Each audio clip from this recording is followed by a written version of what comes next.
Dark Omega, welcome.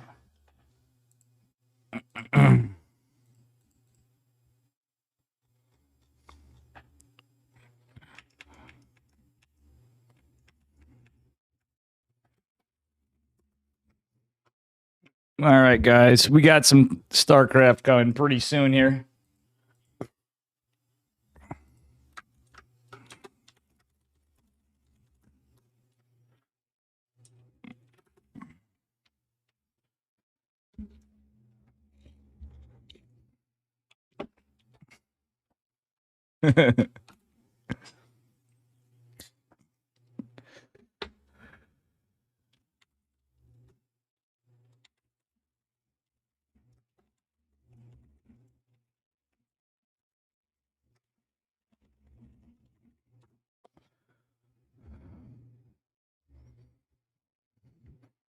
All right, guys, we'll be going here soon.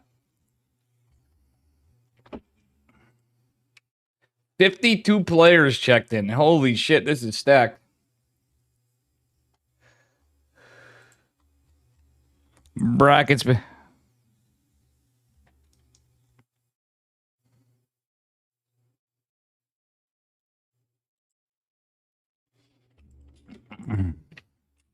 right, we're in tournament mode. We got a lot of people playing tonight. All right, we got Big Gabe. Got a lot of folks.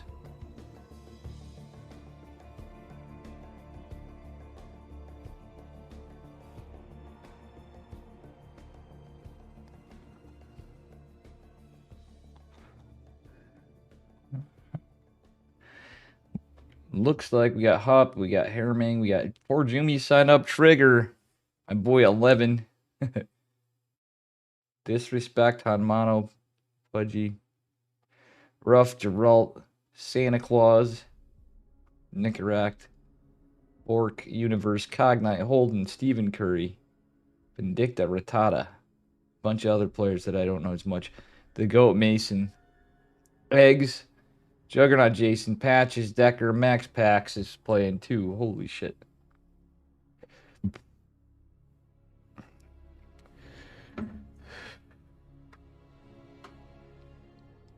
Bad Boars as well.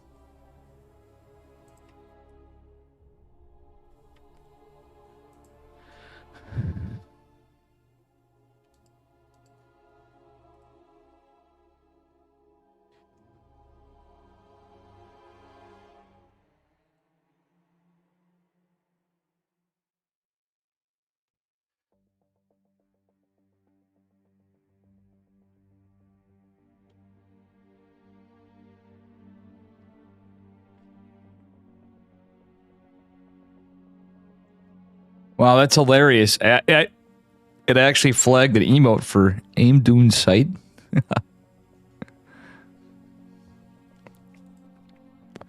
Welcome, Sibajan.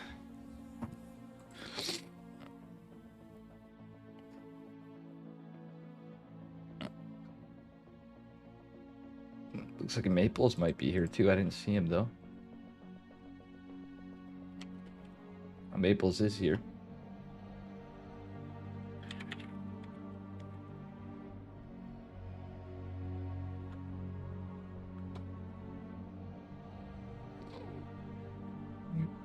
Thought I saw Nicarac sign up before. Maybe he didn't check in. No, he did. Hanmano. Okay. It's Hanmano versus Arnold Rimmer. Oop, I'm going to quit out of that one.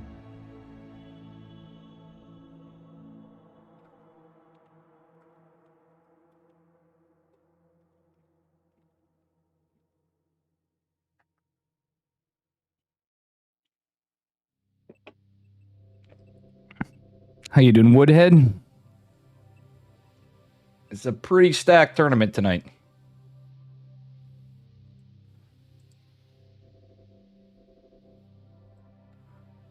The Zerg Lord versus Barkus.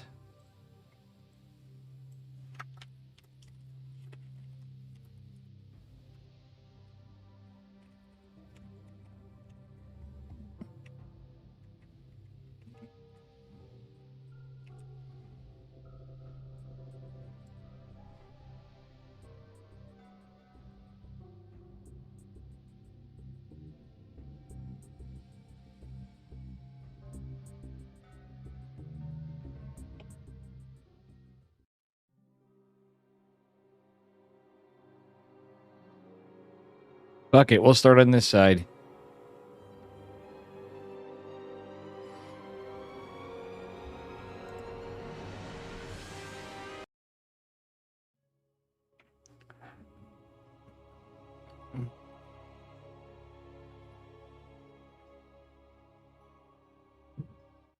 All right, here we go. Starting off on game number 1. Spawning in the upper right hand or bottom right hand corner of Gressfan. In the red, give it up for the Zerg Lord. And his opponent in the upper left. In the teal, give it up for Barkus.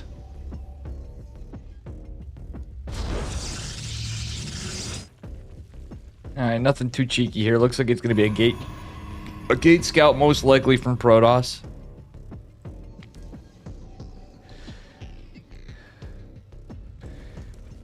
The Zerg Lord just going for 16 hatch. Nothing too wild.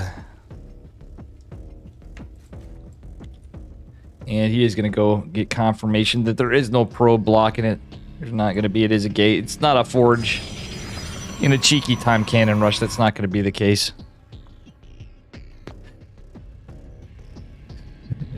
Welcome, Magic Turtle. Welcome back, I should say. You and Siba and Dark might have been here earlier. Alright, Probes is going for a little Scouterino. Nothing too cheeky. A little hatch gas pool opener from the Zerg Lord.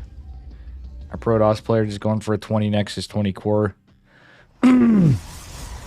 Absolutely nothing too crazy. Welcome, guys, but it is a pretty stacked tournament. And I picked a weird one to start on. I just hopped into a lobby. All right. With that said, Zerg not doing any cheeky, quicker metabolic, it looks like. He could go metabolic before third still, but we'll see what happens. Don't think that's going to be the case. And, yeah, our Protoss player just going for his 22 pylon. Hopefully, he's not going to get just yet. Oh, he's forgetting his pylon. Somebody forgot his pylon. No, he didn't. Never mind. He's going for a Stargate opener. If you're building your pylon there, how you doing, Dro? Welcome, welcome. Dan Mako. More like the jerk or exactly. Imagine Zerg, Dan Mako. Imagine Zerg Lord. Alright, well, the Zling's not really chasing after the probe immediately, so I believe he is going to get home and gets confirmation. That's where the third base is going to be. And we'll see what happens. We got a tournament on, more like Bark Ass. Bark Ass. An ass with much bark on it. It could be an Oracle. It's probably going to be an Oracle opener from our Protoss player, who is going to shade and cancel. Just trying to get some information, keep our Zerg player on his toes. Yeah, it is going to be an Oracle opener. We're going to see the hero build, I'm wondering.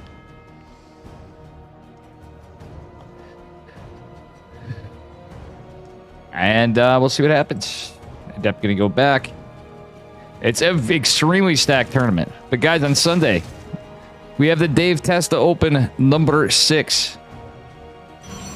So anybody in here, and you come in and tell people, !weekly, we should get codes at some point. I'm holding off on the Dan and Dave, Dan Mako. As you said too, you're like, wait till later in the month or whatever. We do have some other things. I got Vulcan Cup and stuff. And a bunch of tournaments. Everybody's forking down, but Dan Mako hooked me up a bit for a tournament again. All right, it's going to be double Oracle opener. So far, we'll see what happens. How many Oracles? Our Zerg player just saturating. Going into an Evo, so it's probably going to be +1 melee. He does get the read earlier on the Stargate. And at least 2 Oracles. Alright, Stalker doesn't even go to harass. I don't like that. Stalker didn't even go to harass the Overlord. Usually you want it so he's going to read the entire build. Or possibly read the entire build. Not a big fan of that. Ling is going to poke out, try to get some information. The Oracle's just going to approach the third. Kind of a... Oh, what? He's not going to pay attention to this. That was not worth it. Mr. Barkus. Not a big fan of the situation there. I do like the +1 melee and Roach Warren, interestingly enough, with the lair from Zerglord. Not too shabby. But he really had an opportunity to get in there and get some worker kills, but decided to just poke out and basically just jerk around. Robotics facility on the way. 2 more gates as well. We got a prediction up?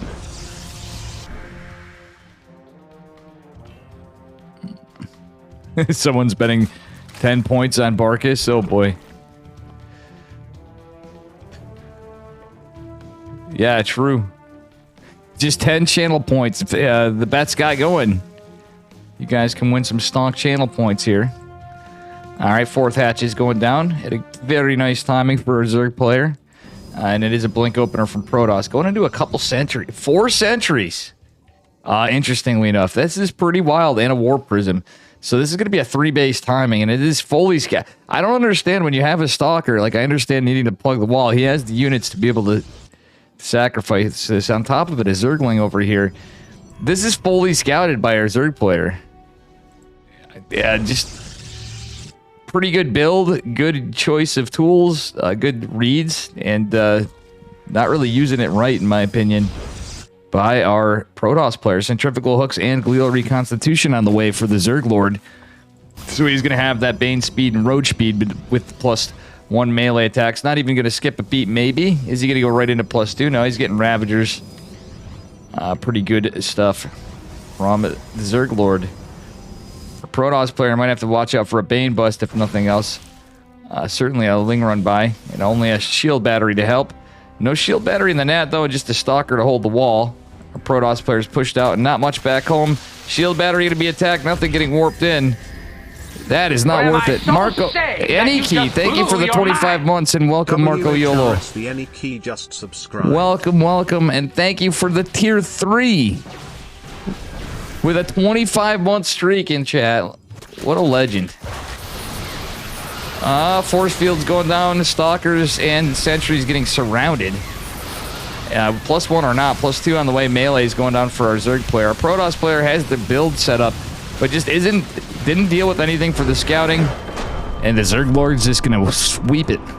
Clean sweep away. Thank you, guys.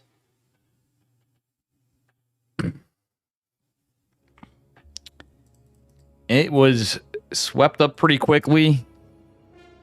I would have liked to seen that Stalker go out and kill the Overlord a little earlier. But what do I know?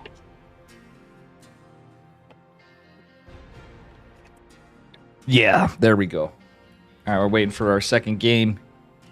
It's kind of funny I'm covering this side when we have so much.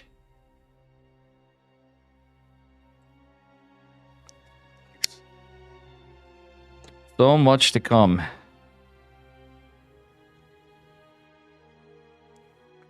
Honestly, our Protoss player hit the timings right and everything. Just didn't do anything with the Oracles. Again, letting the Overlord in. Scouting the Stargate's fine, but it's the follow-up. It is possible that it could be Stargate anything. It could be double Stargate.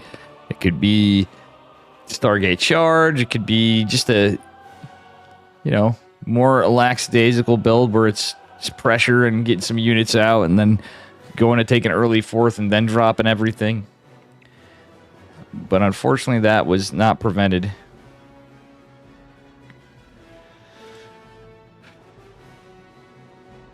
So we'll see what happens here in our next game.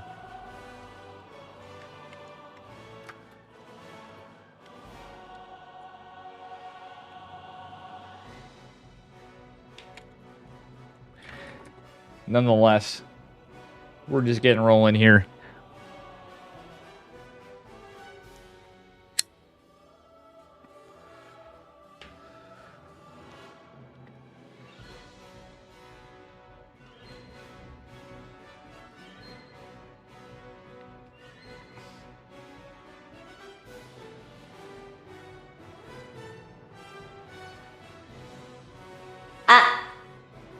And the timer is up. Aniki, I gotta add a... Aniki's one of the few with the 25k bits emote there. Somebody won 69.60. Dan Mako with the 69.69 points. Wait.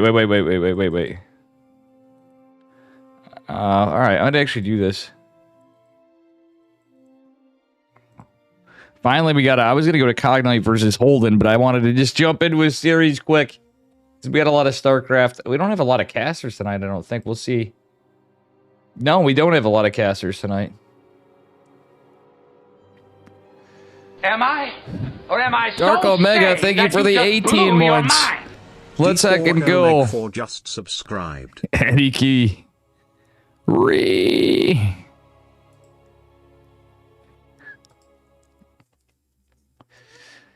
Man, I wish I could have emotes for different gifted sub amounts and stuff. That would be pretty good. Oops. Bear with me. I have a little bit of an issue here. Anyway, spawning in the upper right-hand corner of Ancient Cistern in the red. Give it up for the Zerg Lord. And his opponent in the bottom left. He's teal. He likes executing Butte builds well, but letting him go completely scouted by the Zerg, it is Barkus. And I lost internet for a second. Sorry, guys. If you did lose me for a second, it may happen after the fact. Apparently, my ISP can't fix my internet. Nothing we could have done better there. I pretty much ruled out everything. I'm going to figure out what it is this week, because I'm going to be focusing on getting stuff on track a little more than just endlessly grinding StarCraft and being a little miserable. So, well, plus I need to. But, yeah, the internet stuff's going to be a bit of a problem. Probe faking out a cannon rush over here. I kind of like this. It's got to be what he's doing. He is sketching out Zerg Lord. Little bit of a mind game right there from Protoss, and guess he's just scouting out the gas, just being annoying. We'll see what happens in this one. Yeah, pretty standard opener from Protoss otherwise. But if he was going to commit to it, he might as well done it. Yeah, Holden didn't invite me to a lobby there, you know. We would have switched series. My own son betraying me, Dan Mako. Hey, no scam train, but it's close enough. Sub to Dave, not a scam. All right, we're going to cover some good series here tonight, too. I just started off wherever. Whoever threw out the lobby first that wasn't taken. Apparently, Steadfast and Up a Tree were thinking the same thing, because they're casting. I might get a co-caster tonight if anybody wants to out of my crew of them. Yeti, Hope, Flapjack, Hupsea. Would be cool to do. All right. Third hatch gone down. It is a metabolic first build from our Zerg player. Another Stargate from Protoss. Probably going to be an Oracle, no rally point set just yet, but we'll find out what happens here. Zerglings with a little bit of ADHD just want to chill these. They don't want to chill. They want to kill these unbuildable plates. They have no chill. The Zerg Lord already bored because he's done the same opener probably 100,000 times. And, you know. How you doing, Snowbants, by the way? It's EPT. We'll be in caster mode. I don't really care. We got to talk to the chat a little bit. All right, Adept taking a little bit of damage. Shade going to go up. He's going to be canceled, and we'll see what happens here. Stalker going to deny some vision this time. I like this. He's learning from his mistakes. And Oracle on its way out to just defend the third at first. And that's a smart move. He's going to need it because that quicker metabolic usually means there's going to be a little bit of link pressure. But not necessarily. Also could be used defensively just for scouting. But I don't think we're going to see too much of an overcommittal. Alright, again, I do like this from our Protoss player going for the Chrono into second Stalker 2. Is he going to drop his Nexus? He is. And is he going to get an additional Oracle? That is the question. He is not. He's building up the probes. I wouldn't have hated a third Oracle, to be honest. Because if you're playing defensive like this, and yeah, he's not expecting a Speedling Inquisition. Stalker's in position for, oh, it may be a little out of position for the wall. It's a little back. Again, not really being too aggressive with the Oracles. Hogwarts Legacy. Maybe I'll do a Hogwarts Legacy stream at this point. My ladder's been pretty shit lately anyway, so who cares? You know? Fuck it. Fuck it.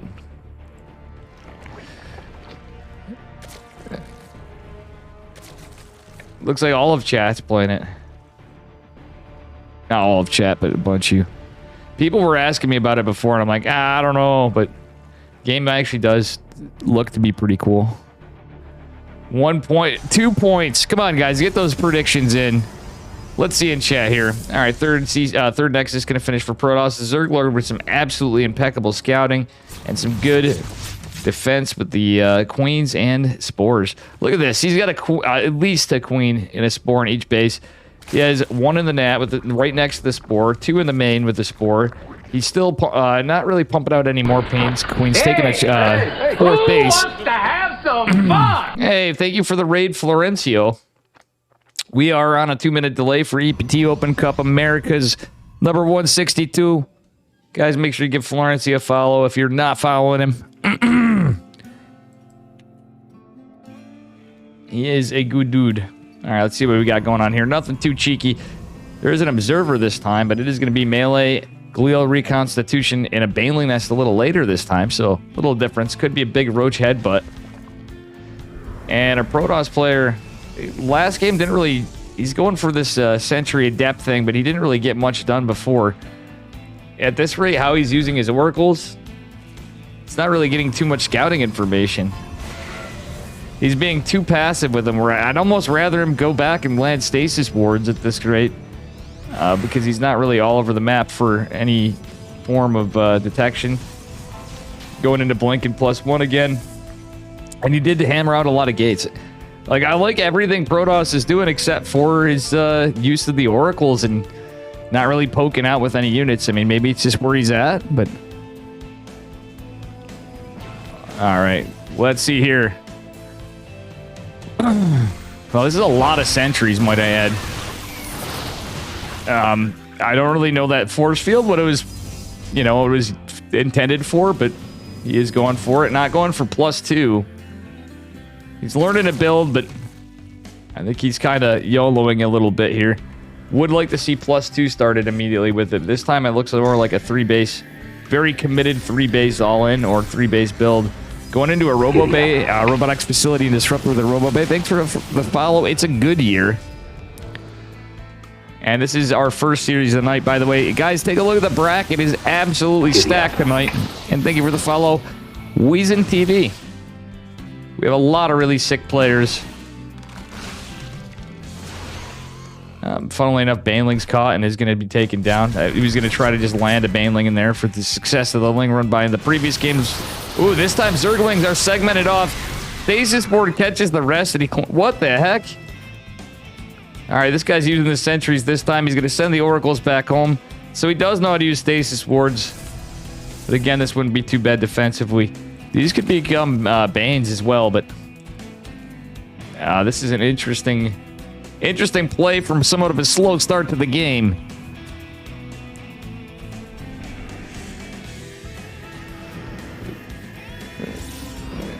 All right, thank you guys. And thank you, Dark Omega, for the announcement. And Florencio for the raid again. My man, we're just kicking it back off. Hope you had a good rest of your stream. All right, we'll see what happens here. I'm just gearing up for casting. Didn't even eat too much or whatever, but got a few things done. Lots of Lingbane, Roach Ravager coming from our Zerg player. We do have Extended Thermal Lance and Colossi, but our Protoss player, again, not really using these Oracles that well. He is finally... Is he going to even scout the army? Let's take a look in...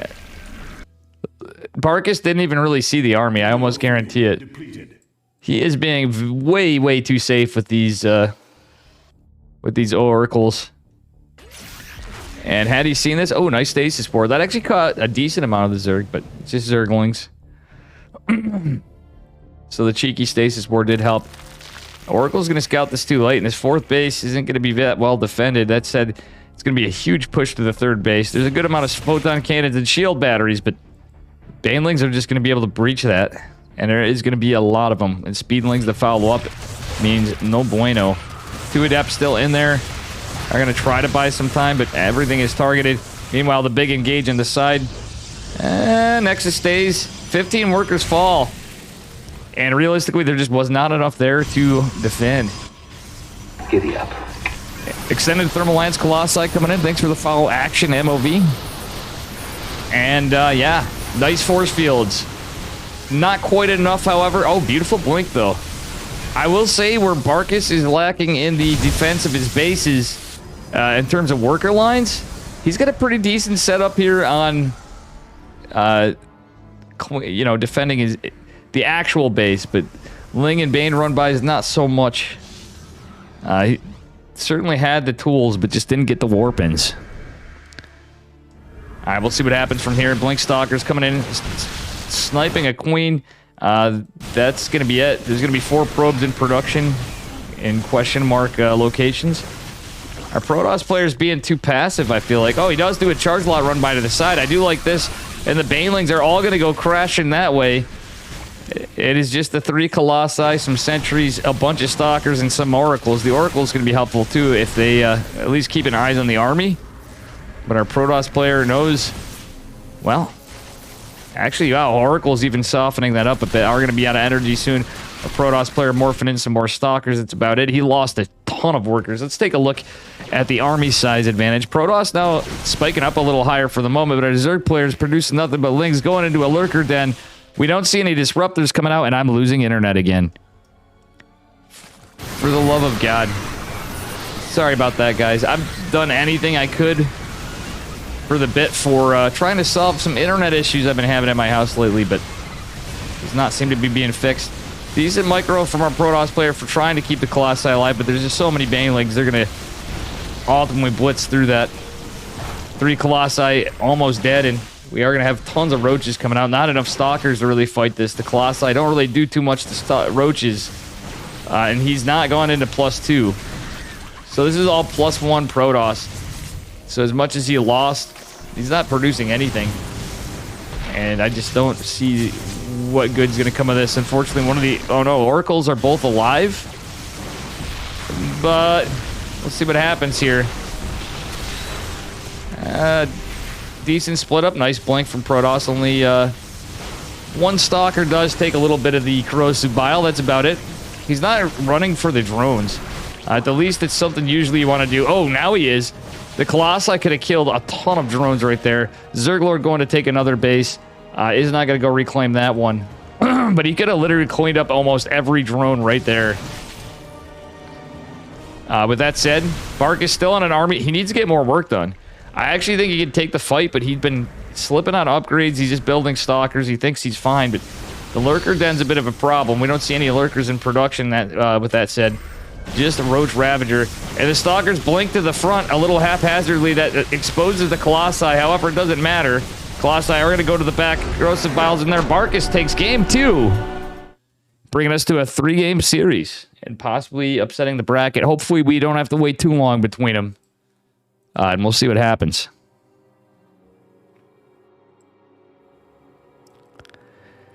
And there we go. Onward and upward, folks.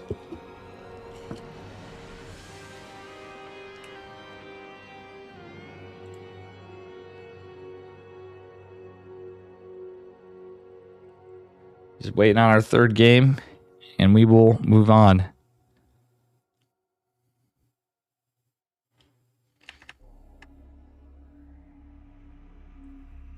I'm actually shocked that that worked. Dan Macko with the 2 channel points.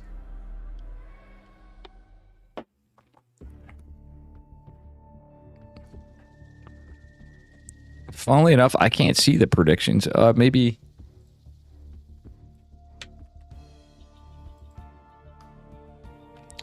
All right, let's see what our next game brings us.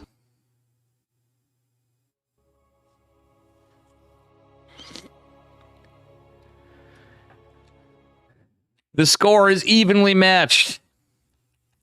All right, here we are, folks. Spotting in the bottom right-hand corner of Dragon Scales in the red, gave it up for the Zerg Lord. And his opponent in the upper left. He's teal. He's Protoss. He's done the same build pretty much 2 games in a row. Give it up for Barkus. Actually, he took a 4th in the other one, I think. With mixed results. All right, so let's see what happens from here. Standard opener from our Zerg players so far. It's possible the Zerg Lord will cheese the Protoss sometimes. And yeah, that's about it. Sippa John, your cat farting, that's the excitement of your life. I know how that goes. And, well, looks like somebody won big on that prediction. Come on, chat, use those predictions, bet those channel points. If you're new here, you have a chance to gain some new ones. And there are certainly some pretty highly in favor of a player's odds tonight for sure. We have Hero Marine playing, we have Zhaon, we have Max Pax Trigger. A lot of folks playing tonight. Geralt, Nicarac, Naples, Holden, and several others. Han Mono, who else did I see? Rattata. It is a pretty stacked bracket tonight, as it usually is on Monday, and we did just have I Am Katowice. Mother Lurker. Welcome, welcome. Mothra Lurker. Nice. Mothra like Godzilla. Alrighty, folks. Yeah, just some nice going toward the pervert pillar scouting from the Zerg Lord. See if our Protoss player does similar to previous games. He is going for Stargate again with this setup, more than likely. But we'll see what the play is from the Zerg Lord. He didn't open Metabolic this time. Is just going to go for a 3rd hatch, it looks like. Yeah, he's just going right for a 3rd. Yeah, Drone was a little hesitant to getting out, but still going to get it at a decent time. Usually that's about the time you get it when you get Metabolic Boost first. That's link speed for all of you non-Zerg players and newer players. Yep. I was going to say Barkus looks like, from how tight he is on his builds, brainless. He's using the same build. You can see he has some good abilities with it at the same time. Maybe he's just nervous for the tournament. To be honest, I can relate to that. Whenever I have to play tournaments myself, as much as I cast and as much as I stream and play, when I play tournaments or show matches or anything, I get so nervous. And maybe he just has some nerves going, but he really, at 5K, usually would be doing a little more than that. Not warping stuff in back home in game 1. Still, somehow he won game 2. He was decisive with it.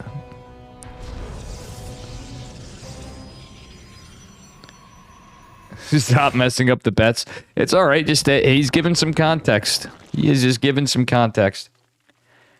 That is all. All right. We got some queen poop going down to spread the creep from the Zerg Lord. A little bit of queen diarrhea over there. Looks like Barkus is going for a 4-minute Nexus. So there's always some little subtleties. Sometimes people just change it up a bit. Going for another Oracle again. And is he going for the same kind of follow-up? We shall see. Warpgate did just finish up for our Protoss player. It is 3-base Zerg. Actually, funnily enough, we just have Metabolic Boost. Now we're going to see a Roach Warren immediately. No Evo Chamber just yet. Yeah, interesting. So this could just be a Roach Headbutt from our Zerg player. Twilight Council and Forge coming down for Barkus. He is about halfway done with this 3rd base. We'll have to see what happens here. No layer? Hello? No, there's no layer. All right. So we are just now going into the layer and Evo Chamber from our Zerg player. Roach Warren not quite done. Oracles this time going out to get some damage. Envy Parlig. Is Godzilla lactose intolerant? We'll find out. Yeah.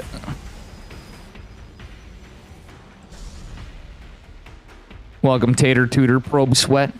Also, High Brainless. Envy Parlig and Hero Papaya. The gang's starting to come. Alright, 4th base going down for the Zerglorg a little earlier than previously. Going into ranged attacks and pneumatized Carapace. So this is very likely to be a huge Roach Headbutt. I will say, I do like the fact that Barkus is going into a second robotics facility and Robo Bay. I think he might be trying to play a little hero-esque after IEM Katowice. But I hope it's Blink Stalker Disruptor. As we saw, Cyril kind of played a little bit of this style, but there was more Ling Bling with it, which is pretty in the meta. A Ling Bane Roach Ravager kind of push more Ravager heavy. But that said, still, with just going for fast +1 Glual Reconstitution, Roach Ravager with Speedlings, still pretty good. Ooh, Ventral Sack Overlord's being morphed back home. This is going to be a Queen. Oh my goodness. Well, with this skin, it's actually a little hard to tell, to be honest. This is a little hard to tell, but with the Oracle's actually getting some work done this time. A lot more proactive use of the Oracles by our Protoss player, Barkus, than we saw in previous games. So honestly, apparently this would be a pretty big upset. I wasn't sure what MMR Barkus was at or what his rank was. I have covered him in the past, but apparently a 5k Protoss player against a 5.8k Zerg player. I do know the Zerg Lord is a favored player. I just didn't know for sure where Barkus was at. But he's about a Masters 1 Protoss player. Alright. Rock's getting broken by our Zerg player. But everything's scouted right there. But however, these Overlords are going to ferry over a couple Queens. So that's 3 Queens in with this creep being dropped. It is Colossi. Disruptors would have been the answer here easily. And yeah, it's the problem with being too predictable. If you go for the same build exact pretty much, or even it was a little deviated, he's going to have a couple Colossi out quicker, but Colossi are not the answer to Roaches. +1 is completed for our Protoss player, but he needs Disruptors, realistically. That's the play usually, and there are 8 gates, but ultimately the Stalker's not doing the greatest right now. Colossi kind of doing some good damage against the Ravagers at least, but there's not too many more Roaches in play. The Queen's chiseling at this base. 19 workers falling. GG is called. The Zerg Lord's going to take the series, advancing to the next round. So moving on from the round of 64 to the round of 32. All right, and I'm just going to update the score to the admins.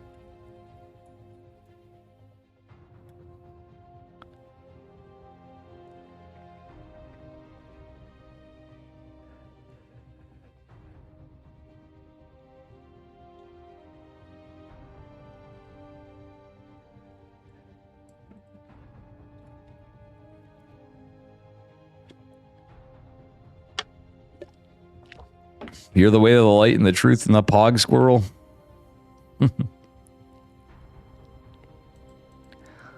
All the pog squirrels, guys. Subscribe to my channel and you get a pog squirrel. Just saying, guys. You know, I need to update that too. I'm not doing a Valentine's Day pog squirrel, but we're definitely doing a St. Patty's Day one. I mean, I could do a Valentine's Day one. All it's going to take is giving it a heart to hold, you know? All right, folks. Let's see who we get. I might bounce around a little bit. Hero Marine for... Oh, man, we're missing some good games. Shit.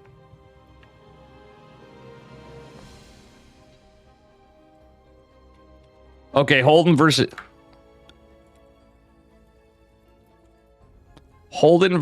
Universe. Coming on up here.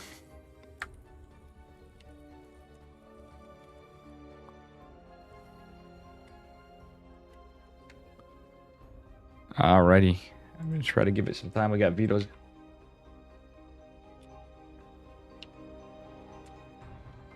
I'm going to be doing Holden versus Universe.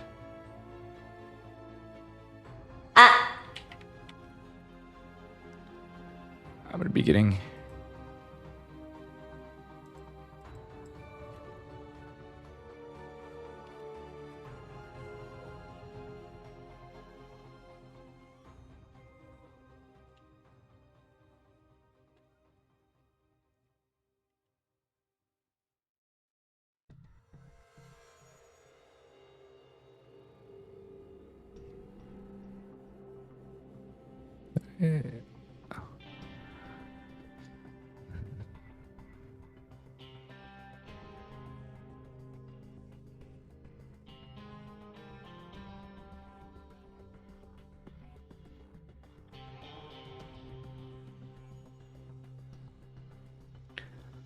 All right, there's only 2 casters.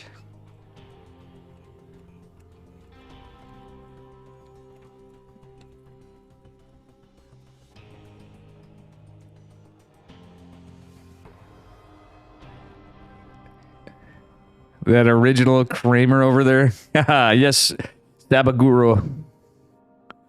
Just casually tripling your channel points. Nice mother lurker. All right, it's Holden versus Universe now.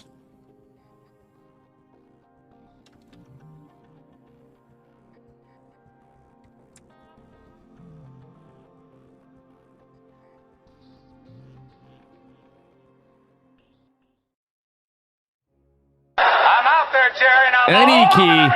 Thank you for the 400 biddies. My man.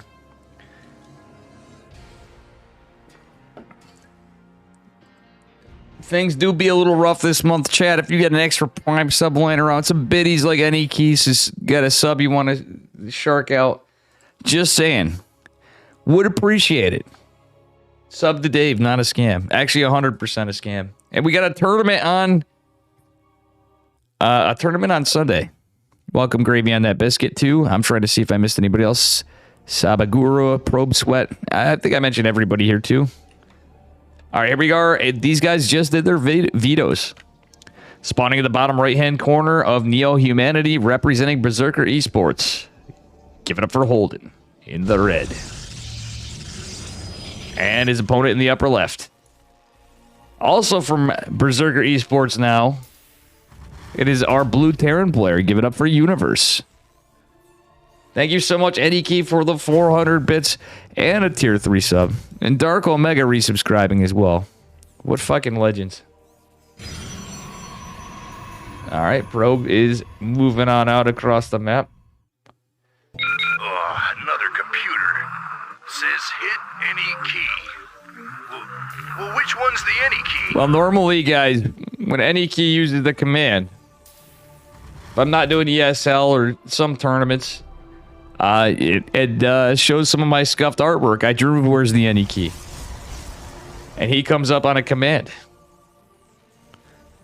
Sorry, I got a little quiet there because I'm like, oh, I wasn't expecting that. Anyway, nice little probe harass and a little scout going from Holden. Universe also going to scout as well.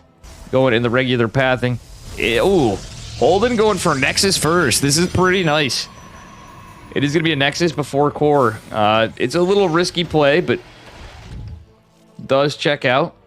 He's hoping Universe is going to path the Reaper in just across the map, which would mean it has to go through the slow field zone and does buy him a little more time.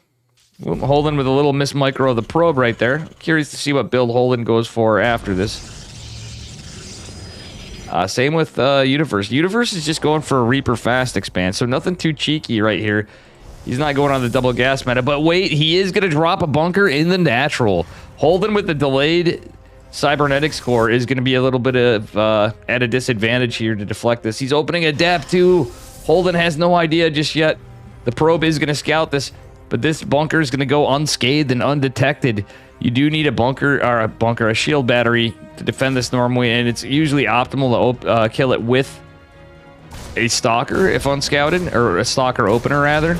But it can work with the adept. No worker kills for... Ooh, Holden. Jesus, I'm losing my internet again. Wow. I wish I had any options for, like, fiber here, because this is ridiculous. Holden going for a Twilight Council, double Adept opener. Nothing too crazy, but I don't know how much I like the double Adept opener against the Bunker and the Reaper. Adepts comically do not much damage to buildings, so this is not exactly ideal. NV Parleg, thank you for the $20 donation. Parleg donated $20. Number 12-hour delay is best hash. 12-hour delay. All right, in the future, I will add a 12-hour delay. Thank you for the $20. NV Parleg, another donation here. Another donation. He has donated quite a bit to the channel over time as well. Another big supporter. Based NV Parleg. All right. Adepts coming in, chiseling away at this. Hoping to get the kill on the Bunker as well as everything, but this is hilarious. Battery's running out of energy. There is a battery overcharge available. Holden really wants to... He has blood for this. Behind this, I haven't even looked on the other side. Thank you again, NV Parleg. But anyway, NV Parleg's like, Dave, when do I get a command? Like, yo, bro, you didn't send me stuff. It's going to be a tech lab on both the starport and the factory, so it is going to be a push from a Universe, certainly. Is he going to go into a Banshee or a Raven? That's the question. My guess is a Banshee follow-up, but we'll see. Holden trying to go out. Oh, 2 Adepts versus a Cyclone. Not what you like to see. Both are going to die. Holden doesn't even shade. Holden, we know you're a shady guy, but why aren't you shading away? Oh, he loses both Adepts to 1 Cyclone. Stalker remains unscathed. It is going to be a charge lot. It's going to be a charge play from Holden going into charge after it. Yeah, it's his first reaction. I do like the charge against this. There is going to be the Banshee being annoying. Maybe we'll have Cloak, maybe not. But Holden kind of on his back foot with that. I don't hate the third base by virtue of the map, but Holden doesn't really have a lot of production. He has just 4 gates, so it's 4-gate charge. And he's going to have to hope to catch something, and I really hope he's not just pathing right through the slow field zone right in the center of the map. He will be able to warp in Zealots behind this, but again, not a lot of gateways. Oh, Cyclone comes out. This is a little rough. The War Prism taking a lot of damage. Holden does retreat. He is going to escape, barely saving the War Prism for now, but that Cyclone's going to make this a bit of a problem. Just a Stalker, and now only 7 Zealots to fight this off. First Banshee's out. There's no Cloak. This push is reminded me a little bit of something Big Gabe would do. I do like the cancel of the Nexus, though, is about to finish pretty soon. Wouldn't hate to see another shield battery come in. Psionic Storm. All right, that's not going to finish in time. Holden is going to posture to take Triangle for his third base instead. Only 2 Stalkers out to fight the Banshee. There's another Banshee coming. And it's just Banshee's tanks in production behind this. Universe going to reposture, try to find another position, or is he just going to go back home? He is not going for a 3rd CC just yet. Did drop the other barracks, so he is just teching up behind it for his bio. But more Banshees, and funnily enough, another Banshee in production, yet no Hyperflight Rotors, no Cloak. I know Hyperflight Rotor sounds weird, but no Cloak at the least.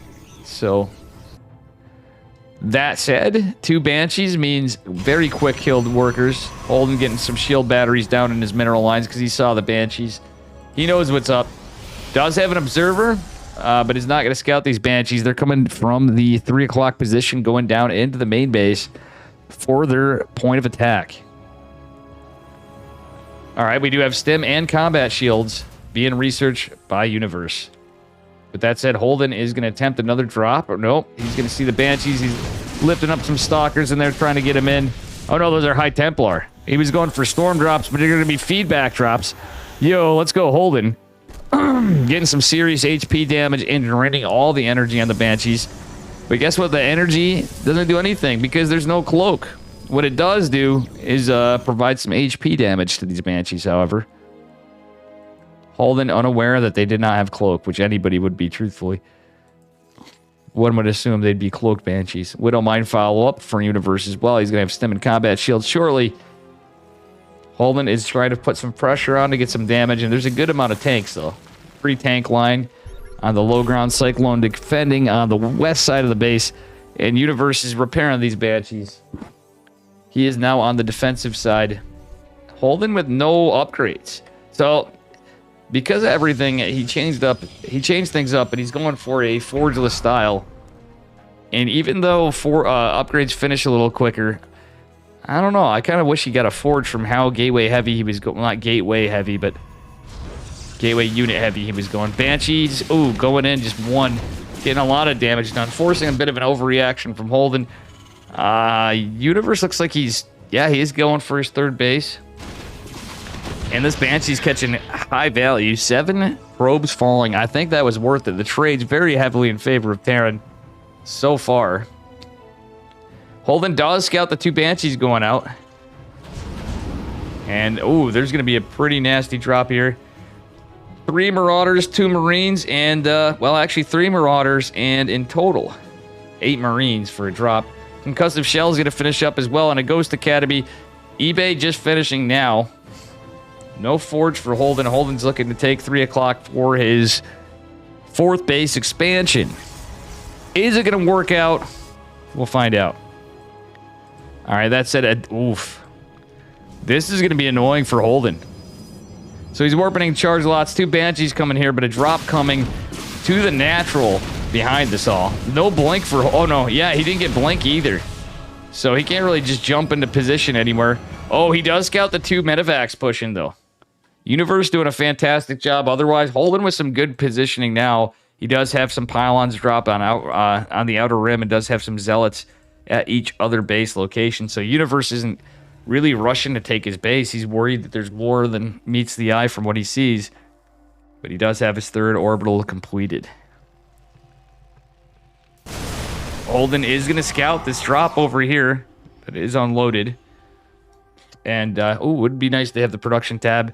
Blink is just started, with that said, and extended thermal lance in the way. This is just one very injured Banshee. Funnily enough, I think it's getting to a point where a High Templar could kill it with just a feedback.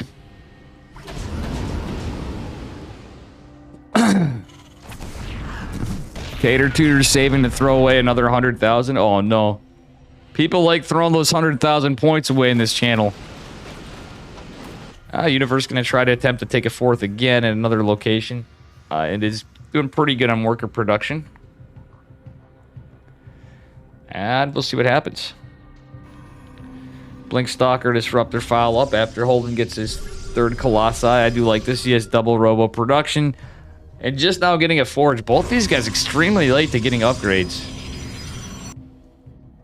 So now it's a little bit more patient of a game, but there's going to be a lot of Terran here. There's a lot of Holden too, though, but the Ghost and EMP a bit of a problem.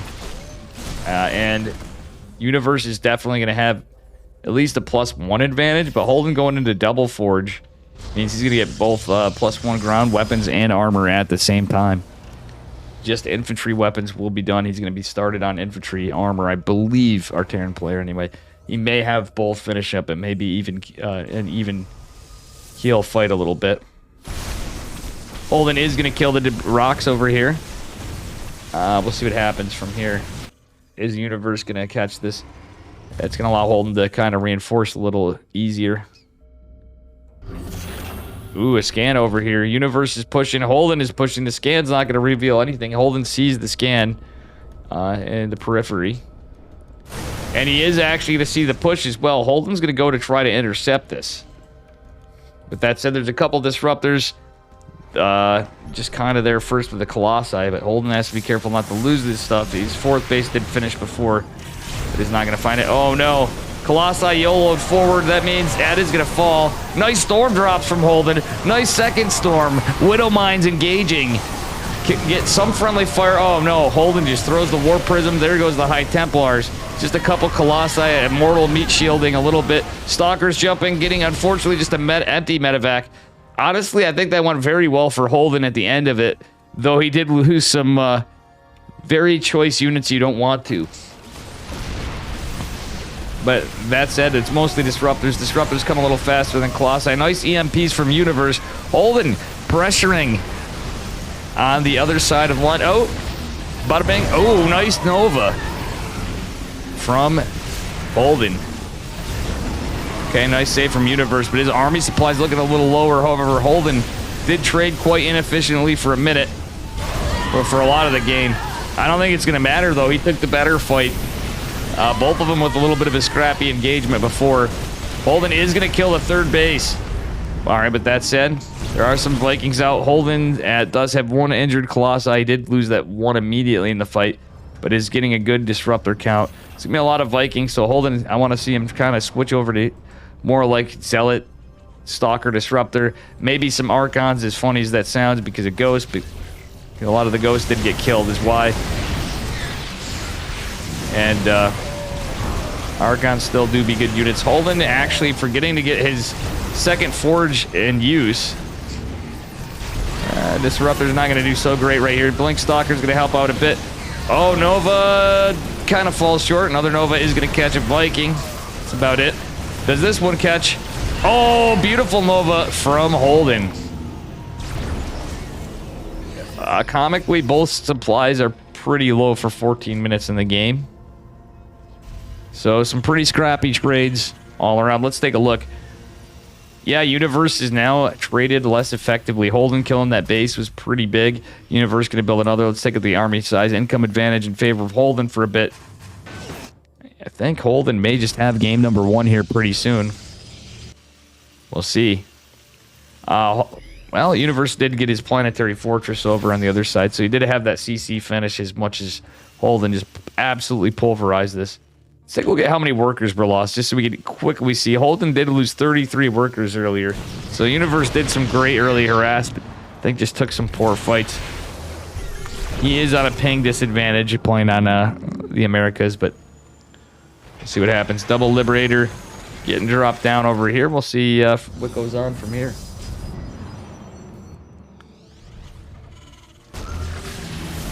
All right, Disruptor's not really finding much. Finding the barracks or whatever was building for Universe. Holden gonna attack the barracks, not the army. Liberator is gonna siege up, not finding any value just yet, and just more Disruptor production. Holden gonna finish his plus. Oh, he did get plus. He is getting +1 ground armor now. Our Terran player is going into +2 infantry weapons and ship weapons. +1. So kind of a scrappy game all around. These guys had late upgrades, crazy skirmishes earlier on. And the supply is still looking pretty low. Neither player maxed out at any point, I think. Oh, beautiful Novas from Holden. It did catch mostly Marines, but it did catch a Ghost in there for Universe. Universe trying to get some production up. Holden dropping some Novas is not going to catch any damage there. Liberator is going to be a bit of a problem, because they're going to probably target fire these. Oh, never mind. They're not going to be that much of a problem. There's too many Stalkers. Holden, oh my gosh, Holden even catches that medevac, and GG is called. He takes game number 1. Big True Dark Omega.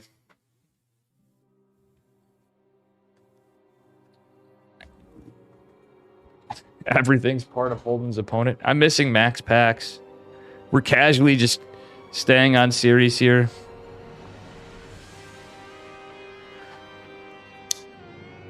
Shit, we're missing some, I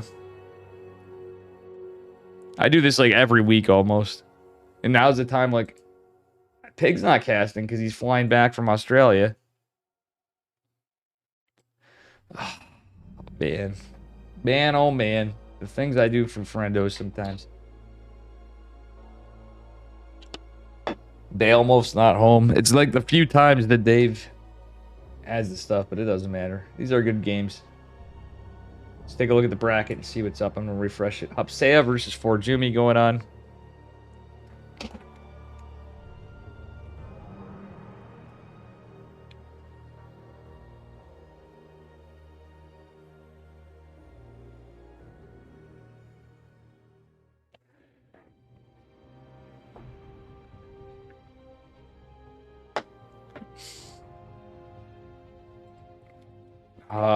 Shit.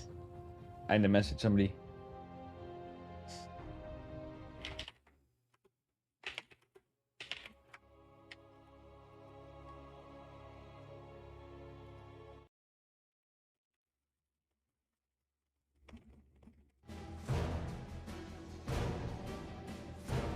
All right, guys, here we go. And anyway, he is up a point, spawning in the bottom right-hand corner of Gresvin, representing Berserker Esports.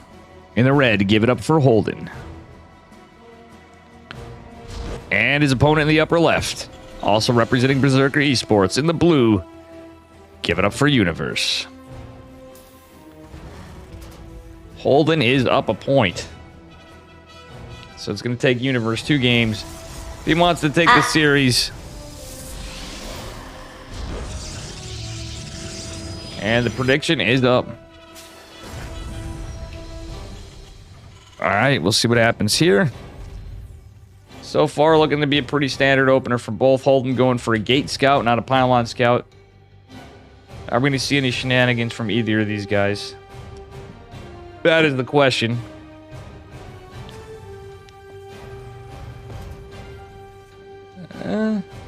I don't know.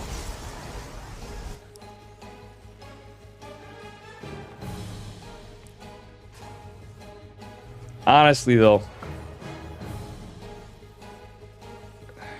staying to a series, I got to cover a whole series anyway, but sorry about that, chat.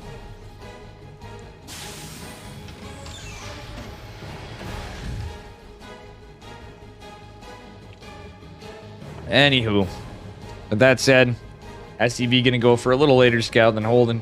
Holden is actually keeping an eye on this guy just to make sure he doesn't have a bunker go down. Well, he was. Okay, now he is. That said, Holden is unable to get any real harass, in part due to the Gateway Scout. Holden does recall the probe, funnily enough, as it took some damage. He wants to save that because he knows a Reaper's coming. Cybernetics core is going to finish up here. He did go core before Nexus this game because of the rough outcome of game number 1. Excuse me. Ooh, I had to clear my throat here. Yeah, honestly, poor judgment on my part. I actually had choice pick of anything these games. And we got Hero Marine playing and Max Packs and Trigger and Droll and Rattata and whatever. I'm so used to just, you know, looking for the underdogs that's what we do to start out no matter what. It's only Steadfast, Rocklets, and iCasting so far. And maybe the whole night. Reaper. Oh, that's hilarious. Holden ends up... Holden ends up losing that probe that he recalled. Not the outcome he was looking for. He's going into a Robo. Okay, Holden's going Robo first. Without much of a scout. Is a double gas, or really fast second gas from Universe. Going into a Tech Lab and Starport. Holden may be expecting something like Cloak Banshees or something this game when he scouts this, or just a push. We did have a pretty big push before. Holden trying to kill the Marine, forcing some lost mining time from our Terran player. Is unable to find the Marine yet. Holden is hoping to make him think he got out of there. No, he should know they're out. Oh, Holden does get the Marine at least. He almost killed an SCV, but just has 1 HP. That's the hilariousness of the depths. The SCV just has 1 HP.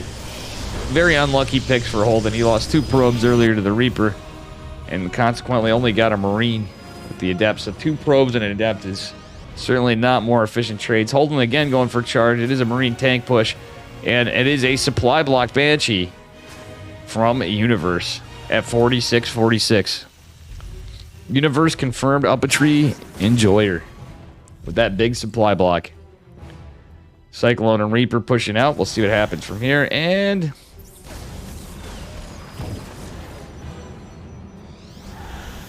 we'll see.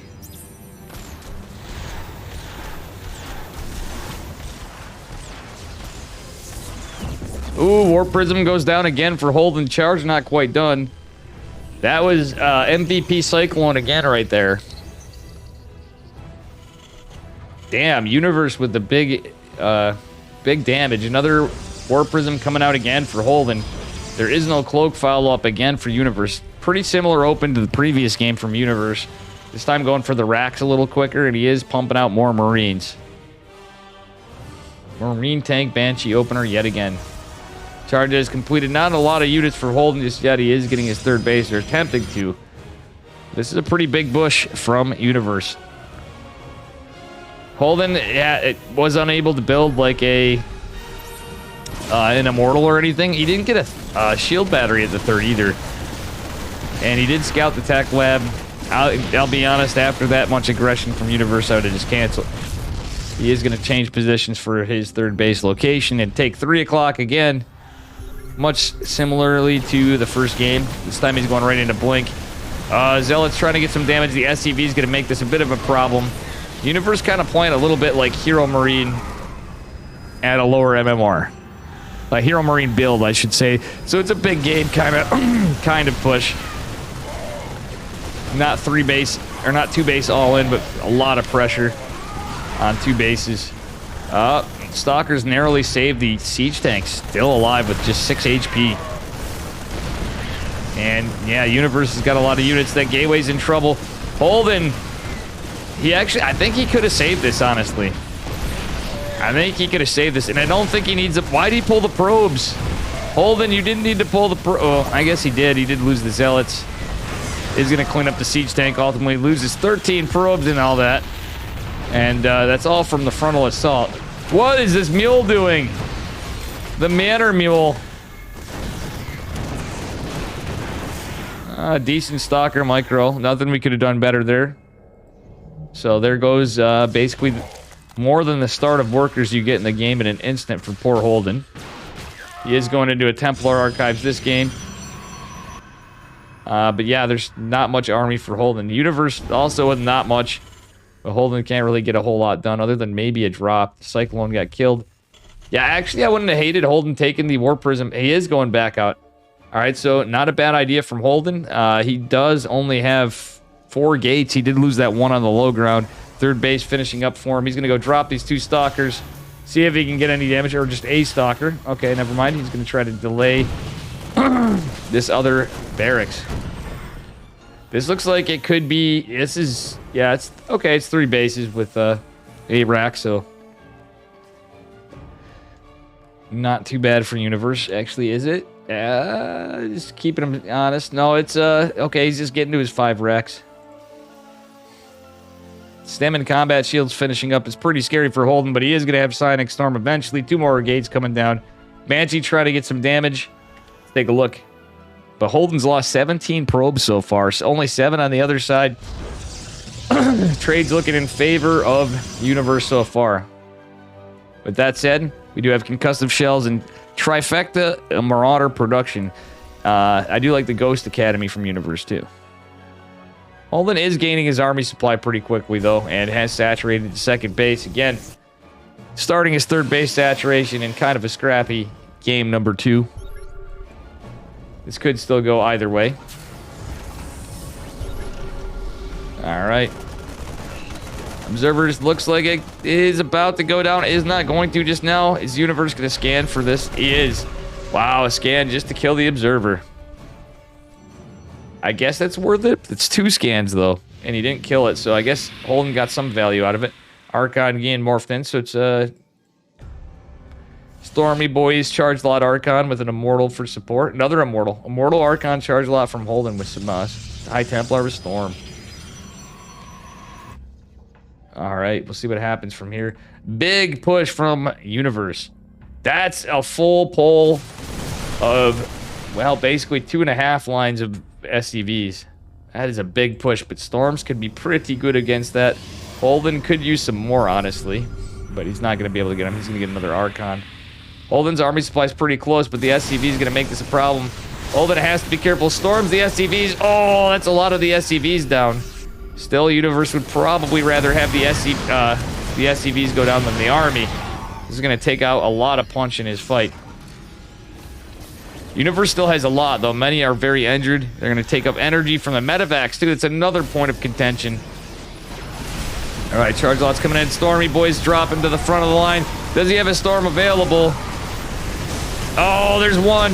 There's 2. Archons being morphed on the fly. The 2 Immortals actually helping out because there's a lot of Marauders left because they don't just fall as easily to Storms as Marines. GG is called. Holden takes game number 2 pretty decisively.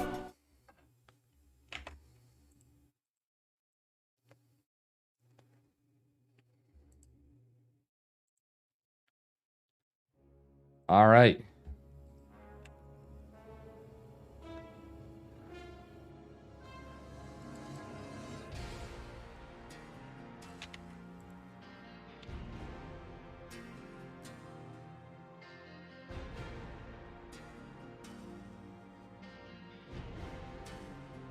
And Holden has advanced. I'm going to take a minute.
Oh, if I got bad boars and apple juice, we would have got.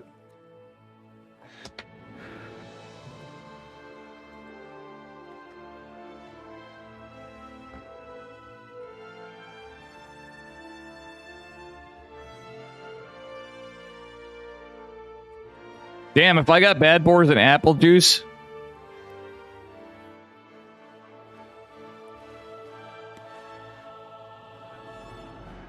That would have been something. And it, honestly, guys, yeah, I don't think he needed to pull quite so many SCVs for that push.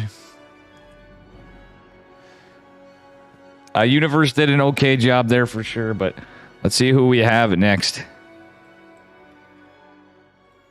That was pretty all in.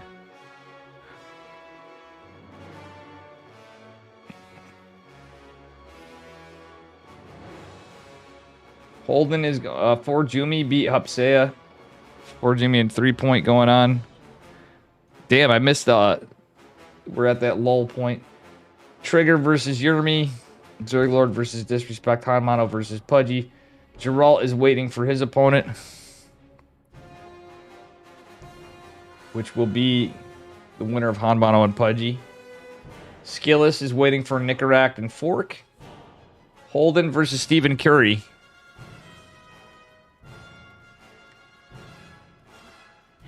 I didn't see Skillis. Let's see. Skillis. Rattata and Eggs. Juggernaut Jason versus Max Pax. Holy shit.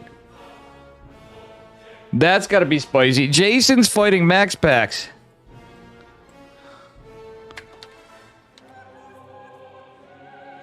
Imagine if Juggernaut Jason beat Max Pax by cheesing him. I mean, Terrans have been winning everything. There's been upsets, right?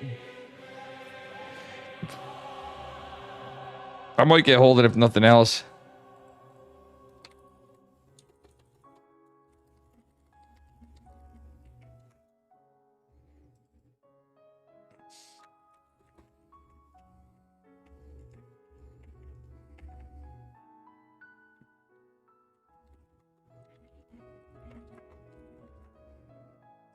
All right, Holden versus Stephen Curry.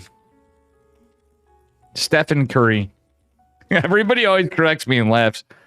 Because it's true, Dave do be a little...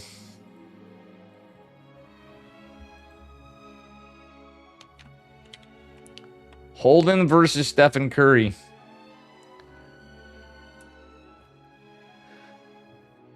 Wait, Rock, what's this? Wait.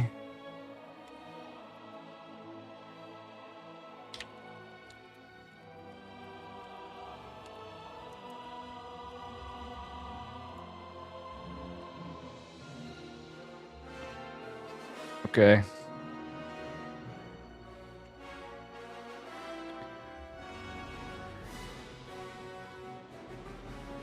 All right, let's see what Han Mono is going on too.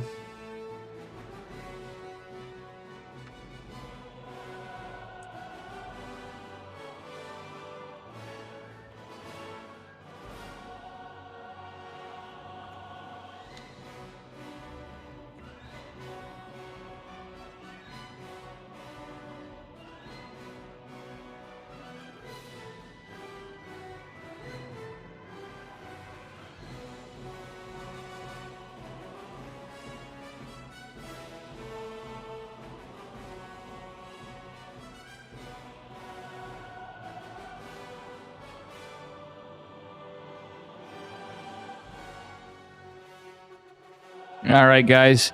Skillless one of you versus Goblin. Goblin beat Max Pax. Wait, what? I wasn't, because I was streaming earlier. That's crazy, Marco Yolo. Good to see you, by the way. All right, we're going to get something. We got a banger fucking ESL.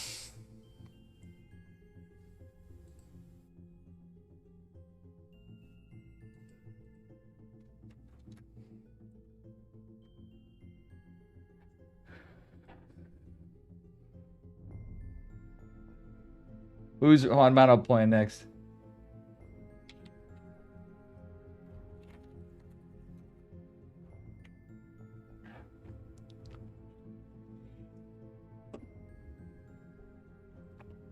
Okay, cool. Geralt versus Han Mono.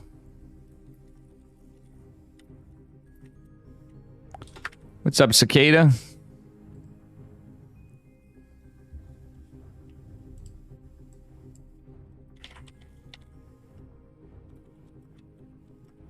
So we are not tortured with a PvP. Dave Testa more like dyslexia. What?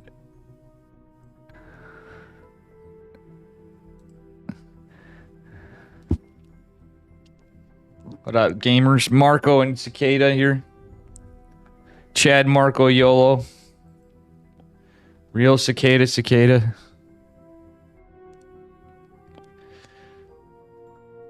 Well, boys and girls, I would be liking to say, I wish I hit up the store earlier before. Oh, Cicada, was your birthday yesterday and I missed it? I am so sorry. So I was on for a little bit, but I was really working on fixing my sleep schedule. Cicada, plus I am Katowice and stuff. Happy birthday, Cicada.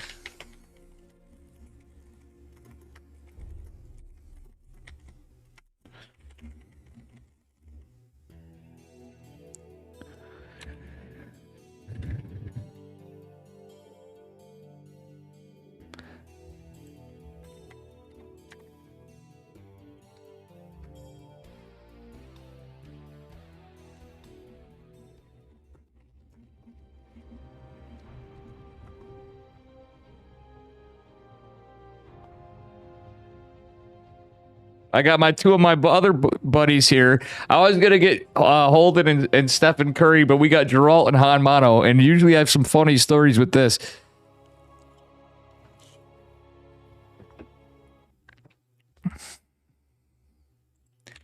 Cicada, you've been flaming me a lot today. Gee, what's with Cicada with all the flaming? What have I done to you lately? Spotting in the bottom left-hand corner of Royal Blood. Representing Psystorm Gaming in the blue, give it up for Geralt. And his opponent in the upper right. He claims everybody's a map hacker. He does cheesy builds. He hates Protoss. Representing Preppy Sports, give it up for Han Mano in the red. All right, this should be a spicy one.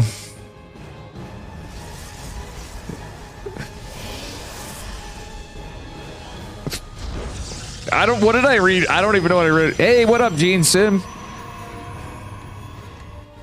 What up, Gene Sim? But nah, for real, happy birthday, gamer. So we got another PVT this time. We'll see how it goes. Geralt versus Han Mano. It could go either way. Han Mano has beaten Geralt before. Geralt is the favorite player. Of course, it's a double gas opener from Han Mano. And guys, I am fixing my sleep schedule a bit, so sorry I've been cranky lately. My teeth are hurting, all sorts of stuff right now, but we're doing a little better. Trying to get some stuff sorted out. So I haven't been streaming as much. It's been a rough month. What up, Skylar?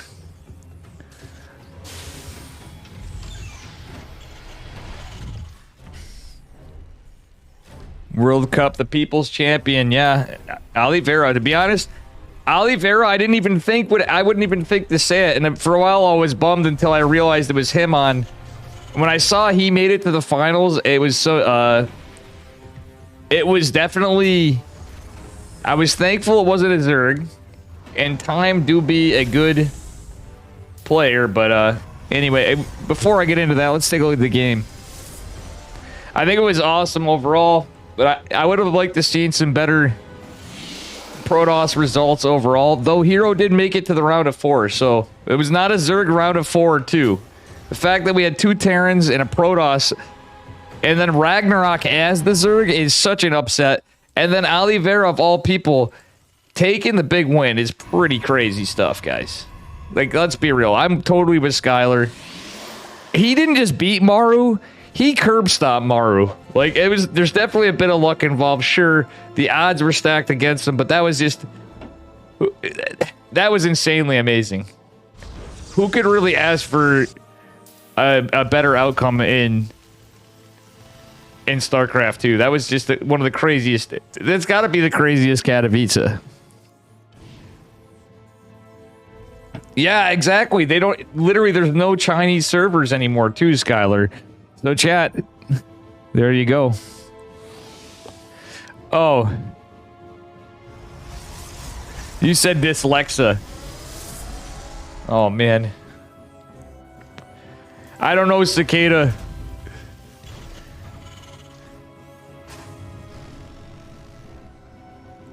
I was too busy in my adventures at SawCon. Oh god, I now just see it. I misread it. That's too funny. Oh my goodness. Anybody in chat ever been to SawCon? Alright, anyway, 2 Adepts gonna fight this off. It was a 3rd Adept. They're all going for a 3 Adept opener, and that's actually kind of smart against this.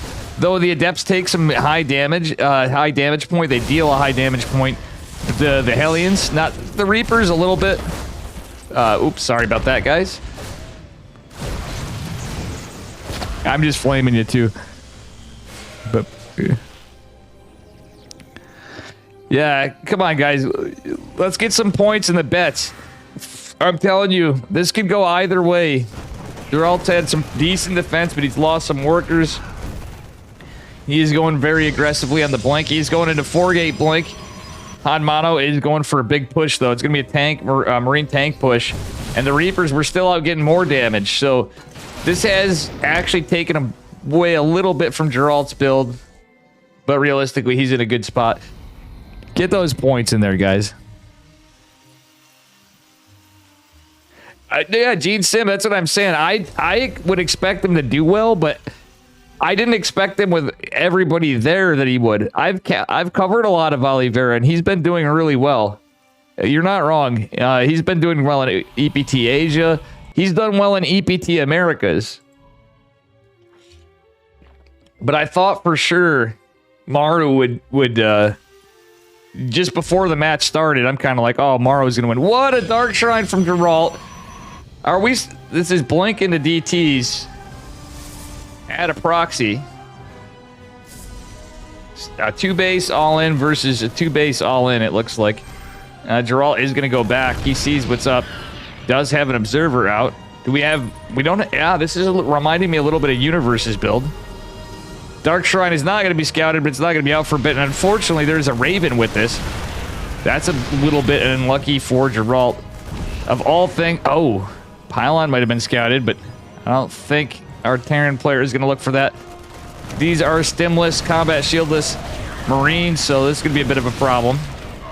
But that's a little unlucky for Geralt. We have a Dark Shrine with this. Bunkers do complete. Stalkers not... They're in range of the tank. Oh, the other tank falls.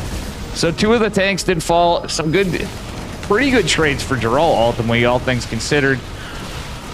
Hanmano trying to play a little, like, his own brand of a big game build. Actually, I think pretty much. Battery overcharge is going to help him a little bit, but wait, it's not... Wait, that's a bug. Guys, you see this? There's a bug. The units aren't being healed by the... What the hell? The units weren't being healed by the shield battery, or was he... No, he was healing the structure. I'm just losing my mind. So there's the Dyslexa coming... Oh my god, the Dark Shrine scouted. Killing the Pylon doesn't do anything other than prevent warp-ins and supply block our Protoss player, potentially, but the DT is going to go out into the main base while this goes on. There is lots of scan potential. A DT picking off reinforcements. This is a crazy game. I am so glad we got this series. Guys, are you seeing this? DT chiseling away at a tech lab or something. And does get the kill, not a cancel. Oh, plenty of... Hanmano has scans for days. Still has the Raven, has a Banshee, has a lot of bio. War Prism... Oh no, Geralt's not paying attention. But it didn't look like the shield battery was healing a building. I want to ask them about that. I think we might have saw a bug. Like... There has been a lot of bugs I've noticed in the patch. Like, lots of players have reported stuff. We had Rough complaining about not being able to interference matrix carriers, but that, I'm like, pretty sure that's a bug, my guy. It's not, you know, whatever, state and fact. Dark Shrine survives so that we can still make DTs and Archons. Archon's good unit. And Stim and Combat Shield's just finishing up now. Geralt going to go try to get some pressure, but a lot of his Stalkers have taken a lot of damage. Charge is going to complete for Geralt. He's just now going for his 3rd base. But look at the workers. It's 50 to 29 workers.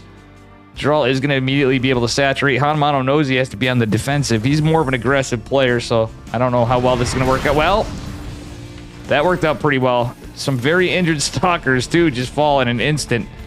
Ooh, Geralt's not going to see this. And he's going to take 1 tank volley. Does just, luckily for him, get the shields. A little all damage on one of the Stalkers. 3rd base finishing up for Geralt as well. And he is at 5, 6 gateways? 7 gateways. Okay, 7's not too bad. Did lose that Warp Prism earlier and isn't rebuilding another. But that is going to be a bit of a problem. The Stalkers blink backwards. And GG is called. Geralt takes game number 1.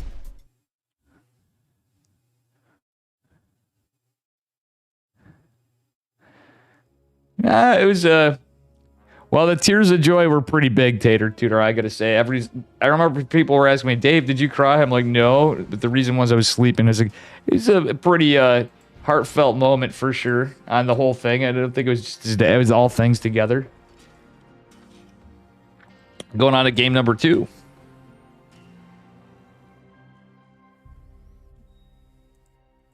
I guess I'm covering all my buddies here, so you know I'm going to end up on Max Packs and Trigger. That's what this means. There's going to be a Max Packs and Trigger somehow. Is it even possible? We'll find out. Rattata, another buddy of mine. Nicaract, another buddy of mine. Though he does flame me for the tournaments.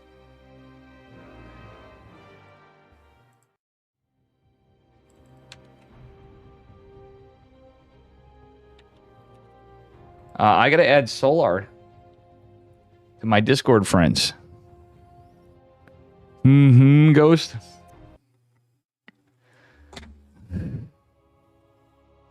We did cover Holden once.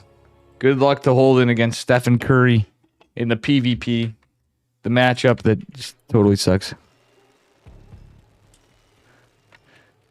Spawning in the bottom right-hand corner of Dragon Scales.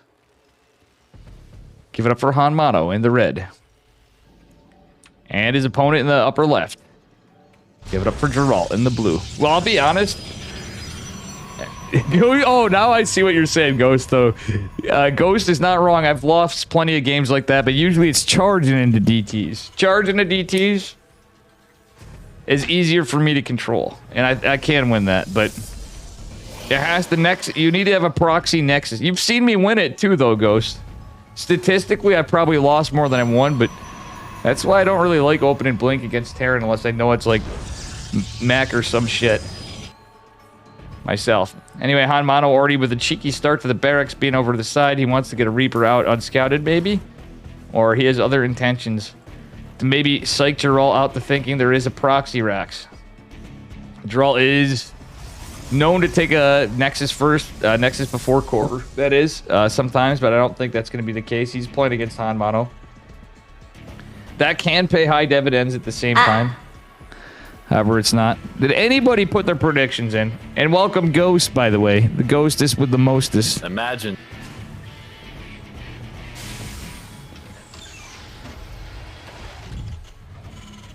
Ah, it's going to be a Marine opener. So it's just a 1-1-1 in a cheeky location, and Geralt immediately scouts it.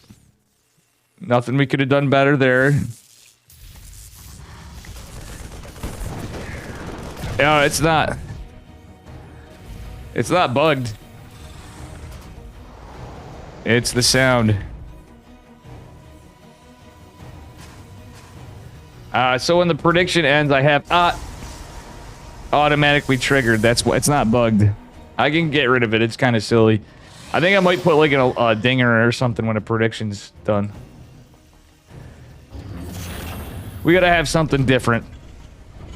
And it is going to be a 1-1-1 on one base from Hanmano. So probably an armory build. Stargate opener from Geralt. A bold play when you scout this kind of stuff. And truthfully, I wouldn't have hated like another probe going back or something.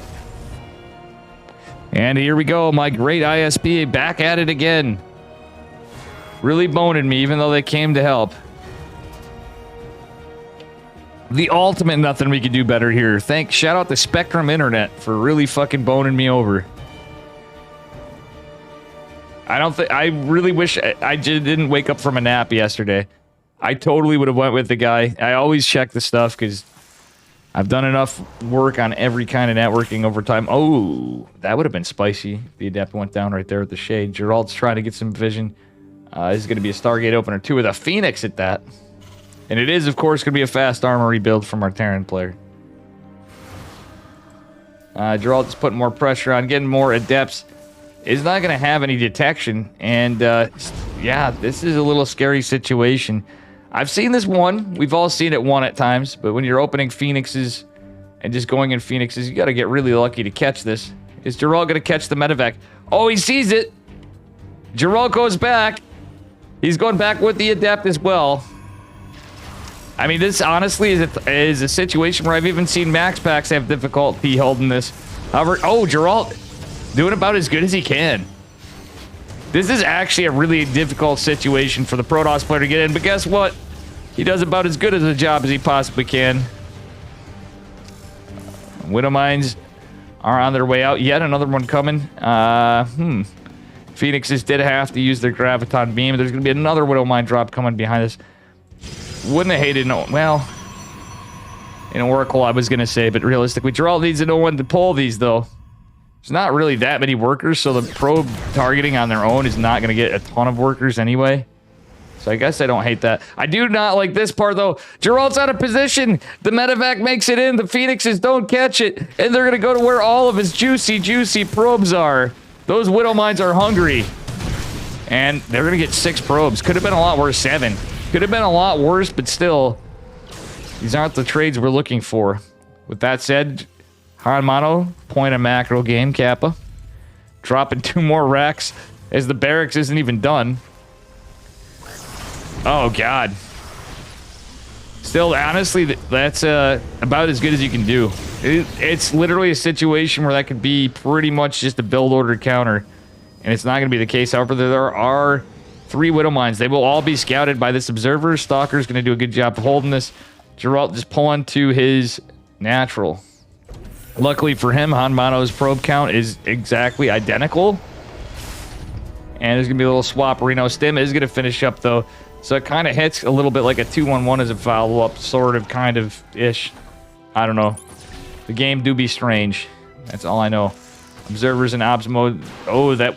I wonder if Geralt saw that Widow Mine relocate. Yeah, he was paying attention to it. He's just going to push across with some Phoenixes, try to find some value. And the switch to the Tech Lab means... Well, Stim's going to be a problem. These Phoenixes used a lot of energy. I think all of the Widow Mines were cleaned up. And Geralt is just on, game on. With that said, there's not a lot of units other than these Phoenixes. A couple of Adepts left.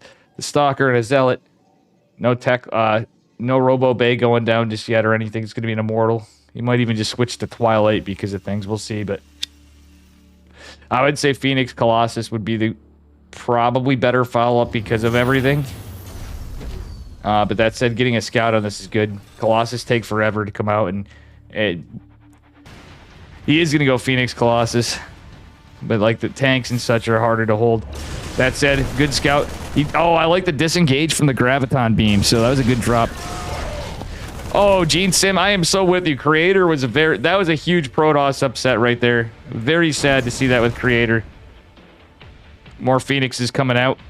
Robo Bay is about 70% done, so there's nothing really to deal with the Marines other than picking off reinforcements by Geralt with the Phoenixes. That's it. Zealot continuing to scout the push over here. I do like this by Geralt. And at the same time, I like that Han Mono didn't really chase after one Zealot. Like, there's no reason to. I mean, if it was a charge a lot, it maybe be able to get a little bit of damage behind it, but Han Mono's obviously pretty committed in this push, considering how cheeky his opener was. Colossi probably not going to finish up here. We got some Adepts, a Stalker, a Zealot, a Sentry, and Phoenixes. Oh, but guess what? There's no power on that Colossi, so that production just got shot to hell down. Phoenixes getting some work in. Marine's going to jump on top of them. They're going to try to kill the Liberator, so maybe, just maybe, it buys Geralt time. Geralt lost... Oh, actually, he's losing a lot of units here. When Charon Cheeses, Volume 7. And Sentry doing God's work, all things considered, with that shield battery. However, the shield battery is now depowered and does fall. Colossi is just going to start production, but I don't think it's ever going to get out. I think this might be game, folks. Geralt just... Yeah. He is just too exposed. Han Mono is a very aggressive Terran player. Hey, it's my brother Evan. Yeah, Gene Sim, I agree. The Hero Marine versus Maru is definitely a cool one. I didn't doubt that. Those were some sick games. I was just a little disappointed in Hero, obviously. Hero still is kind of goated a little bit. That dude's micro is insane. He just made some poor decisions on his builds, I feel like. It's a little bit of build order counters in some of the games too, but... well, it's a 1-base Protoss to a 2-base Terran, and he's lost so much tech. He has a Robo Bay with no Robo. He's trying to get one. He has a lot of probes. Stasis board going down. Geralt's trying anything. And it really will take it all... Oh, wait. Oh, no. Oh, no, the scan. And oh, no, my internet. My internet. Not like this. I'm really sad about my internet, guys. Evan, did you lose internet right there? Did you lose internet for just a second on your everything? Or you're probably just watching this? Wait, you're at work. Never mind. You work nights.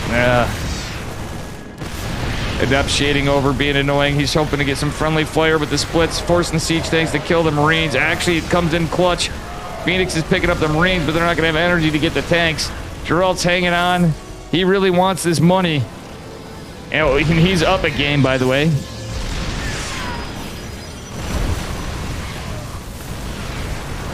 Oh my god.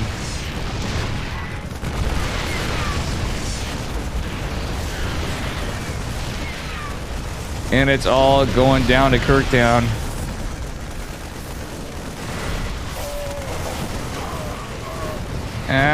Phoenix is picking some stuff up, but nah, this is just not enough units. We do have battery overcharge available, but stalkers do not that good against tanks when in few numbers. Geralt cleans it up, but the army supply is actually close. But realistically, there's no AoE for Geralt. He does have the Robo base still, and could... I think Disruptors would be his way in the game. Realistically. Disruptors and Miss Micro and a little bit of luck. Colossi could be good too, but it's going to take a year and a half by the time Hanmano pushes. And does he have combat shields? Yeah, he's stem combat shields and +1. No medevacs just yet. No medevacs period, because he doesn't have a starport anymore. He never got a starport. What the deuce? Did he lose the star? What the fuck? No, where's the starport? It's just in a weird... Oh, never mind. He is producing medevacs. Ooh, Geralt actually could get these medevacs. That's about it. And he's got a lot of oracles. Stasis wards and using the phoenixes to get the medevacs. Yeah, Geralt really could push in here. He's not going to. He's going to keep the medevacs safe. That's unlucky. Oh, beautiful stasis ward, and the force field comes in clutch. Slow Zealot's coming. There comes Big Daddy Colossus. One Colossi coming in like War of the Worlds. Chiseling that laser beam across. And honestly, these Marines took a little bit of damage from the stem. They're going to reactivate, I think, with stem still active. Nope, he had to re-stem again. So that helps about as good as it can, but that's just not enough. Still, the Colossi get some pretty good value. What the hell? You don't see this every day. Oracles target firing supply depots. Geralt is mauling. Huh. Now that's different. A couple Phoenixes do have some energy, however. This is a weird game. Very, very strange game. +2 on the way for our Terran player. Geralt just going into another Colossus and more Phoenixes. But there's Vikings out. No upgrades for him, of course, because of how much damage was done from that cheese earlier. This is one spicy meatball for game number 2. It's not looking very good for Geralt. Hanmano with a big worker lead. Geralt just reestablished his Nexus. He doesn't have extended thermal lance. He doesn't have a tech lab. He did get a forge, but no upgrades yet because he just can't afford them. He's on one base gas. He's really done about as good as he can, though. He does have a larger army, but it's how does he fight the army? Because it's 3 oracles and a bunch of Phoenix is most of his army. All right, with that said, Phoenixes are out of energy, so realistically, they can try to get medevacs and Vikings. That actually helps. So if the Colossi count can grow... Oh, Thor is coming! What the deuce?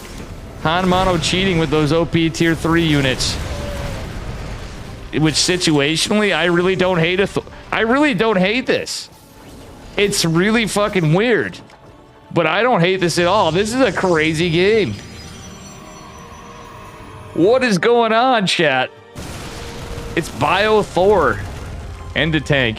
He canceled the second Thor. He just has 1. This is nuts. Geralt's kind of stuck with things that... Well, he did get an immortal up for the Thor, I guess. Because you need to be able to contend with it. And now these Phoenixes have to be careful because of the Thor. Oh, he is going to get a siege tank, is he? The Marines are going to stem forward. Geralt does want to keep these Phoenixes. He's going to want to keep everything alive, realistically. Does have another one. He's going into Disruptors as well. Stasis Ward catches 2 Marauders. That's it. Rev Tag act. Oh, that's unlucky. The Rev Tag doesn't catch anything unless that's a glitch. Another Stasis Ward catches just another Marauder. Oh, no. The Oracles. Geralt not paying attention for a second. Oh, no. He's going to lose both Oracles. Oh, man. I'm actually going to ask these guys. Remind me to ask these guys. I forgot to before if there was bugs.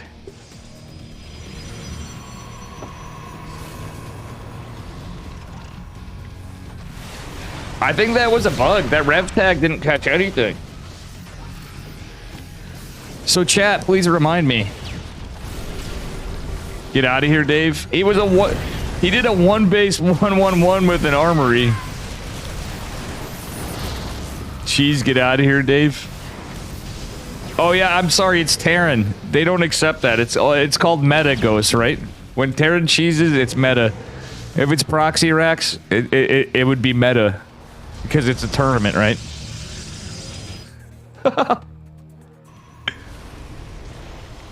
Ooh, I do like this disruptor though. Can it get some value? Let's see if Hanmano's paying attention. He is.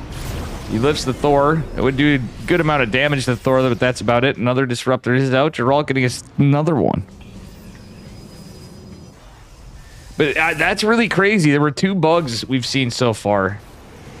The rev tag may have missed, but I don't think so. You can't really activate them on nothing. And that battery overcharge didn't heal anything. Kind of, yeah, there's been a lot of stuff, so we might need to make note of this and kind of report this over to Sinistro, I think.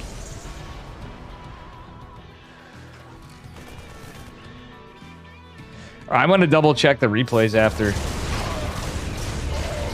Ooh, nice Phoenix damage from Geralt, but this is a 3-base Terran. Geralt with a proxy Nexus. What the deuce? He knows he can't take one at his third. So he's got a Florencio third, or a Dave. Actually, that'd be a Florencio natural, but this is more like a Dave third.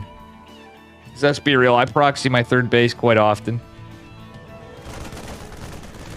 Pylon does its job scouting. This Phoenix is kind of going to go check things out. They're pretty damaged and battered right now, but they got to do God's work to get some kind of value. Clean up a Viking, which is pretty nice. Nova, there to zone, but doesn't really do much else. Charge is on the way and +1 for Geralt, but this is a +2 infantry weapons Terran. No armor, though. Really, really strange game. If Hanmano finds this base because of this probe, that would be absolutely hilarious. Charge is coming eventually. Not quite going to. Oh, Geralt taking a little bit of a bad fight right there. Oh, no. He's going to find the base. He is going to find the base. And with that said, Charge is going to finish up here. But at what cost? Disruptor attempts to go hit some stuff. Does get the siege tank and the Thor, but there's a lot of Marines. Oh, nice micro from Hanmano. What? The base goes down. I mean, Geralt was dead like 3 times. Oh, GG.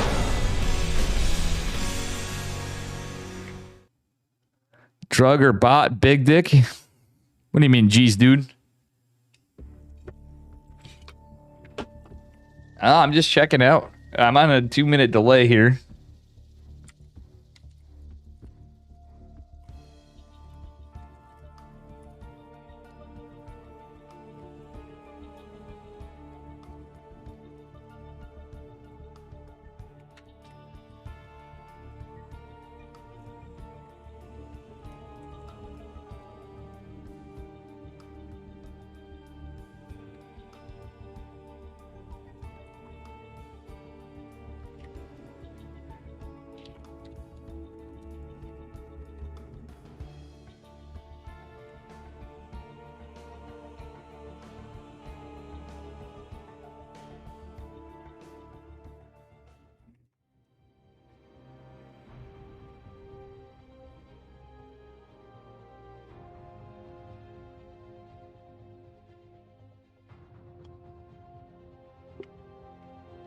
Elephant Man found a bug with, but the thing is, these bugs aren't consistent. It's like they'll randomly activate. Like, I'm not denying that stuff happens, but I don't think it's all the time. Like, and it could be on the maps too. Oh, that's interesting. Gene Sim spawning in the bottom left-hand corner of Ancient Cistern in the blue. Give it up for Geralt, representing Psystorm Gaming, and his cheeky. Oops, sorry. Prep esports opponent in the upper right. Give it up for Hanmano in the red. That game was crazy.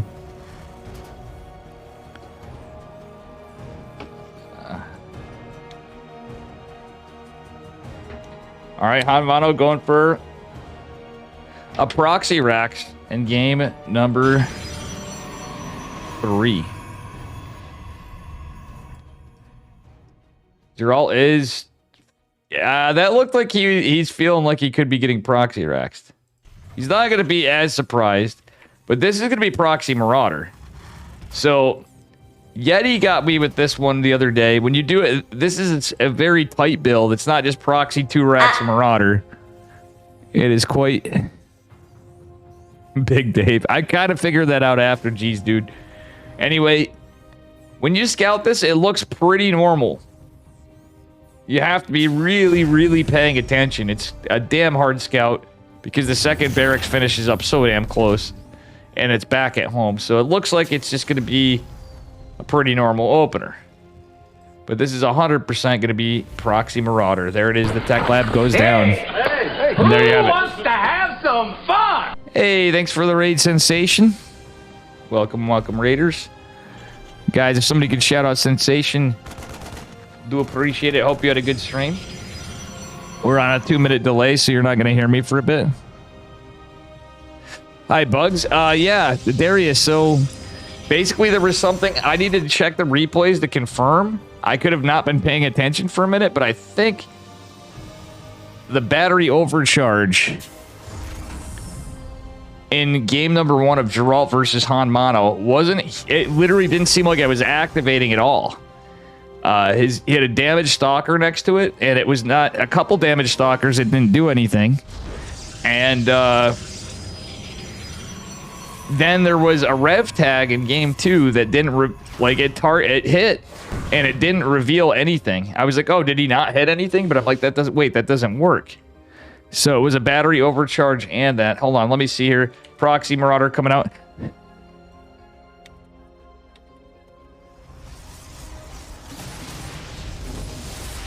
Yeah, anyway, Han Mono putting some big pressure on here. Sorry about that. I had to type to you because of the 2-minute delay, of course.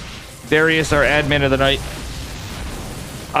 Man, look at this. Surrounds on the Marauders. Good catch from Geralt. He does lose the shield battery, which is huge, but he does keep the stalker alive, which is going to help him with this bunker at least. The depth going to come back. Some workers falling down, but honestly, Geralt's doing a fantastic job of cleaning this up. And I don't hate that the Adept targeted the Marine first. Adept is going to chisel away at the Marauder. Another Marauder coming out.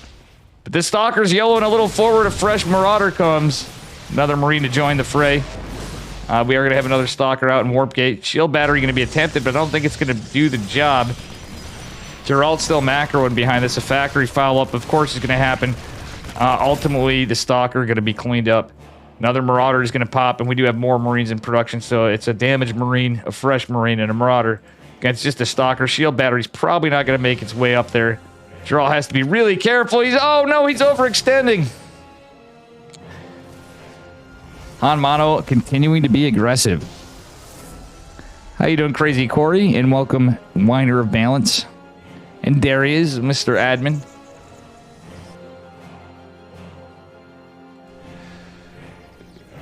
Like, I just thought about this. I mentioned it to Geralt. I didn't mention it to Han Mono yet because Geralt was on there. He didn't really realize it, but see what happens. It is going to be a boys poll. This is all in from very weird stuff from Han Mono. Another interesting game number 3. These have been some wild ones. Can Geralt hold? The Hellion production is going to be a bit of a problem with the SCVs and stuff. There's just so few units. For our Protoss player, I wouldn't hate another battery. Okay, another pylon's also good. He's going to go scout with this probe. See the Marauder. Here come the boys, and I think Han Mono may take this. Geralt has a robotics facility coming, but... Oh no, Geralt! He's going to activate battery overcharge. It is going to be targeted. Stalker is surrounded. He needs everything to fight this. And there's just not much of anything. Warp Gate finished. He has a sentry coming, but Geralt's slowly losing these workers. And the workers are even needed to fight this. He's going to attempt to recall the 2 Stalkers up to the high ground. And he is going to drop a force field, at least buying him a little bit of time. Where was that robotics facility? Did he cancel it? Yeah, he had to cancel the robotics facility because realistically, if he had a robo on the high ground, that's my only way I could see him actually holding and getting damage. A Big Daddy Immortal would be pretty clutch in this, and it's kind of a response a lot of people do. Oh no, the Adept. Even the Adept fallen, but this is on a hope and a prayer. Force field's coming down. 2 shield batteries are going to help out. Battery overcharge is on cooldown, and the Nexus out of energy. Well, the second Nexus has energy, but we'll see what happens. A probe trying to come back from the second Nexus. Oh, that force field just missed the target, and naturally I lose internet. Man, I am loving my ISP.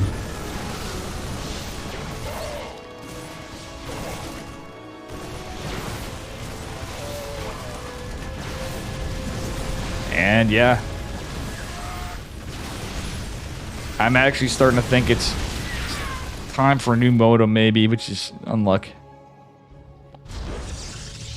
So apologies, chat, if we had a few stutters here and there in the stream.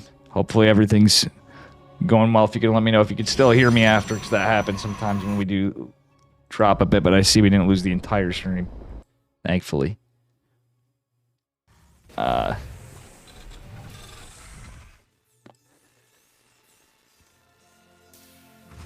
All right, second CC coming down for Geralt. The game's still on. This is also another wild one. Geralt going into a Dark Shrine. One behind Dark Shrine, eBay coming down. Tech Lab going down to the barracks. And no starport just yet. So nothing really being produced other than the Cyclone. But a missile turret. I think Han Mono already predicts there's going to be DTs. Because he's like, well, what could actually kill me and what's likely right now? Hellion is going to be intercepted. I like how the probe's chilling here. And I'm losing internet again. This is fantastic. Big Sag. Okay, well, for the moment it's a one base at both of them, but our Terran player is going to have his base before certainly leading on workers, but Geralt's done about as good as he can to hold on, but can't really push up this ramp.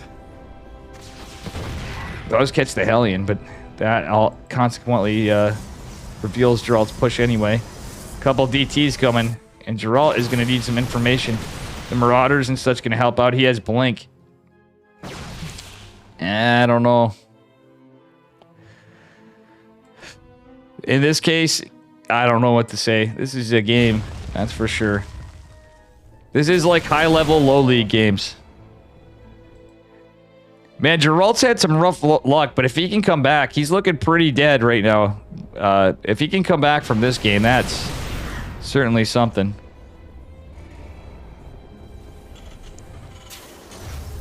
Han Mono. Okay, is going to kill one of the DTs. Second one going to try to come in and get some value. The one good thing Geralt has... Oh, never mind. Oh, Jesus Christ. One of the stalkers dies and my internet keeps dropping. It's fantastic. So you guys might just see fast forwards or something in between, but it's beyond my control for the moment. I'm out there, Jerry, and I'm loving every minute. Saved one pug squirrel hanging there. Hey, thank you, 47ness, for the 200 bits. I do appreciate it. Anyway, Warp Prism coming in. Unfortunately, again, that missile turret's going to be... Two missile turrets going to be a problem for Geralt. And now, Han Mono is on two bases. He's able to Mule Hammer, and he's feeling safe with these two missile turrets. Also, the Warp Prism going to be a bit of a problem. DT does manage to drop, and he gets the Cyclone, though. Charges on the way with a Colossus, but that's going to take a while. And, ooh, Geralt's going to see the missile turret. Does he save the DT? He does not. Ooh, a little bit of missed micro right there from Geralt. We'll see what happens from here. Charge on the way as well. Yeah, see. We got the charge. 2 base saturation for Geralt. He's kind of... He has to basically just buy a lot of time and pick off whatever units he can. Catching the Cyclone was pretty big. But now it's Marine Tank. Nice supply block for Han Mono. And he's going into a 3rd CC, however. So Geralt is going to need to hold, pick off units, and expand. Even from the back foot. +1 also coming down for Han Mono. He does have stim. He forgot combat shields. So something good that could happen for Geralt is if Han Mono forgets combat shields. Does have concussive shell Marauders, but he hasn't been producing them for a bit. Yeah, he's going to have a decent number still. Again, this is not a high number army for Geralt. He is going to go for his 3rd base, however, and Han Mono is going to finish before, but he is going to have to build an orbital. He's probably not going to land it on location. This is insane that this game is... We still have a game, folks. Very crazy series. But regardless. And Geralt just getting mad at these unbuildable plates. Geralt not paying attention to his stalkers, however, does manage to save them. He's going to need every piece in this army to fight it out. Second Colossi is done. Extended Thermal Lance is on the way. This is where Geralt needs to buy time with nothing. And that, more than anything, it is right here. The longer... Yeah, he's going to have Extended Thermal Lance. That is going to be huge. Third Colossus on the way, but it will not be done. I think this third base is going to be in jeopardy. He's tipped his hat by the location of his shield battery. I think this is going to have to be a cancel by Geralt. 100% he's going to want to cancel this. Like, obviously you want to keep it, but you can't.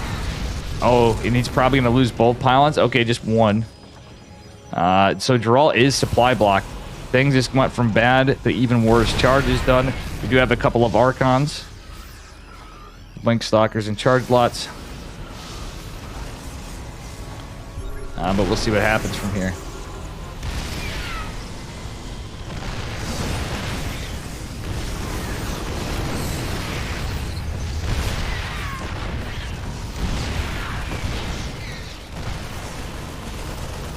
I like that Geralt was trying to take the third base immediately, but he really couldn't engage the army. It's hilarious that SCVs are trying to fight the classic Han Mono dropping the... I'd call them manor eBays, but they're actually there to segment off the army. Interference matrix going to be big. Does the disruptor hit? Nice splits from... Holy shit. Han Mono certainly has been improving. Those were some actually very impressive splits.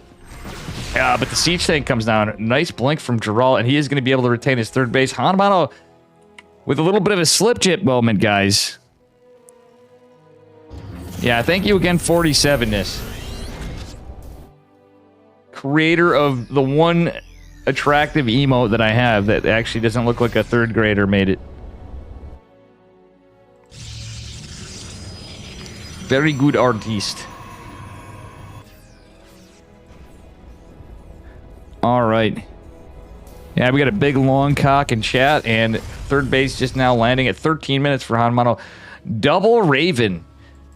This is interesting, but if you guys notice, Han Mono was not long distance mining or anything, had a misrallied CC there for a minute, but the push I think ultimately was worth it. There is a missile turret here, but the DT is going to go just out of range of it. That is hilarious. Nice Warp Prism micro from Geralt's going to save this. That's hilarious. Han Mono actually had every form of a detection at his avail. Look at this. He's not been mulling. And the DT still managed to find workers. He has 2 Ravens, missile turret right there. Hello, DT still gets 2 workers. That is actually pretty goddamn funny, chat. You don't see this shit every day. These games have been, this has been quite the series. Han Mono gonna, for some reason, take this medevac and afterburn it of what? I really feel like we're watching Slip Jip. Viking and 2 Ravens gonna make this a problem for, and I'm gonna lose internet. Again. Warp Prism goes down. It's not affecting the players. That part I checked out with people. I'm gonna double check with them after, but this is... Okay, medevac. Wait, wasn't Skep? I think that was just out of range of Geralt's army. Geralt does have to be careful. But, oh my goodness! Beautiful disruptor hit over here. Catches a couple Marauders and Marine. And there's going to be a charge law run by. However, this drop is going to be a bit of a problem. Forcing a recall. Oh, Geralt's just going to recall almost everything. And it's going to be... well, actually, 1 Marine drops. That's it was a good pickup from Han Mono. Every bit of damage he gets to Geralt's good, but Geralt's catching up. He's on +2 ground weapons. He's going to be ahead on upgrades versus 1-1. And going into ground armor +1. This is actually pretty nice from Geralt. Army supply in favor of Han and Mono narrowly. And Geralt has 4 Colossi and 3 Archons with 2 Disruptors. Going into Psionic Storm, getting an Immortal. This is a scary Protoss army. And did he lose the war? Let's look at the trades. It's pretty close. In favor of Han Mono, but this kind of situation happens in TVP, PVT quite frequently in terms of numbers. But how this game played out, this is a fucking crazy game. This is absolutely bananas. Bananas. It's batshit. It do be a wild one. And here we go. Internet being a cuck again. We're getting cucked, chat. By the internets. Alright, I'm just not going to mention it and pretend nothing happened. And you guys will be like, oh, that's what like real casters do, right? Not Dave. Okay, Zealot versus Marine. I wonder who wins when it's with charge. Ooh, Geralt catches up. Oh, almost catches the medevac, but he gets all the Marines instead. I'd say that was worth. Still a nasty army from Hanmano. There's a lot of Vikings. The couple Ravens are going to be beautiful. He still has some tanks. He's got a lot of Marauders. Geralt with the upgrade advantage or not, I don't know. Yeah, I don't think it's going to matter. That's too much other stuff. The Storms could be good in the feedback potential. Does he get some feedbacks? He does feedback the Ravens. He lands a juicy Storm. Archon's taking a good fight in the front. But the Colossi are just too damn expensive. Geralt, he's not hitting the Vikings with the Archons, but he had to retreat. That said, there's a beautiful charge lot run by in the main base. Ghosts are out or not. Doesn't matter. There's too many Zealots. He's forcing a retreat of Hanmano. If Geralt wins this, he damn right deserves to. Because that was a hell of a comeback if there ever was one. Oh, man. Look at Geralt coming in hot. GG. Geralt takes the series from an unwinnable position, it seemed like.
That was a spicy meatball. And you're not wrong, Marco Yellow. He's quite good.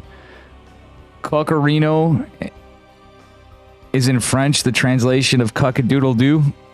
Cock-a-doodle. I'm saying cock. Jesus, is Reza here? I'm bringing out all the Reza-isms.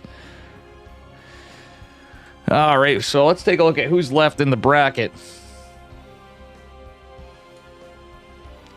And I could have went on everything. We're finally on to some of my friendos here. A lot of my buddies are playing. I say that, and you're like, Dave, no shit. We have... Oh, Maples got beat by 3 point. Forjumi versus 3 point still is... Let's see if I'm incorrect on this, because I thought I refreshed this, and I didn't. Hero Marine versus Forjumi, and I'm missing that shit? Oh, my God. Oh, my God. I so want to see that. Geralt's awaiting trigger and disrespect going on. And Skillis and Stephen Curry going on to fight. Max Pax has advanced into the semifinals. It was Eggs at Max Pax.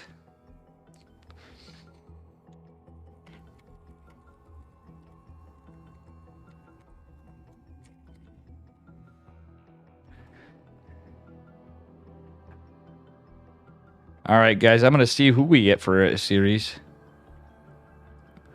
So we already have one semifinalist. You won your own points back? Oh, boy. So let's see who we have next.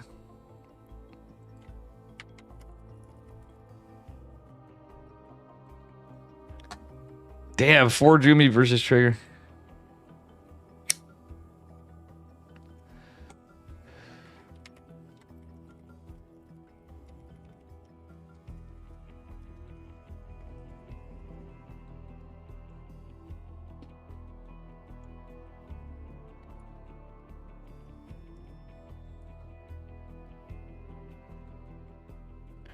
Oh, I am. I've been asking him about the bugs behind the scenes. Wait, Geralt versus... Okay, I guess we're going to follow... The game's no longer available? Okay. Max Pack Skillet?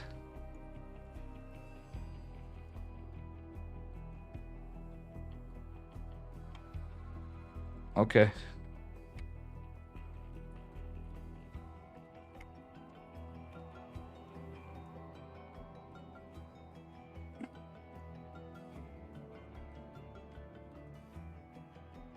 Let me see what's going on here. I wanted to get Forjumi Hero Reader. Obviously, I've not got to cover my buddy Trigger either. We got Maxi, Mix Paxi. Alright. I guess I'm going to EU. Or Max Packs and... Or not Max Packs. Yeah, Max Packs and Skillet. It's a semifinal. Nobody's covering it, I don't think. So, I'm kind of...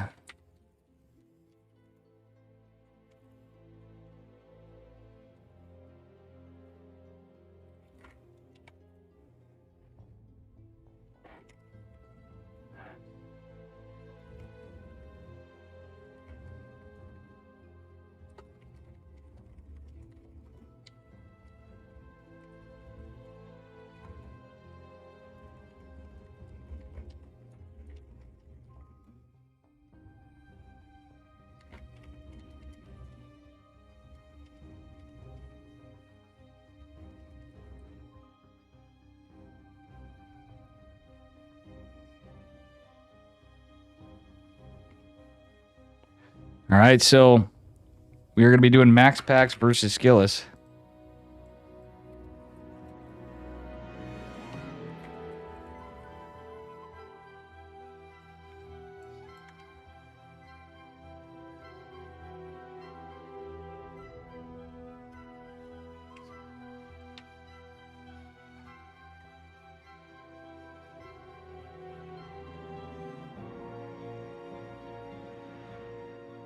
Max Packs versus Skillet, and Skillet beat him in earlier on.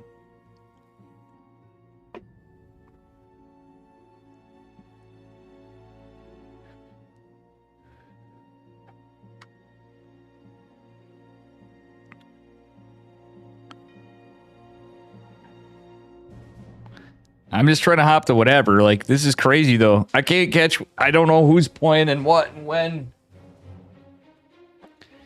Usually I want to cover my dude Trigger. You know that. It's the Americas, and here I'm covering European players. Well, you know.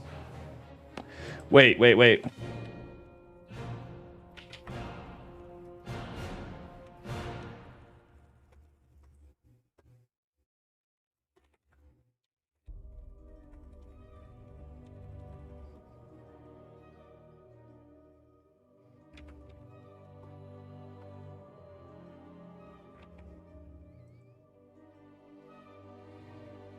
Yeah, I'm staying on Max Packs and Skillet. Hero Marine. Oh, you know if Steadfast is covering that. As luck would have it, I won't get my boy Forjumicus and Hero Marine. I would have loved to have obviously some more. We like to see our buddy Trigger. It's been a weird run. I don't know. There's only a few casters, so we get what we can get, boys. Hopefully Trigger advances, but this is going to be a tough one for everybody.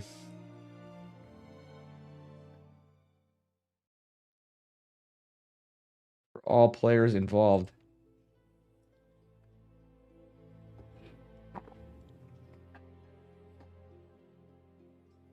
Welcome, Raven. All right, here we go. Onward and upward we are, as we are on the lower bracket side of the semifinals. I think there's still more matches to be played out on other parts of the bracket.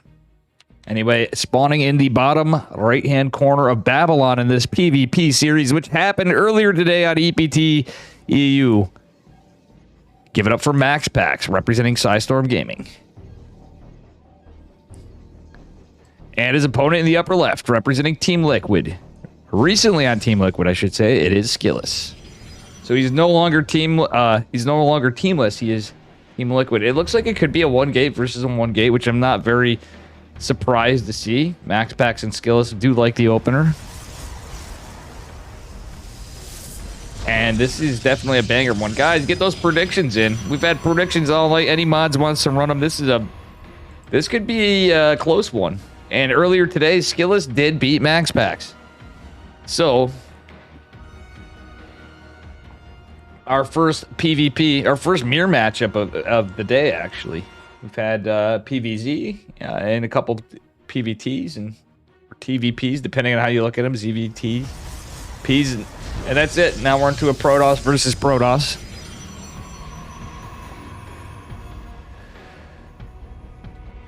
Max Pack's going double gas first. Skillis looks like he wants to get that. No, he's doing the same. Max Pack's going and getting the block a little earlier. But I think they're both going for the core. And I think this is just going to normalize into a Stargate before Nexus. We'll see, though. Max Pack's regen some shields, but is going to take some more damage. It's being annoying before he drops a pylon. Skillis is kind of keeping old Maxi Paxi busy over here for a bit. And both players... Well, actually... Skillis saturated his gases a little faster. I guess is the only real difference in the build order so far. Both players getting the Zealot out. Or hoping to.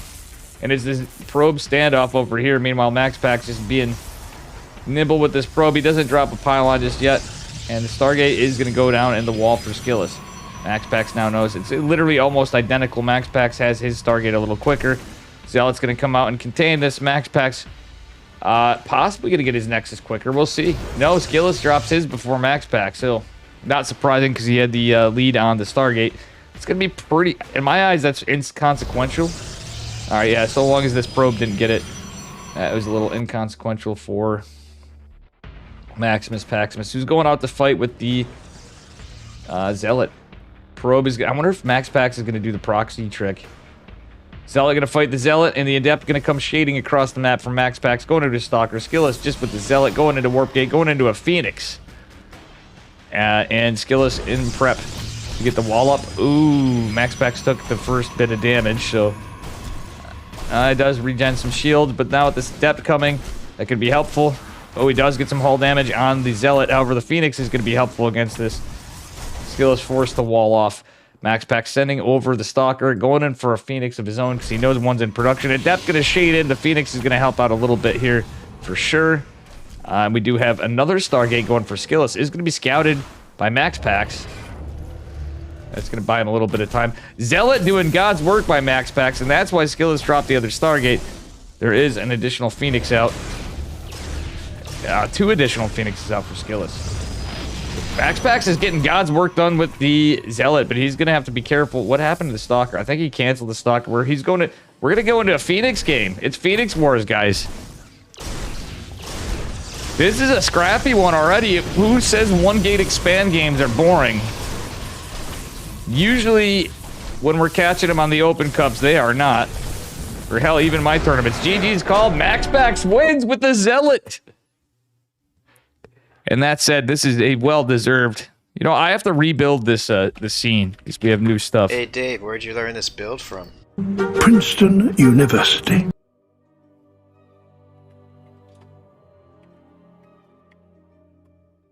Oh, if I could spell.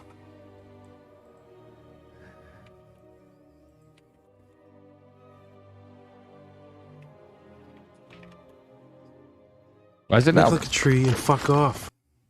All right, guys. Probably shouldn't have that on EPT cups, but whatever. That's what that Zealot was saying. Poor Mr. Nikita getting bullied by one Zealot. That's the Max Pax we know.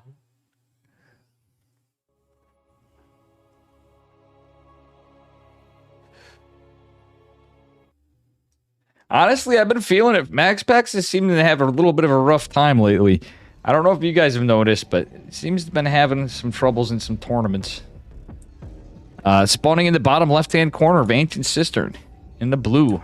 Give it up for Max Pax. Up a point. Representing Psystorm Gaming. And his Team Liquid opponent in the upper right. Give it up for Skillis in the red. Mr. Nikita himself going for a high ground. Okay, so maybe he will be going for a double gate. He may try to do something cheeky like a 4-gate or something this game, depending on how it plays out. We'll see what happens. It's PvP. Anything's possible. That was a spicy game 1.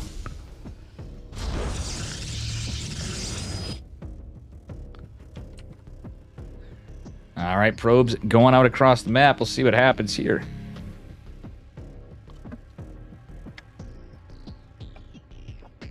We will see what happens here.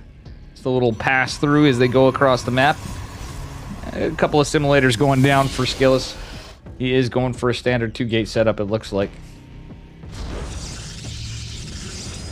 We just have confirmation.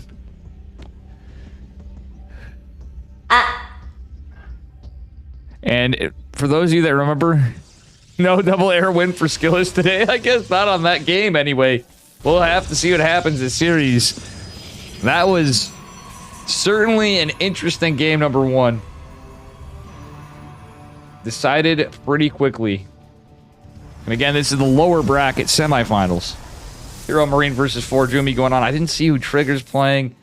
3-point advanced on one side before. A lot of kind of expected results and some interesting ones, I guess. But we're into this. I gotta actually just check my phone more rather than alt-tabbing to make it all stuttery. Ring Around the Rosies is being played. Skillis is patrol pathing, but he's going to take... he didn't take all damage yet, but he's about to. Zealot is out for Max Packs and a Sentry follow-up. Max Packs not going for a Stargate just yet, which he usually does. Actually, interestingly enough, he's getting that Sentry so he can get scouting, maybe get a quick force field, because they build quicker out of the gateway now.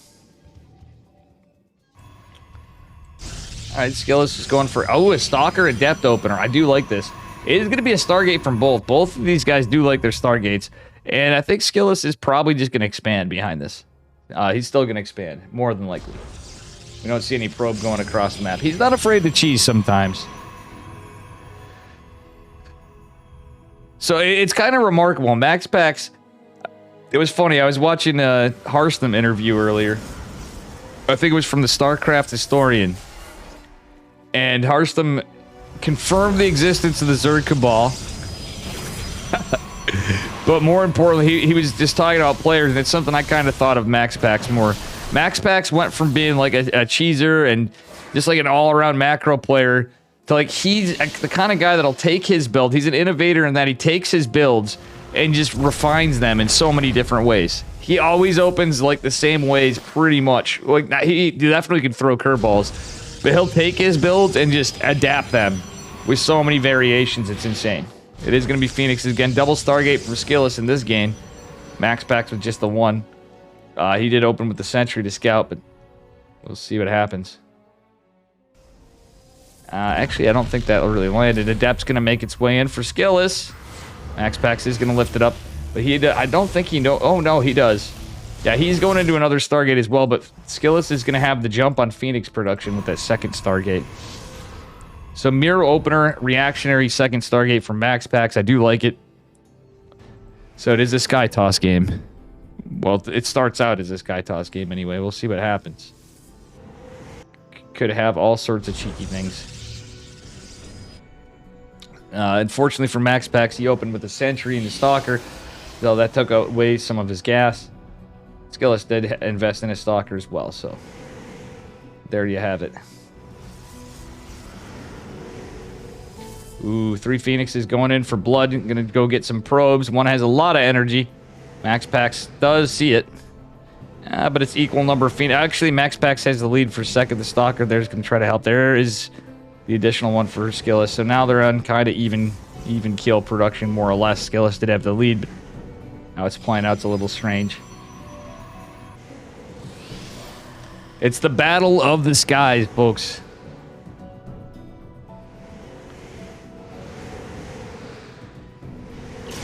So we don't usually get these in PvPs. So it takes a certain kind of player setup to do this. And again, it was a double gate opener from Skillis too. That's the other part of this. So Max Packs is leading in economy for the moment. But Skillis does take the lead there. Skillis going into a fleet beacon immediately. He does like playing in this style. But we've certainly seen Max Pax do this as well. Going for his third Nexus as well. Considering it's all Phoenixes. Oh, Max Pax going for a Fleet Beacon too. So, yeah, it is all the more a mirror matchup battle with both players on 4 gases. Skillus going to have his Nexus later. I wonder if we're going to see one just go... They're both probably going to go into Pulsar Beams. Neither one going into +1 air weapons yet. Okay, they're trying to get their Phoenixes in position. Thing is, you don't want to just take a blind attack on the one or the other players. Idion Pulse Crystals being researched for Skillus a little quicker than Max Pax. Max Pax scouts the Phoenixes over there. An Oracle, oh, hallucinated Oracle going out for Max Pax. That's actually 500 IQ. But Skillus is going to have that lead on the Anion Pulse Crystals, like I said. The hallucinated Oracle might scare Skillus for a second, but he may know it's up because he did. I think he saw the sentry. I love this for Max. Well, Skillus is doing the same thing. They're both setting some forward position pylons, kind of scout the Phoenixes. They know they're in a sky battle. There's no shield battery for. I'm surprised Max Pax didn't drop a shield battery. He's gonna lose a couple workers right here. Well, at least one. And the Phoenix count is in favor of Max Pax, actually. Taking the Phoenix fight a little quicker. They both have Anion Pulse Crystals. Max Pax is taking the way better fights, and GG is called. That is it. Max Pax takes the lower bracket semis. GG's.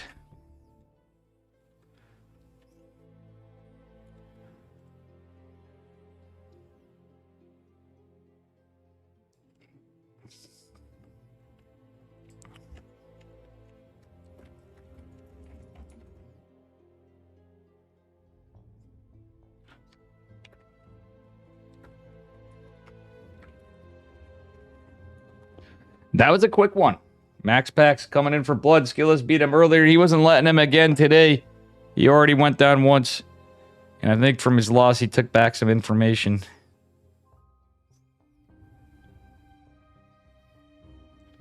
Take a look at the bracket. Oh, wow. The finals is Hero Marine versus Max Pax. Well, damn, we're in the finals. It's Hero Marine versus Max Pax.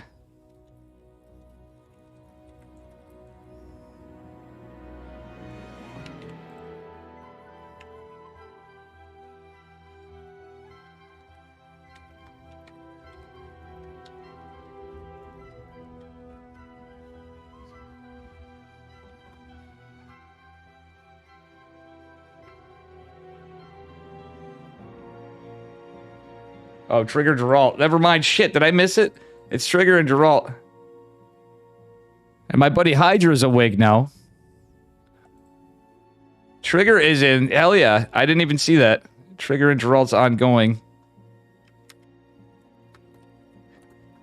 Oops. Oh.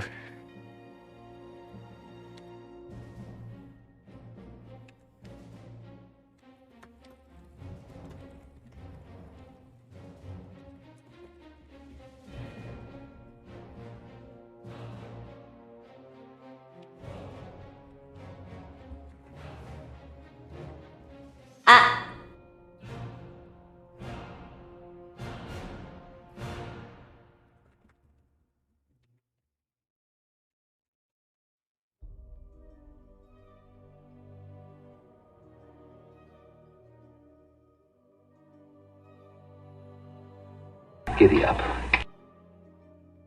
Thanks for the foul owl, STJ. Sando, how you doing? ZE Blunder King. It's a veteran gamer. Am I?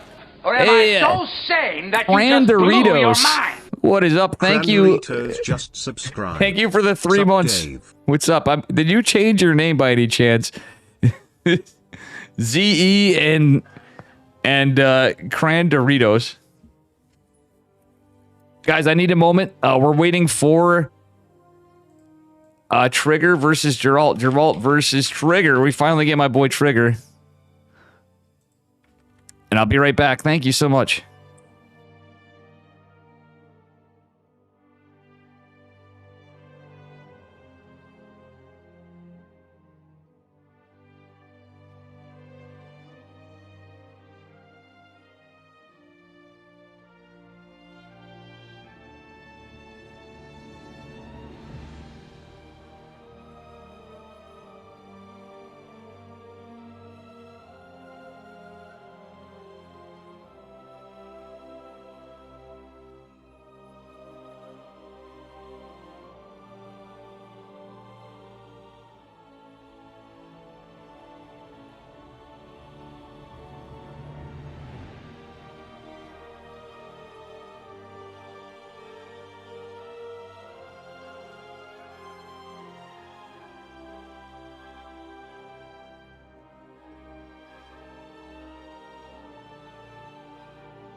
Well, Max Pax is advanced to the finals, so it's winner of Geralt versus Trigger.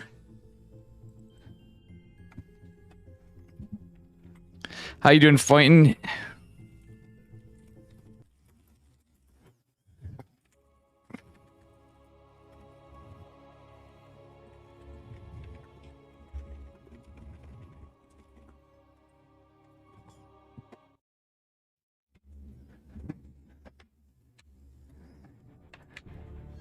All right, here we go. Guys, just, you know, if it is, I don't know the score. So if anybody knows, let me know. None of the casters that I'm aware of was catching this side. Oh, I just changed this accidentally.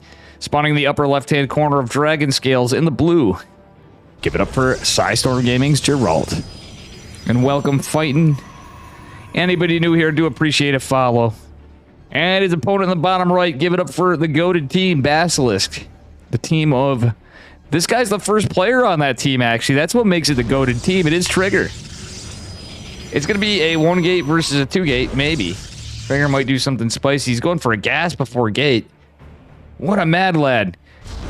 Probably one of my favorite players and probably our most promising up-and-comer in StarCraft. Pretty universally known. There's a lot of really good players, but this kid is definitely an up-and-comer. But Geralt, a very experienced young lad himself. He's probably a year or two older than... I'd say he's probably 2 years older than Trigger, so he's not all that old. But he's got a lot of experience under his belt, and he's a very good PvP player. I've seen either outcome happen in with both these guys. Oh, yeah, you're right. Stephen Curry, how you doing? I'm sorry I missed your game with Holden. You do know I really like watching you too. Good to see all the friendos here coming in and on and whatever. Let's see what Mr. Trigger's up to. I want to just check the score. If anybody can let me know the score, that'd be fantastic.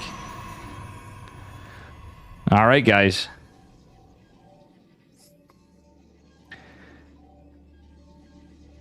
Alright, it is going to be a 1-gate from Trigger, taken with a gas first, though. That's a little different.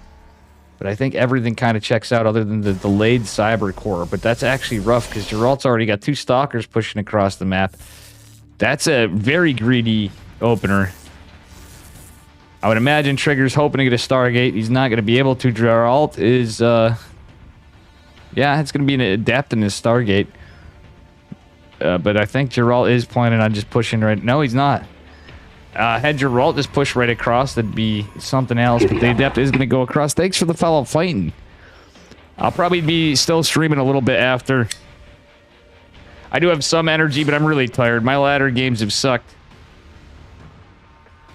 But we're feeling a little more energy at least. We'll see what happens. Geralt looking like he's going to go for a... he's at least going for a 3rd gateway. Is it going to be a 4? Yeah, it's a 4-gate from Geralt. Trigger drops the batteries part of the wall. Adept's going to go try to scout. If he sees... Well, this Adept probably going to get in there, but we'll see. Geralt is pretty good at scouting this. Oh, he even anticipates this. A good anticipation from Geralt. And nice block on the Adept. So, Trigger does not know it's a 4-gate just yet. Other than the fact that there's a delayed Nexus. So, that is a bit telling right there. If he sees there's no Nexus, he knows something cheeky's up. He's probably going to assume it's a 4-gate, but... not reacting in kind just yet. Is he going to check for it? Yeah, it looks like he's checking for proxies for sure. Oh, Probe's going to go down for Trigger. That's unlucky. Meanwhile, behind it, a Void Ray is coming out. Max Pax kind of response from Trigger. Not going for a Void Ray into Robo. He's going for another gate. It's a lot of Stalkers from Geralt, though. Trigger a little out of position. But the prismatic alignment is quite good earlier on when there's less Stalkers. He did have a scary amount of Stalkers, though. Like one-shottable amount when the other 2 joined, but losing those 2 did not help Geralt. Battery overcharge still active, and is going to be so for a few seconds, buying both players some time, I guess. Because Geralt just disengaged. But Geralt is looking pretty all in here. We'll see what happens again. Can I follow again with me, Mick? How you doing, Kel? 234 are you, by the way, too? All right. Second prismatic alignment is available. The other one is going to be off cooldown. Oh, it is off cooldown now. So Trigger looks like he's in a good position. 2 adepts. Go. Oh, that's going to get his attention. So that does force Trigger away. Geralt getting 2 adepts in. They will be cleaned up eventually. Thanks for the follow. Kel234 RU. And adepts are going to make their way out of here. Let's see what happens. Adepts Shade forcing some of these units away, which is good for Geralt. But 2 Void Rays, 2 Stalkers, and a Sentry is not what Geralt was looking for. There's no follow-up. He's zoned for a Nexus of his own. But this is actually a really tough position for Geralt right now. Trigger leading in well, he's pretty much caught up in army supply. And he could actually tech out of this. Truthfully, I wouldn't have hated... Okay, he is going into a robotics facility. So this is actually like a max packs hold against the 4 gate right here.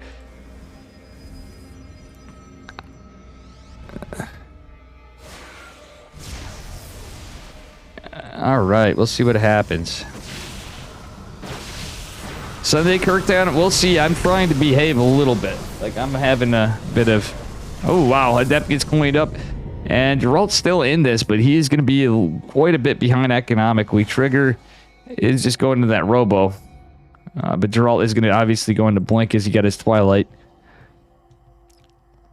Does have his 4 gates for now, but the problem with this is when you open with the proxy, it's probably going to get eliminated. Yeah, that's going to be the first point of attack from Mr. Trigger. Geralt does buy some time, though. He's getting a couple of stabs with the Stalkers, and that's about it. Just a couple little hits with the Phase Disruptors.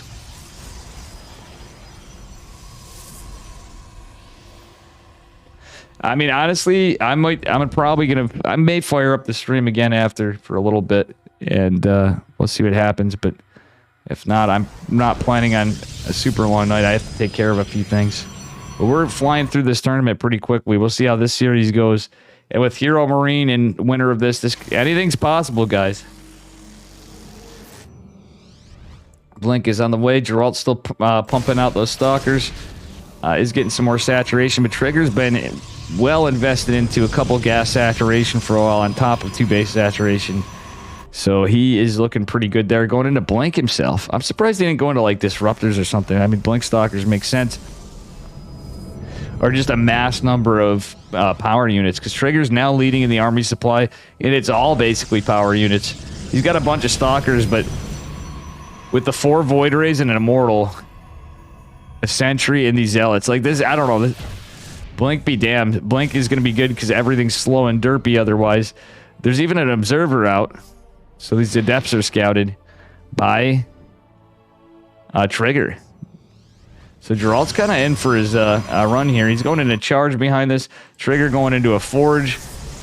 Geralt's going to take a 3rd base? Question mark? Maybe. He doesn't have the... Yeah, it looks like he... No, he's going for a warping. No, he is going for a 3rd base. So Trigger got his down first, but funnily enough, if there isn't a throw here, like Geralt just doesn't have the army supply, Trigger is going to scare the hell out of Geralt right here. These prismatic alignments are activated. Oh, nice. Blink Stalker micro from Geralt, but he's not paying attention. Either lagged out or he's not paying attention for a second. And his Blink is on cooldown. Going to lose another Stalker. You got 4 probes for free, though. Well, not for free, actually. I think those were the Adepts. Still a sick defense from Trigger overall. Little miss micro from Geralt. Or actually, it was unfortunate positioning of that one Stalker. He had to blink everything away in that situation. But this proxy gate is a thing of the past for Geralt.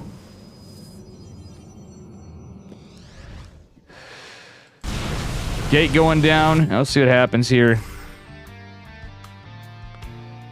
Trigger is going to even have a +1 ground weapons advantage. It's looking really good for the team and Mr. T himself. The Canadian Mr. Yuna. Let's see what happens here.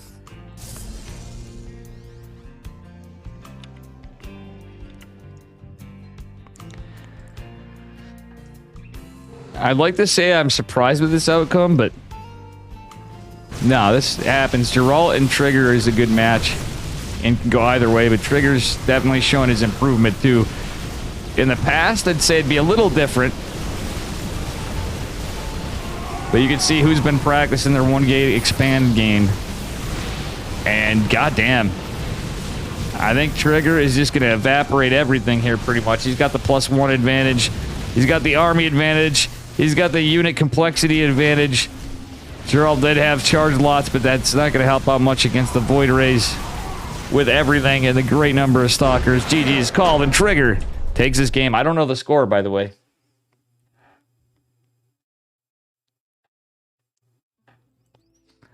Damn, I would have loved to seen Fort Jumi and Hero Marine too, though.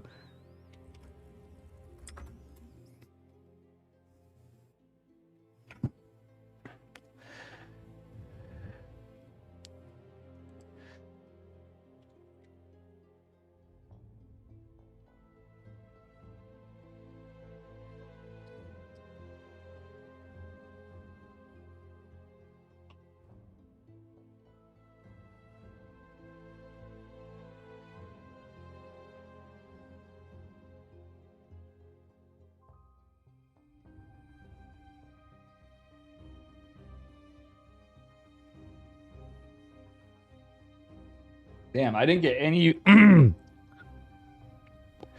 for Jumi or Trigger earlier. I mean, hell, it's hard when we only have so many casters too, but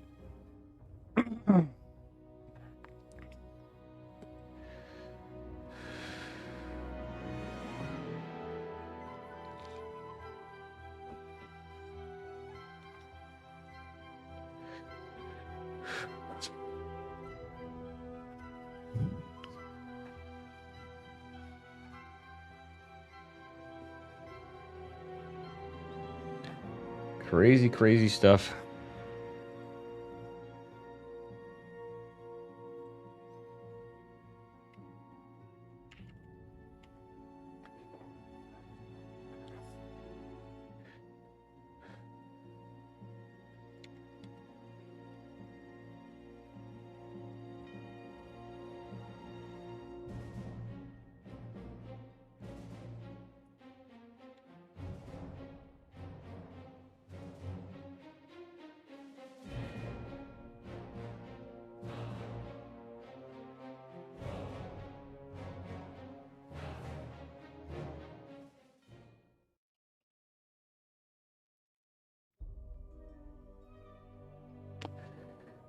Stephen Curry, you know it. Yeah, Trigger is OP, man. Gerald do be an OG homie, but so is Trigger. And I gotta say, he is fucking cracked.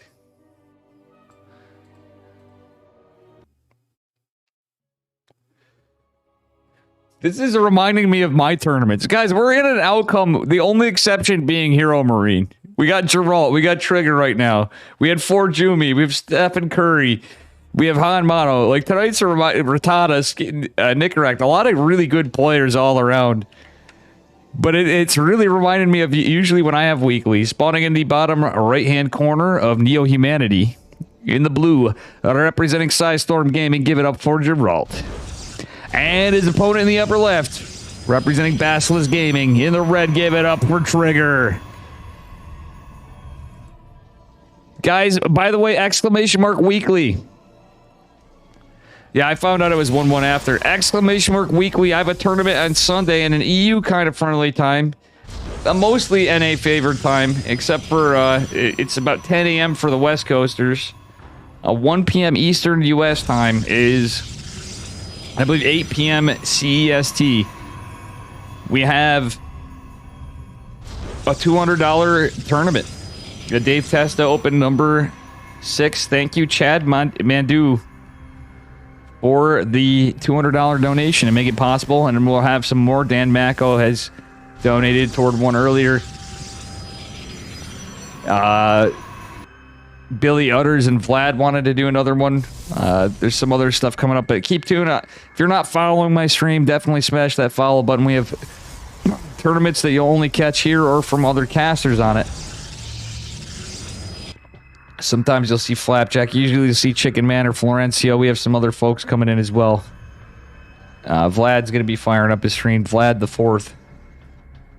Amongst other people. Saffron, Renegade. There's different people that come in. Very rarely Steadfast. I think those days are probably over, but we'll see.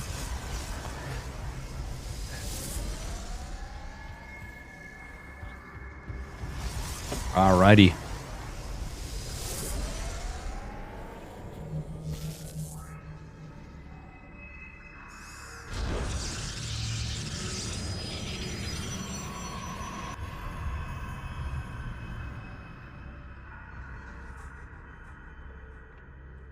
Well, I like the pylon from Geralt. He's just metagaming Trigger. Trigger isn't afraid to do a 2-gate either. So it's either going to be a cheese or it's going to be a 2-gate expand. He's a pretty well-versed Protoss player. Geralt is a man of always 2-gating. I don't think I've ever seen him do a 1-gate, even when it was very common in the meta, and he was always really good. He's taken down some monster players himself. Mana and Showtime, you name it. Actually, Geralt is also a beast. I am never sleeping on this guy. Just like Trigger. Two of the best Protoss players in the world. Trigger going for a Robo. Geralt just kind of mind game. Oh, wait, he's going for Twilight. Okay. So Trigger might actually have the opportunity to be a little more aggressive here for a bit. The 2 Adepts are going to be deflected. Shield Battery is going to block this, but Trigger definitely going for some aggressive play. So it's going to be in-base 3-gate Robo, it looks like. Or ideally was going to be, but it is going to be scouted by the Adepts. Just as much as they get 4 workers, 5 workers. Kind of checks out. I think 6 is the magic number for optimal trades, but we'll see. How you doing, Chaba?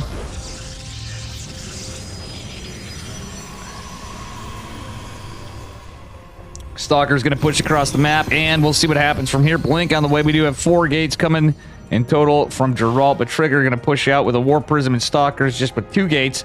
He is going to expand after. Geralt with the 2-gate expand a little earlier. Still both pretty late. Oh, Geralt was trying to kill this with the army. He was trying to trap the army. Oh, if he had more than 2 Stalkers, that would have been pretty good. Geralt with a double sentry follow-up. Little Zest-esque.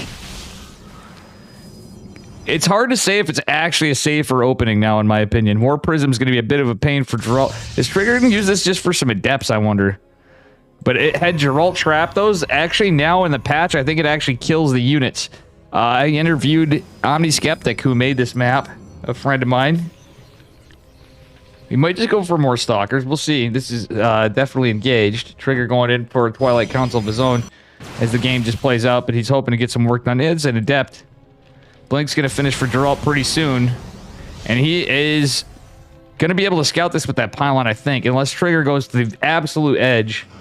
I think there's just a little bit of room where it could be unscouted. Alright, I like the Phoenix going out for Geralt.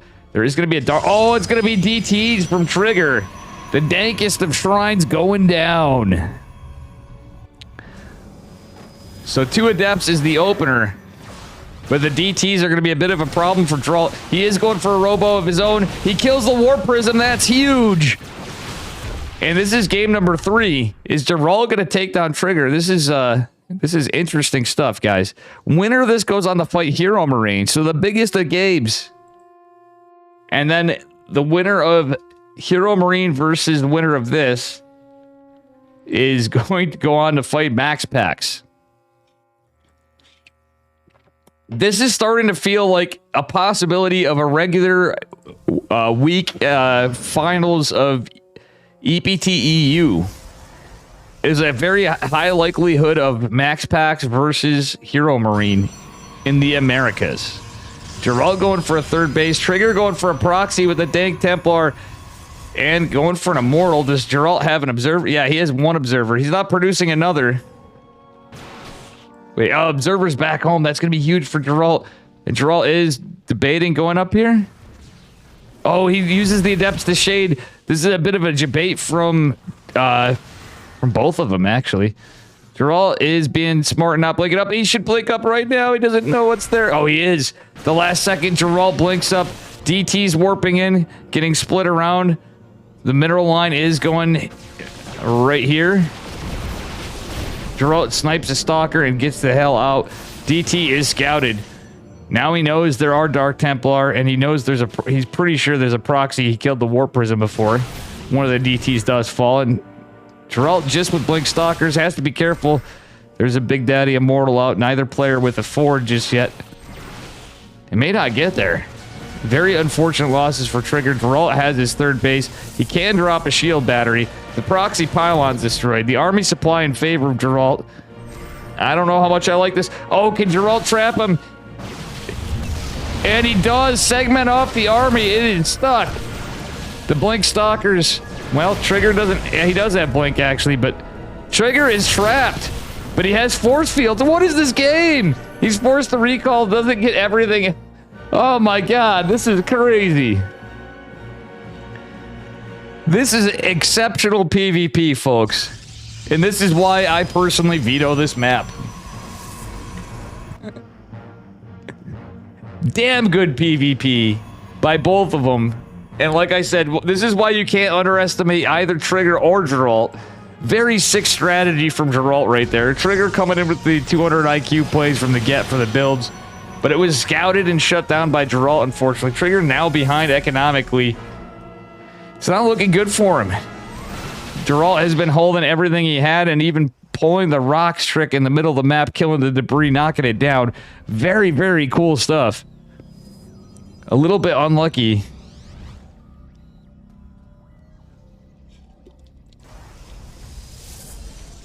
And yeah, we will see what happens.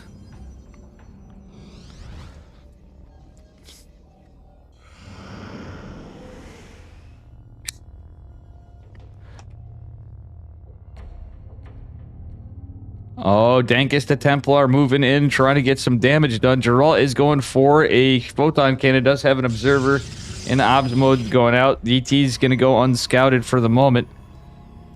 I think he's going to kill his probe, though. Yeah, he just tipped his hat, but I don't think Geralt really cares. He's going to push across the map. He's like, I really don't know if I need a fourth right now.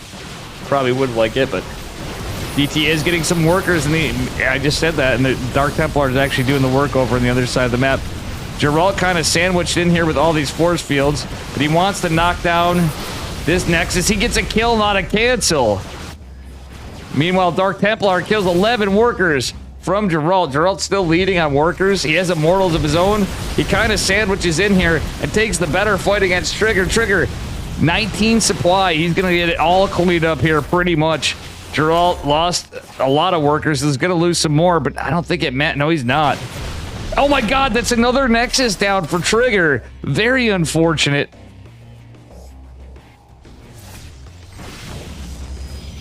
Oh my goodness. This is crazy. Cancel again from Geralt. And he is going for a fourth base behind this. DTs are not. There is no Colossus. There is also no third base for Trigger. So, always a risk when you're going Dark Templar for various reasons. It's a high risk, high reward unit, in my opinion. If you you could use them when behind, you could use them when ahead, you can use them just because, and I've been known to use them all the time. So spoken from a true DT aficionado. Generally speaking, you have a big chance to go and be behind. Trigger desperately trying to find some damage with the Dark Templar otherwise. But damn, GG. Geralt comes in hot, and I don't think Trigger should feel too bad about that because it was just it was a little unlucky, but also some really good scouting from Geralt. It's PvP, it could go either way. Cheese Whiz, welcome, and I agree, but they're always a pain to play.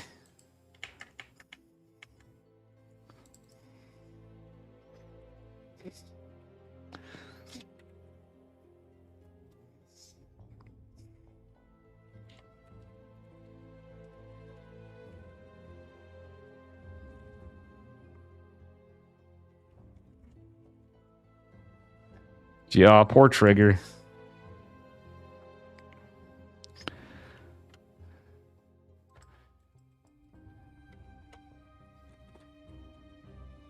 All right, and we're going to EU.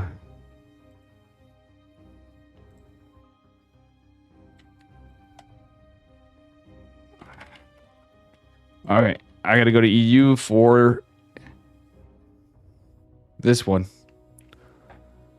Very unfortunate for my man, Mr. Trigger. A big Sag. Hey! Who wants to have some fun? Trigger, thank you for the big old raid, guys. Make sure you're following Trigger. You just watch him bring us some incredible StarCraft. Unfortunately, it was a loss, but definitely some good stuff. Thank you very much, Trigger. In fact, I can shout you out myself. I hope you had a good stream today. And I do appreciate the raid, kiddo. We got a tournament on Sunday. I hope you can make it.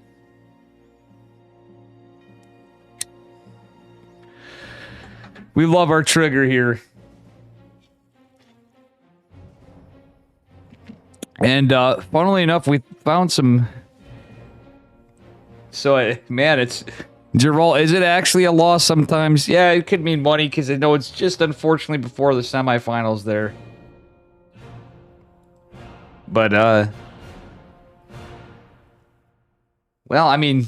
Giddy up. At least you don't have to fight Hero Marine. That would be nerving, too. Hey, thanks for the follow, Argy Mike.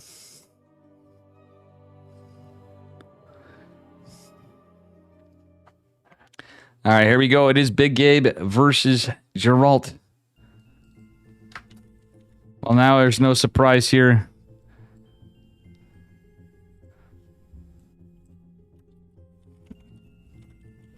Wow, I never updated this either. God damn it, I'm slipping.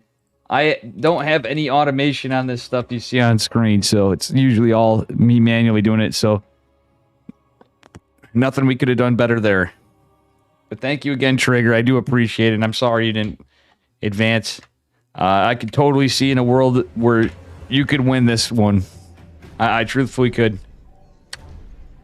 All right, spawning in the bottom left-hand corner of Royal Blood in the blue, representing Psystorm Gaming. Give it up for Geralt. And his opponent in the upper right-hand corner, representing Mouse. In the red, our Terran player. It is the largest of Gabe's himself. It is Hero Marine. So we got a little PVT here. By virtue of IEM Katowice, that means we probably have a Terran victory. I'm only teasing you. Hero Marine is the favored player here. And Geralt is not a big fan of PVT. Trigger, you're probably going to bed, but just in case you're not. If you happen to be around, you happen to hear this, I'm just wondering your thoughts on PVT right now. If not, I'm going to have to ask you on the side later. All flaming aside of our Terran compadres. All right, we're going to have a little bit of a harass at the end because it was a gate scout from Geralt. I think he has a pretty good idea of some of what Big Gabe's up to, but as he showed us in Katowice, he's capable of some cheeky plays. He's usually a pretty standard guy, but gotta say, anything is possible. Geralt taking a little bit of damage here. He's trying to be annoying and delay the CC, but realistically it lands at just about the right time for Hero Marine.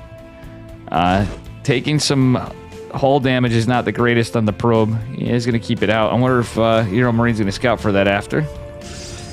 Geralt may have something cheeky in play. I hate to say it, but Geralt's a player. Oh, he was trying to go in to get some harass or maybe another scout, but he's going to see that it's a Reaper at least. Buys like a couple seconds. That's about it for a Stalker to come out. But it is just a single gas opener, pretty standard with the bunker. It just looks to be a 1-1-1 from Big Gabe. We will see what happens here. Now Stalker is going to be out to greet the Reaper. Ooh, even having the...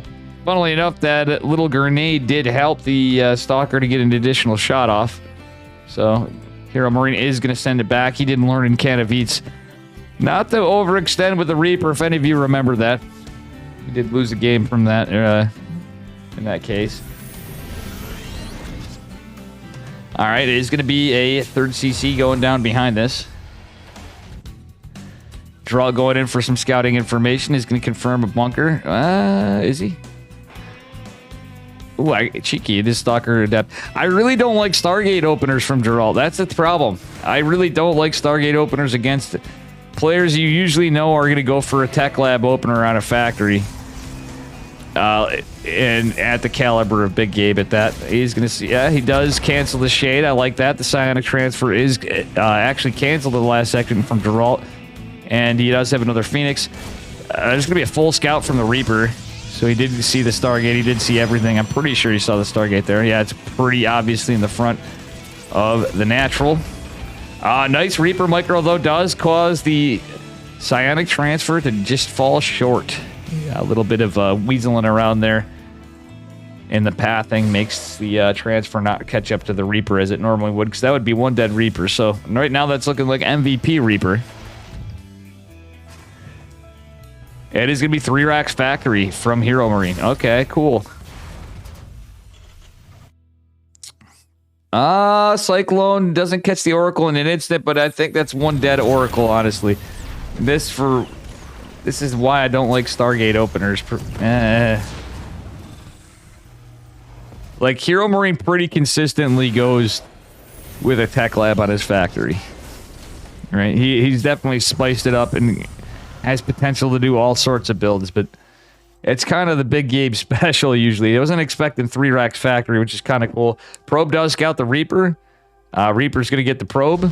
Gerald's going to drop a pylon, and he has a good idea what's going on. He got a full scout at least, but still not worth the minus 150, 150. So 2 probes and an Oracle going down, and absolutely nothing falling for Big Gabe. Reaper still living, and that got the 2 probes. So far, it's going to catch another one. Gerald is constantly sending probes out, trying to scout out what's happening. And there is no starport. Oh! Gerald gets in with a 2 adepts. That's actually pretty big. He gets a read. He sees there's 2 tech labs researching. It is a concuss... Oh, no. Actually, I thought it was concussive. It is combat shields. Just a little bit of vision problems on my end. A little bit of combat shields and stim. Pretty standard opener against Stargate, too, which is smart. But Gerald's just using it as a forward launch pad for Blink. I really don't like Blink against this. It can be good, and you just have to be in position. It's just... Especially, it's not that I don't like Blink. It's the fast third version, but Geralt does have some gateways out. It's going to be annoying with the Adepts. It's a 3cc build from Big Gabe, though, so that said, it's not like the end of the world. Geralt going into double Forge, though. Okay, I do like this. And, the largest of Gabe's is going into Widow Mines after the follow-up, I think. Did he swap? Yeah, he swapped his factory. He's going into Reactor. And his supply block for just a second. Pretty normal stuff, though, to be at that time. Stalker's catching some value. Oof. Has to lose 1. He has to be really careful here. And Geralt's not paying attention. He loses... Oh, my God. 2 more Stalkers.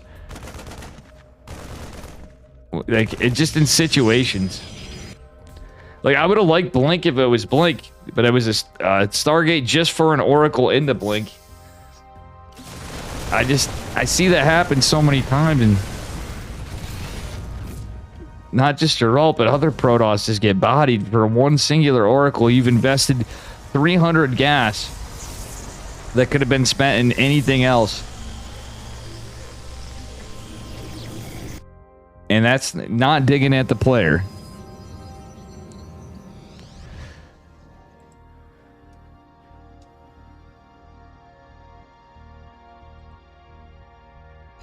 All right, Marines and Marauders pushing out across. They do have 2 medevacs to follow. We'll see what happens from here.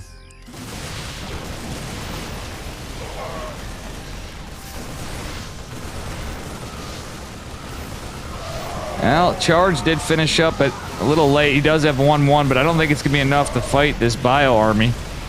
1-1 has finished for Big Gabe as well, so it's even upgrades. Protoss it usually favors, but medevacs are things. Some probes are pulled. Stalker's going to clean up one of the medevacs. There's not much army left here for Big Gabe, but he is a lot behind it. Geralt doesn't have much, period. Does clean up another medevac, which is nice, but the proxy, I think... Oh, the Widow Mines right here. This is looking pretty scary. And, oh, Widow Mine kills some of this. The armory is going to mean that is one Cloaky boy. Geralt going into a robotics facility just now at his 3rd base because he just has to drop it. Partially from the SimCity too, but it's... Oh no, the other Widow Mine! Not like this. This is Geralt is paying attention. He's going to use the Blink Stalkers to trigger it. And, yeah, we'll see what happens from here. 4th base CC is going down. And, oh, that's 2 Widow Mines. Big Gabe with the absolutely crazy Widow Mine placement. That's just so smart. But I don't know if he actually saw the proxy. He just saw the location of the units. He is going to find it ultimately, I'm pretty sure, pretty quickly. So he's going to land his planetary. Geralt already has his 4th base down and has been mining it from it. So, Geralt's going to have to get a read on that. Wow, Widow Mine just being annoying everywhere. We are just now going into a Robo Bay, but ghosts are starting to come out. Oh, wait, that's the Widow Mine. What did it catch? 2 kills. Okay, not bad from Geralt, but there's another Widow Mine. It catches 3 kills. So, all in all, pretty good trades for Hero Marine, I'd say. But Geralt didn't lose any structures. It was mostly units, at least. So I guess if you're in this case, if you've retained your bases, you've retained your production, it's probably a little better. But Geralt is still massively down in army supply. He's just now getting another Robo. Does he have an observer even? No, he does. He is going to snipe that 1 Widow Mine. Another one catches a probe coming in to reinforce. There goes the proxy gate. So that is going to hamper some of Geralt's production. Blink Stalkers are good. It's just against... In certain situations, I like them and they can work. But it's just... It's pretty hard to do. Oh, beautiful EMPs. The shield battery's obliterated. There goes all those pylons for Geralt. He's now supply blocked when he's already behind on supply. And this is a lot of Big Gabe's army, honestly.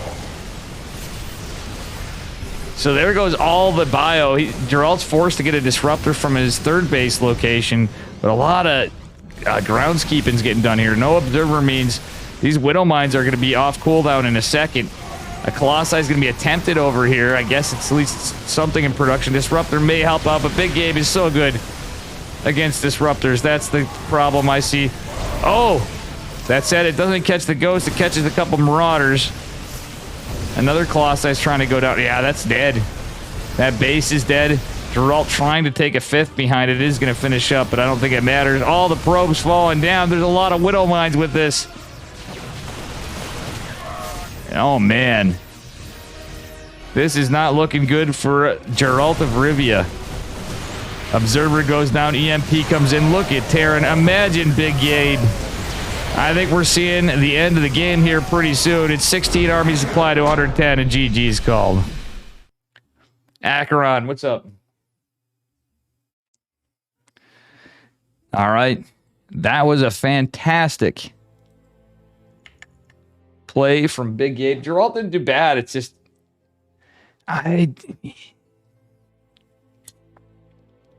It's the Stargate Oracle, 1 Oracle into Blink. Just seems so inefficient when you kind of have a rough idea. Geralt should know what's going on, I think. And it's no dig at him.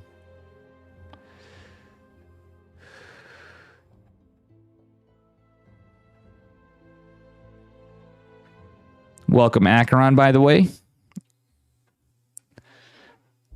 By the way, anybody new here, please smash that follow button. I don't know what's up with my lighting when I do that, too, but whatever. I do know it's the shadow. Mike making me a DT.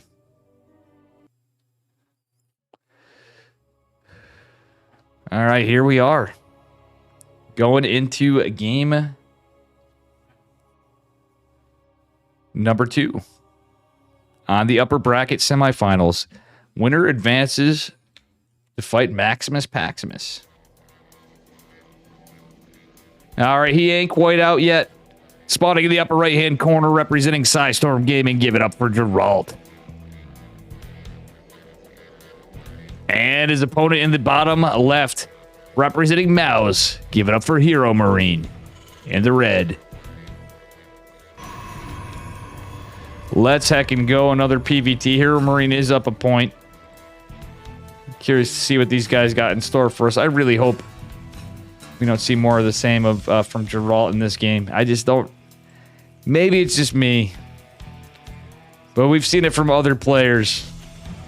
And Katowice too. I just don't think it's an optimal PVT opener. I like Stargate openers, but sometimes some of these builds are just like three racks factory against any kind of Stargate opener on their own is kind of could be a bit of a build order counter sometimes, or often. Maybe Phoenix Charge, I guess, a little more than Phoenix Colossus. I think 3 racks anything is pretty tough, but 3 racks factory is a little different. It hits a little differently than 3 racks period. And I know a lot of Terran players don't really care for 3 racks these days, but even that can, in some cases, be a bit of a build order counter.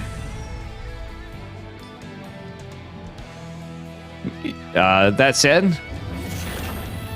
is going to be a reactor opener from Hero Marine. So, what are we going to see here? Geralt just finishing up his Cyber Core.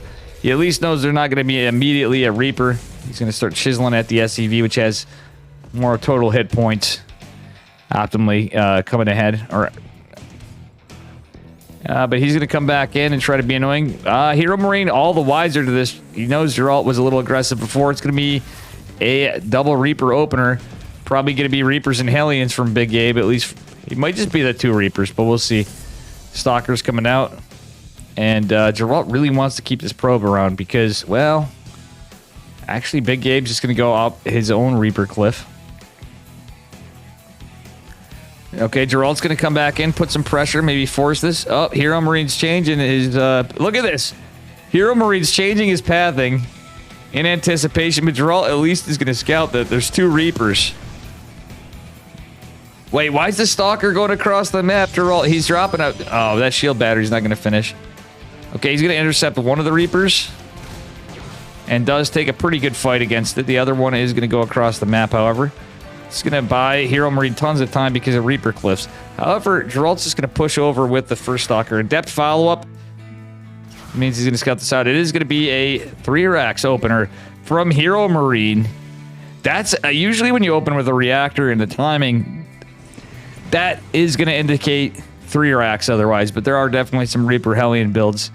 So Hero Marine just doing a pretty standard 3 racks opener. And just when I mentioned how Terran players usually don't like it so much, what do we see? Oh, quite the debate from Hero Marines what we see. Shield battery's going to help Geralt a little bit. Doesn't have Warp Gate quite yet, and he is going into Blink. Is he going to go into like 4-gate Blink? He's going to try to take a base? I don't know. He's got 2 Reapers being aggressive. I wouldn't hate if he went in with more gateways, but that's not the case from Geralt. Stim and Combat Shields finishing up. Again, it wasn't a 3 racks factory build. It's just straight up 3 racks. So he's going to have some Marauders. He's going to have some units. 1 Stalker dangerously low on health. Means Geralt's going to have to be careful. And the 2 Reapers still alive. Also a bit of a problem, a bit of a point of contention. The Adept's even going to be cleaned up before it finishes the Shade. Geralt has no army supply. Warp Gate just finishing up now. And, yeah. Oof, he only has 1 gate. What are we watching? Okay, Hero Marines, luckily for Geralt, backed off with everything for a second. But I just don't see this working out so well. He went for a 1 gate. He's dropping a pylon over here. The scout things that are not going to be seen factory on its way. It's 1 dead probe, mind you. But I do like the 2 more gates being added. That said, it's only 3 gate. Oh no, he did drop a 4th. Okay, so he's completely walled too. But this could also be off. Oh, it's just for the Reapers right there. Because he just didn't have enough, he thought. Oh, Stalker. Comically not bounced over the cliff, of course. But 3 Stalkers versus 2 Reapers is going to take care of that. But this is a pretty big push from Big Gabe coming in. 3 Marauders and a bunch of Marines. Going to attack, and again, it's... Oh, Geralt's out of position. Probe is going to scout the push. But Geralt's out of position. He does have Blank. He has a Warp Prism. So he was hoping to get some damage, but I don't like this situation as much, to say the least. 1 Marauder falls, a couple Marines. Another Marauder is pretty injured. Warp Prism actually helping, but Geralt really has to try to save these workers. Oh, Warp Prism falls. Very unfortunate for Geralt. It's not looking too good. Hero Marine taking the worker lead. Basically at almost an army lead. He's going to be by the time Geralt moves across the map, and losing the Warp Prism is just damn massive. He's got 1 option, folks. he has one option, and that is a Dark Shrine. That's all Geralt's thinking, and it's honestly, if he was going straight into it, that could also be a build order counter, but that's not the case. There is a starport open, and with being that the Warp Prism died, that's the bigger thing. He's had to rebuild one. He's going Dark Shrine and Robo Bay on 2 bases. And he's just going to try to find what he can. The Geralt's basically going all in at this point. In a land where he gets exceptional trades. Oh, the Warp Prism is right in pathing. He's not even going to hide it. And there is a good contingent of Marines here. Geralt's going to back off for a bit. I wouldn't hate if he kind of beelined over here and went into the Nat. Hero Marine's like save. If you notice, he's saving a little bit of energy here. I think he's anticipating DTs. Hero Marine with +1 out of the way as well is also not good for Geralt. These things are not looking good, period. We got a sentry warping in. Ooh, this is a split off of the army, so little push coming from Hero Marine over here. Meanwhile, there's going to be dropping. The Dark Shrine's going to be scouted. DT's going to be warped in. But this is going to hit Geralt like this was basically a 1, 2, and 3 punch. Medevac's dropping in or scouted, and that's a very Artosis pylon. As the Colossi is trying to come out, shield battery going to help a bit. The Dark Shrine was scouted. Geralt's going to have to contend with this, so the DT is not... only 3 workers going down is pretty good, and he did clean up some of the units, but at the same time, there's a push for... There's the other side of it. Colossi is out. Sentry does help here. Dark Templar coming and trying to get some value. There's a missile turret for Hero Marine. This is not looking good for Geralt. Geralt's going to activate battery overcharge, but there's also Widow Mines here. Is Geralt? No, he's not. He's got to focus on Micro and the DT and the Warp Prism as well. Very unlucky for Geralt in some cases in this. I think the 1 gate opener was a little greedy. He's not paying attention to his army again. Big Sag. It is pretty late for these guys. Damn.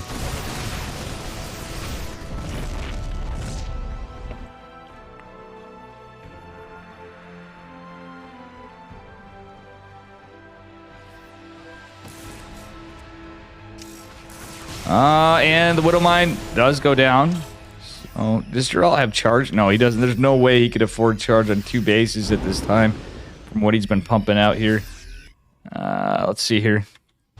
Well, Geralt managed to get a decent amount of damage done. Cleaned up a bunker, some SCVs. Workers even, but it's a 2-base Terran against a 2-base Protoss. He's trying to take a 3rd. Geralt managed to get some kind of army supply, but there's just so much Hero Marine. And I think he's just going to go right for it in the main base. Geralt's going to scout this. He does have some stalkers. If Geralt can react in time, Geralt is going to get the fake scan. He's not taking a bait. Catches 1 medevac. That's huge. Oh, he should have targeted another. He could have got another of them. DT's morphed in, trying to get some stuff. He's hoping there's no scan so he can get some extra collateral damage. Widowmine goes down. One of the gates going down. The Dark Shrine is definitely targeted. Geralt is trying his best to hold this without charge even, extended thermal lance or anything. He is going to hold the push, which is pretty sick, but loses. No, it's the Robo. Oh my gosh, Geralt lost the robotics facility. My mistake, chat. That's actually a tremendous catch for Hero Marine. Pretty incredible stuff.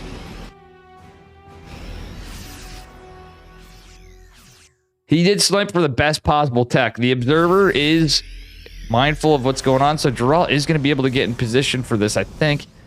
The army supply is very chiseled at, though. That robotics facility going down was very rough for Geralt. He doesn't have a ton of gates. I don't know. I don't think he has an Observer. Colossi coming out. That Widow Mine is going to be a huge problem for Geralt. He does have Blink. He doesn't have charge, so even reinforcing units not going to be as good. The Archon falls. The battery's dead. The Vikings doing some great damage. Only 1 Colossi left. He really needed these 2. I don't think 1 Colossi beats this, though Marauders are very injured.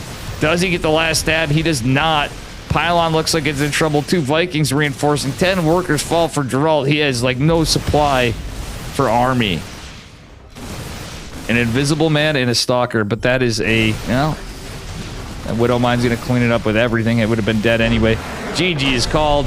And sadly for Geralt, he will not advance. Hero Marine will be going on to the final. So it is like an EPT EU. We have Max Packs versus Hero Marine in the finals. GG's.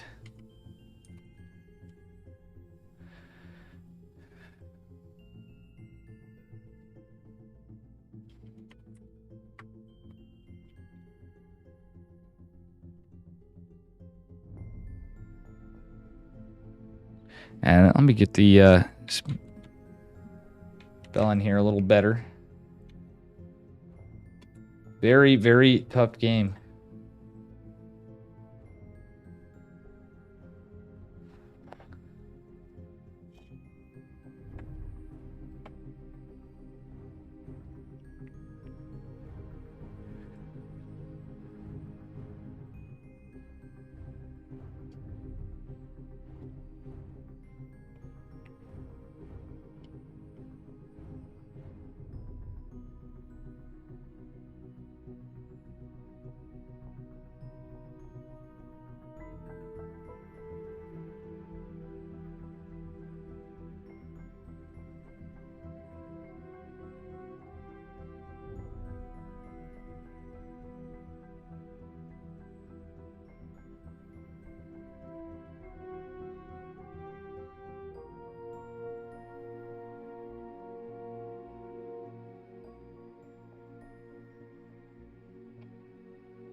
All right. Damn. And I'm sure Geralt doesn't feel horrible about that, other than the fact it's like, well, because Hero Marine does have, like, probably the, if not one of the highest TVP win rates in the world.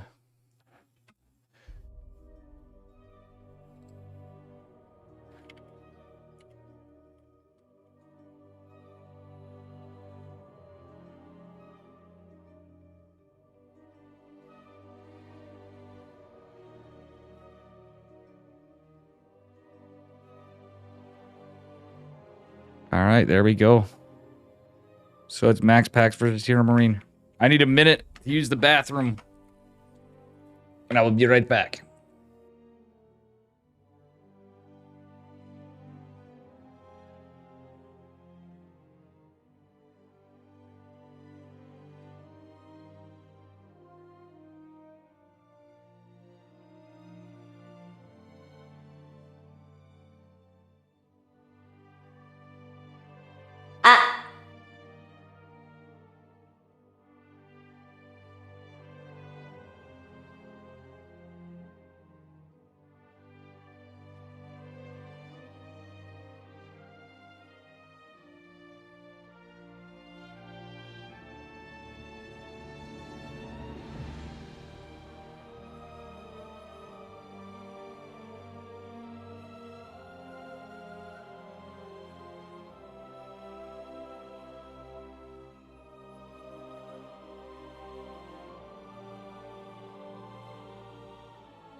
All right, and I'm back. I held everybody up. It was Dave.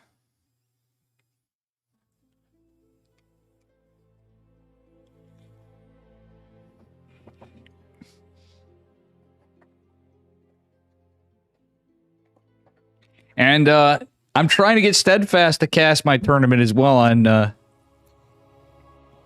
doubt he'll do any casting with me, but he's welcome to cast alongside. I might bug him for the finals. What do you think, chat? A double Dave cast for the finals on Sunday would be pretty based. Anyway, spawning in the bottom right-hand corner of Babylon in the blue. Give it up for Psystorm Gaming's Max Packs. And his opponent in the upper left, representing Mouse in the red, it is Hero Marine. And folks, you are not daydreaming. You're not dreaming, period. Maybe you are. This is not EPT EU. This is EPT Americas. And this has certainly been the outcome of many an EPT Open Cups in Europe on regular weeklies. So we'll see what happens from here in game number 1. This is a best of 5. This is the finals.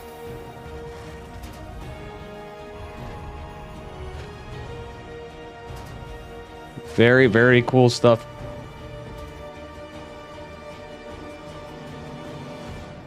And yeah.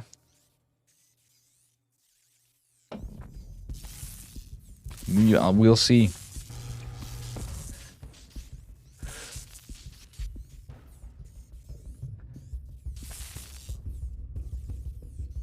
All right, guys.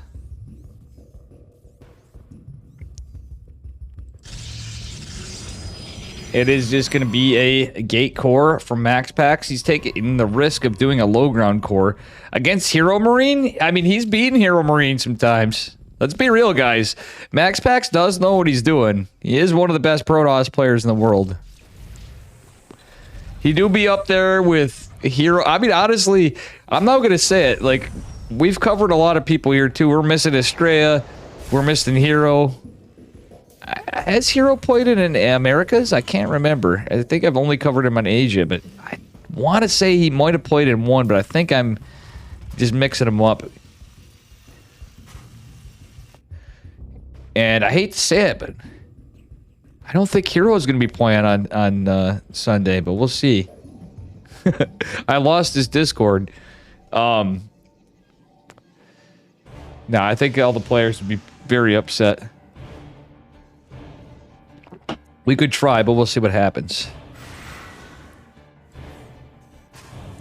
All right, with that said, CC's going down. Don't worry, we're going to have some bigger players in some of the Dave tournaments as well, just like this. So I do serve a purpose other than just being ugly here. And we had no TBT, so there is no guitar cast tonight. So something else to know. I do have plans, guys. I'm going to, every so often, at least in the earlier EPTs, I'm probably going to get kicked off for it one day. But we're going to have Dave doing what's called guitar cast. Hero Marine score? Oh, the score was 2-0.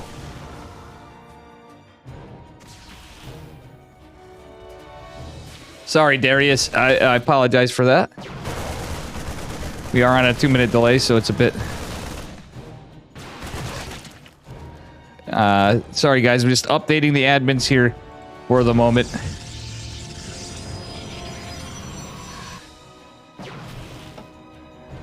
Thank you for your work, Darius, by the way.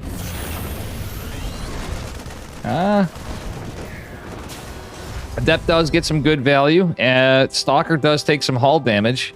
Hero Marine does like to be aggressive with his... they'll do some cheeky stuff like Hellions and Marine pushes earlier. But he's being very aggressive. And he's going 3 racks again. So for all the haters, even better players than me that don't like 3 racks against Protoss, notice that Hero Marine's done 3 racks factory and 3 racks here a bunch of times. And it's good against a lot of things. Max Packs is going to double down and go 4-gate blank. I think it's a really good build against Protoss. If you get the timings tight, Max Packs did a good job of harassing earlier, and I don't think he's going to have a good read on it. Max Packs is also ballsy. This is something a lot of people don't like. I remember Roddy saying it too. It's going to be scouted by Hero Marine, but he's going for a fast third base in relation to 4 racks, or 4-gate blink. I said 4 racks, excuse me. Sorry, a little bit of indigestion here. Excuse me. I mean, I think Max Packs may have a little bit of anticipation with this. I like the Dumble Bunker from Hero Marine, and the fact that this has such a small choke means you can get back to defend pretty quickly if Stim's done. But Max Packs may actually just get the read of this and see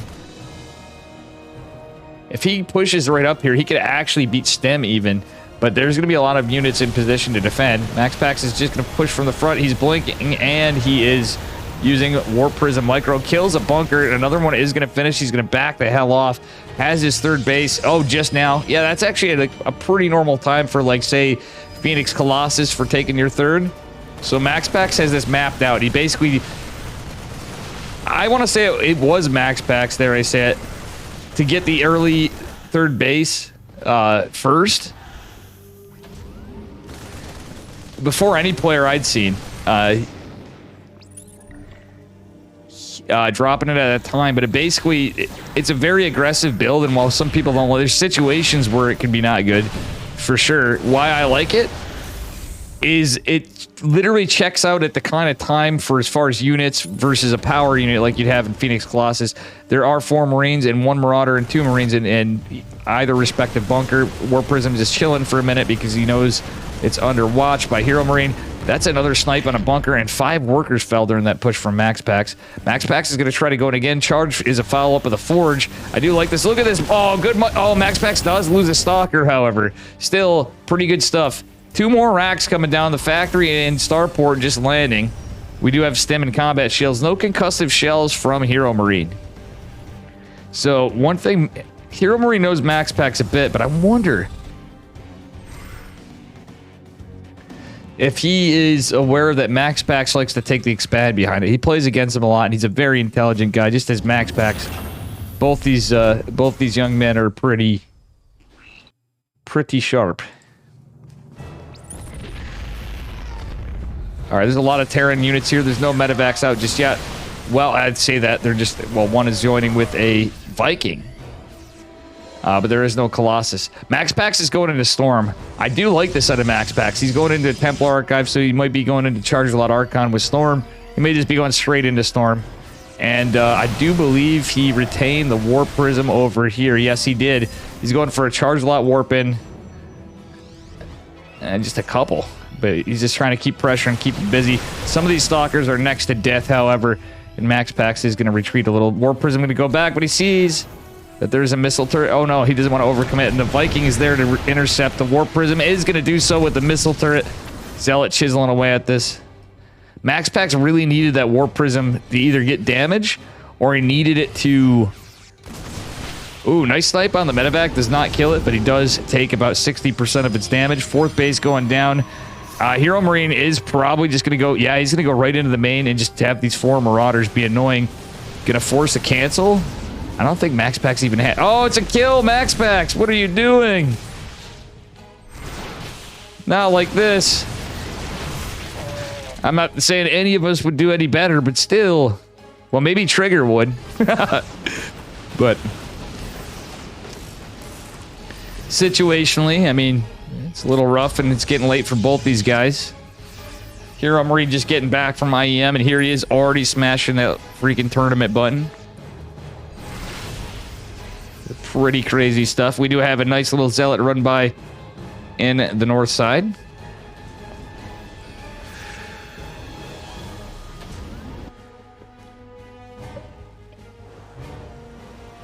And we'll see what happens.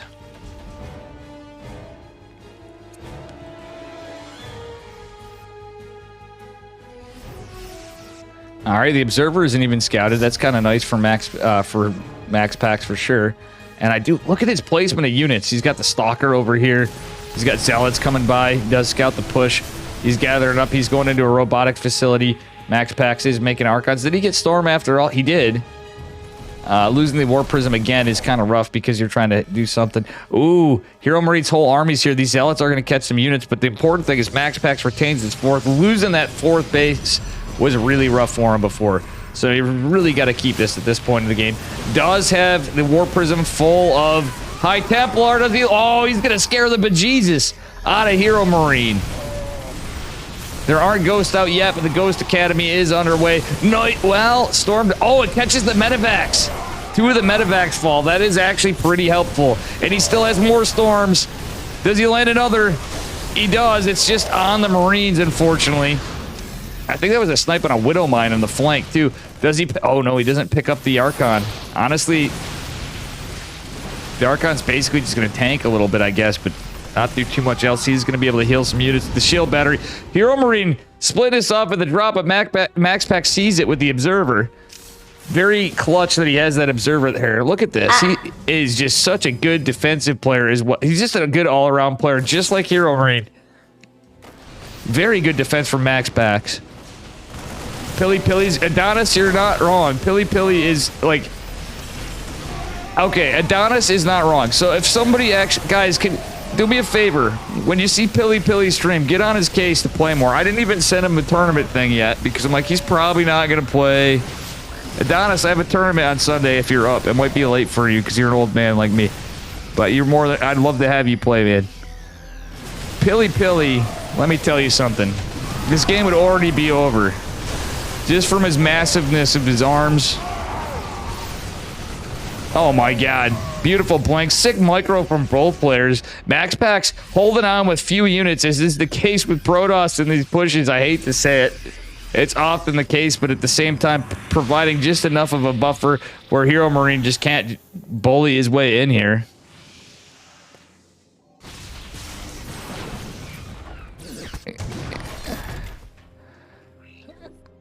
Yeah, Thorn, and not wrong. He's a little frustrated from IEM and EPT. I saw him calling in, yeah, from EPT earlier and IEM, but what I love about Big Gabe is the fact that he has a lot of tenacity, and he's just a grinder. Big Gabe is a freaking grinder. Oh my god, Max Packs with a double expand. This is out of the book of, like, this is one thing I'd say that I like doing in this situation as a Protoss. You lose a base, you know Terran's ahead, you're like, shit. As far as army, they've killed a base before. You want to stay a base ahead of Terran, so he double expands, knowing he couldn't get a fifth, and he before even scouted, he anticipated that Big Gabe had taken a fifth base, so he went and took a sixth as well. Absolutely cracked. It's cracked, Packs, folks. I'd like to see a Dark Shrine go down with this. I like the Robo Bay transition. The upgrades looking pretty even, actually. And it's kind of... That gets scary if there's an upgrade advantage for Protoss. But, man. Oh, and Hero Marine did take game number 1. No. Are we on game... Is this game 1? I forgot. I forgot to set the scores. I have no idea what's going on, guys. Old man Dave's getting a little tired here, but we got some great StarCraft for you. Scores be damned.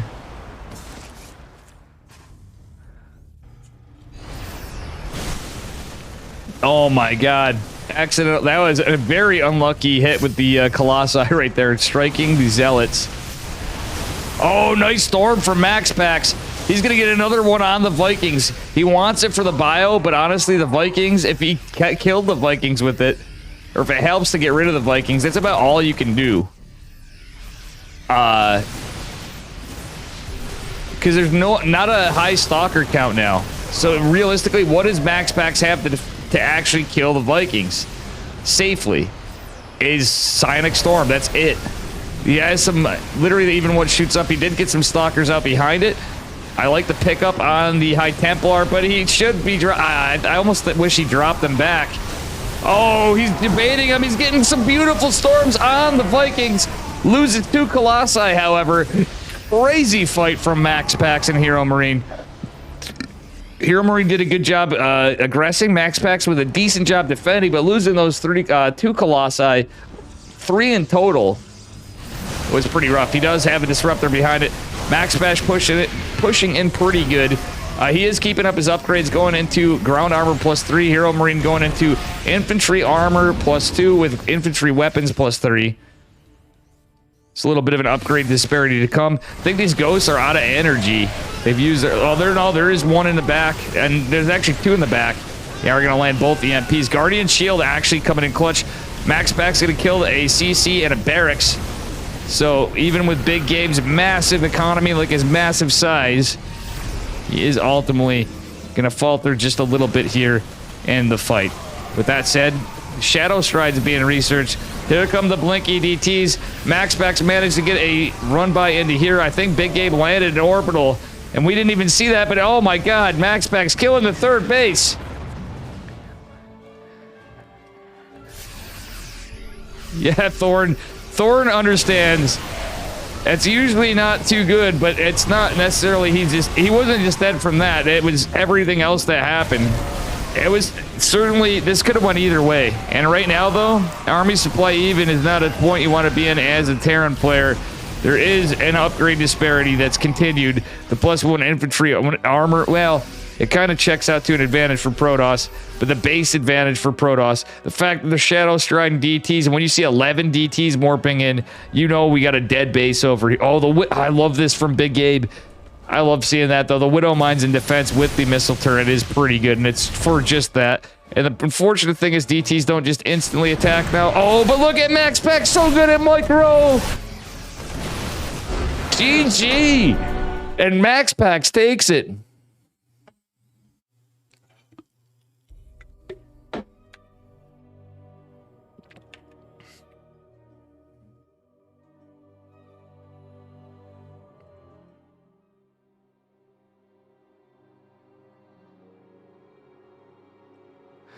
Max Pax is up a point.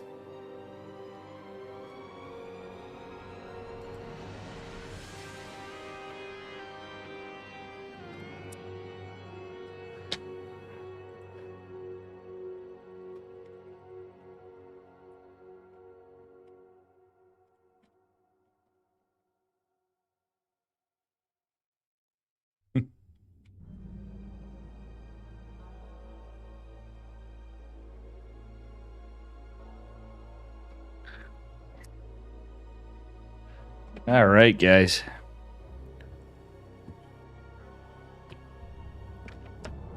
Let's just play for fun. We're all winners. Truer words have not been said. Speaking of, you might say time is on your side on that one.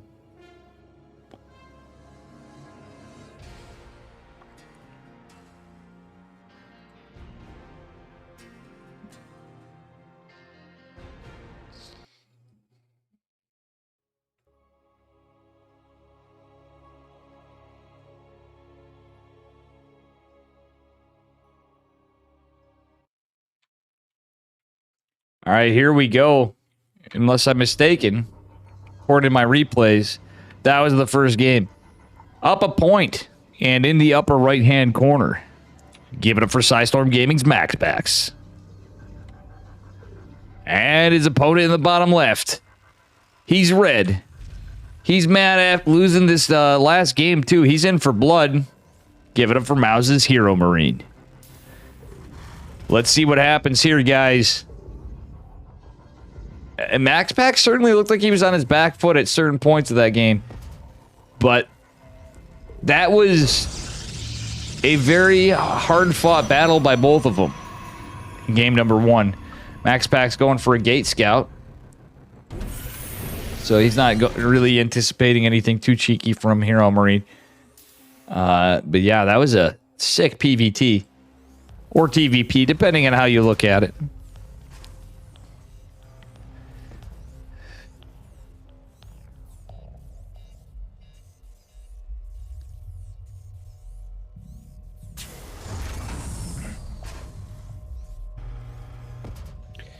All right, so he's going to be a little harassed after all, but when you do a Gate Scout, you're not really going to be able to get too much done in terms of Barracks Harass versus a Pylon Scout, though economically a little better. I kind of like basically in any situation, a Pylon Scout. That's why you usually see it by pro players in PVT. Max Pack's feeling extra confident, I guess. But he just wants every little bit of income, I guess, earlier on from the extra probe. Hey, what's up, Yeti? It's Kirktown. 100%. All right. Yeti can now cast with me, by the way, guys. And that said, we have a fast charge lot. I bet you guys saw that right as my internet came back on. Did you guys see a Zealot just speed up instantly? That was intentional. Max, like, Hero Marine's so big, but Max Pax is so fast that he gets charged for, like, little bursts with the Zealots when they're first made. Actually, that's something Pilly Pilly gave him, because truthfully, it's Pilly Pilly. Look at that Adept Micro! So sick! But look at Hero Marine's micro. Max Pax hasn't been able to get a shot, but took a shot. This is like Obi-Wan and freaking... And freaking Anakin Skywalker right here. Oh, Max Pax opened with the Zealot, and Dave didn't even mention that. I did mention it before, but the lag spike kind of threw me off. I love when this hat. This is like so good for Protoss. This is good for lesser Protoss, like me even. It's so good. Oh! Yo, Hero Marine with the sick micro, though, saves an SCV. Immediately loads it. A little bit of luck was in his favor, but that was definitely skill. And it is going to be Reapers and Hellions. The Hellion going to be pretty good against... I mean, people usually say... My point of contention with a lot of casters, like, well, the Hellions are good against the Adepts. I'm like, but on the other side of it, to be honest with you, Adepts are really good against Hellions in terms of DPS. Oh, the Jamaican Max Pax is in for blood. He wants to get this SCV right here. And there's going to be a bit of a push. Hero Marine using what was built against him as an advantage a little bit. He likes to posture his Marines in a menacing fashion, but there comes the Stalker. He wants to keep these Adepts alive too, because as I said, the Hellion, but also the combined DPS against the Marines as well. One of the Adepts is going to ultimately fall, but a pretty nice cleanup from Maximus Paximus. This Cyclone means Max Pax is going to have to run away, and that looks like a dead Stalker eventually. Does evade for a moment. A couple more Stalkers morphing in. Blink is about 60% complete. And Yeti, I could get you in on this. I am losing internet a bit. If you want, I can screen share with you if that's fair. If you want to join me, I know it's really late for you.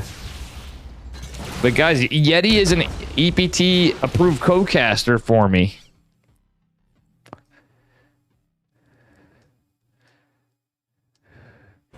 Oh, you're not wrong, Thorn. You are not wrong. Okay, nice pylon to scout for Max Pax, but he's still just on 2 bases at 451.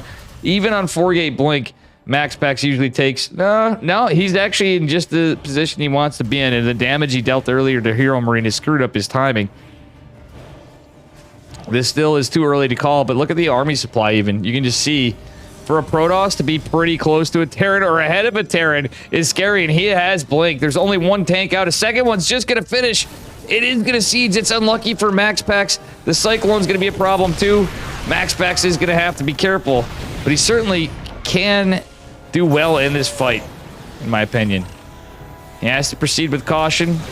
He's going to snipe a Marine and not the Cyclone. Well, I guess it would be an overextension with the Cyclone. Max Pax going for another volley of Stalkers and still taking the 3rd base before it as he aggresses the Nat. So that's what makes a really good player. And what I pointed out before, why he does that, if I was the guess, and I can ask him, it's literally the timing of Phoenix Colossus and why I disagree with some folks on that. GG. Max Pax takes it.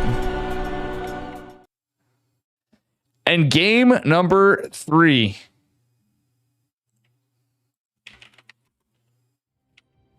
You're on your phone, Yeti. I'm not going to bug you for that because it'd take too long. We're in the finals. Max Pax is up 2. It's going to take Big Gabe 3 games.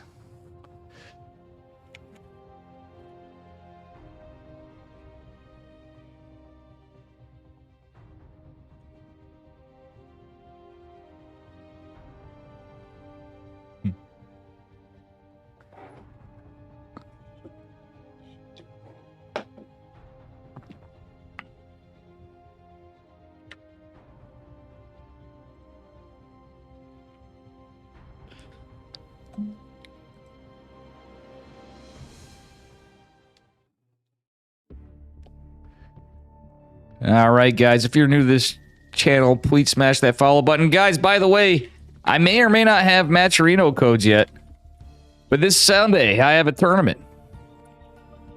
$200.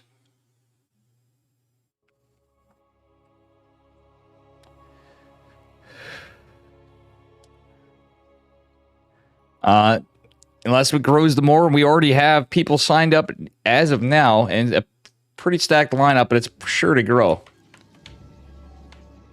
But anyway, here we are back at it again, spawning in the upper right-hand corner, taking 2 games so far in the blue. Give it up for Max Packs.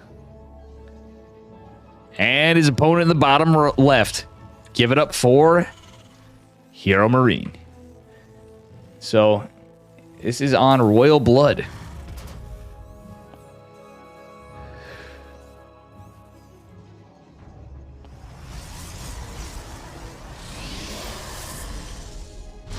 Alrighty. Yeah, I agree, Thorn, with what you're saying. Here's my point of contention on this. So, after this weekend, who knows? I don't know when to call it sometimes, even those cases. Because the game, it was definitely, like, Hero Marine was certainly dead. He was at a disadvantage, right? After all the crazy stuff, and I'm sure everybody's I know both these guys are tired. Though Max Pax is admitted he does stay up a little too late sometimes. This is the grand finals of EPT Americas number 162. By the way. It's going to be a double gas opener. So Hero Marine changing it up this time, not going for a 3-rax build. So he's found little success against Max Pax. Alright, Max Pax opened very standard, going core before Nexus. He even does a Nexus before core from time to time. Not gonna lie.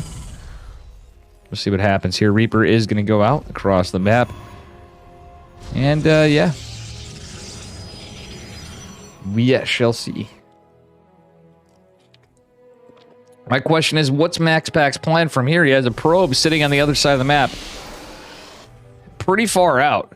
Is he just going to go into harass and exit? Yeah, he's going to go into harass the CC, but he's probably going to go for a proxy. He doesn't have warp gate, so he's going for a proxy Stargate. Or something. Is he just going to... No, that's a delayed warp gate. What's going on? Max Pax is just going to scout. Okay, it's actually kind of a safer opener from Hero Marine. I would say it's aggressive, but it's aggressive and safe. Oh! Hero Marine unluckily tries to get the grenade down to displace the Adept after Shade, which is 5-head play. Is not going to do so. Loses the Reaper. Incredible micro from Max Pax there. That was not just luck in this case. These guys, we've seen them play everything out. A probe and an Adept chase this down. Is Max Pax going to do something cheeky here? That would be extra cool. I doubt it, but he's still going to micro the probe. Very cool stuff. And I call that it is a Stargate opener. The delayed warp gate. Stargate is going to finish. That was just a lot of fancy little micro there at the beginning of the game. But yeah, Hero Marine and Max Pax are pissed. I'm not going to lie. Thorn, you're not wrong. You see players play in Super Saiyan mode sometimes when they're really upset with a loss too. These guys are the definition of trying extra hard. They're not trying, they're improving. They take their losses as learned experience. So I completely agree. Both these guys came into this really wanting to take it. But still. We didn't have the usual stack, all of the Koreans, as we normally do. In EPT Americas, we usually get a good number of them. Like Solar, Dark, Biyun, Gumiho, from time to time, to name some. Classic, sometimes Zhaun, Ragnarok, but those guys out means it kind of led to this path for these guys, but at the same time, there's still a lot of chances. We did have a lot of scary players.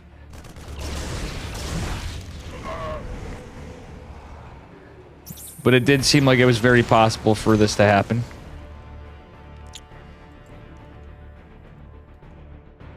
Alright. A couple of shield batteries going down. Max Pack's doing what he does best. He's trying to defend, but the shield battery's not going to be done in time. Nor is the Immortal going to be out. The Immortal's very clutch to this. So, the Phoenixes and the Sentry, I think, are the biggest pieces to this puzzle right now. Hero Marine going into combat shields and +1 behind this. Max Pack's going to play Phoenix Colossus in this game. Hero Marine just backs off. Okay, so Max Pax is going to go across the map, trying to take advantage of this, that there will likely be a missile turret to defend in the main base of Hero Marine. Mr. Biggest Gabe. Biggest Gabus. Oh, wait, he picks up the Marines. Wait, there's so many Cyclones out. 3 Cyclones. These Phoenix is looking trouble, and Max Pax did not want to lose that one Phoenix. We'll see what happens from here. Good gathering of units. Couple of Immortals are out. Is kind of nice for Max Pax. But these Cyclones are going to be damn annoying. Both lifted. He's just going to chisel at them. It's not a lot to do, like, killing damage. If that extra Phoenix was in, I think it would. But they certainly did their job. An additional Phoenix joins the fray. More coming. Robo Bay did go down in a 3rd base. Like I said, he got it a little later because of the situation. But it times out about the same as 4-gate Blink. Yeah, Max Pax losing Gobs. Goblin is really good, though, guys. Like, no cap. He is a very underrated player. In my opinion, anyway. You can't base everything off of a Ligulac. I've seen Goblin come into my tournaments and actually curb stomp. And that's the thing. Yeah, it's lesser money, but usually they've been damn close to EPTs pretty often. In terms of money, and they do count toward OSC stuff. So some of these guys take them, you know, they want to win the money, they want to get the OSC points too. So just like EPT, which obviously this is our largest tournament circuit. We'll see what happens. We have another year of ESL, which is sick. Oh, for sure. Win Dicta and Trigger for the NA side, as well as... Oh, Rattata lost to Eggs? Oof.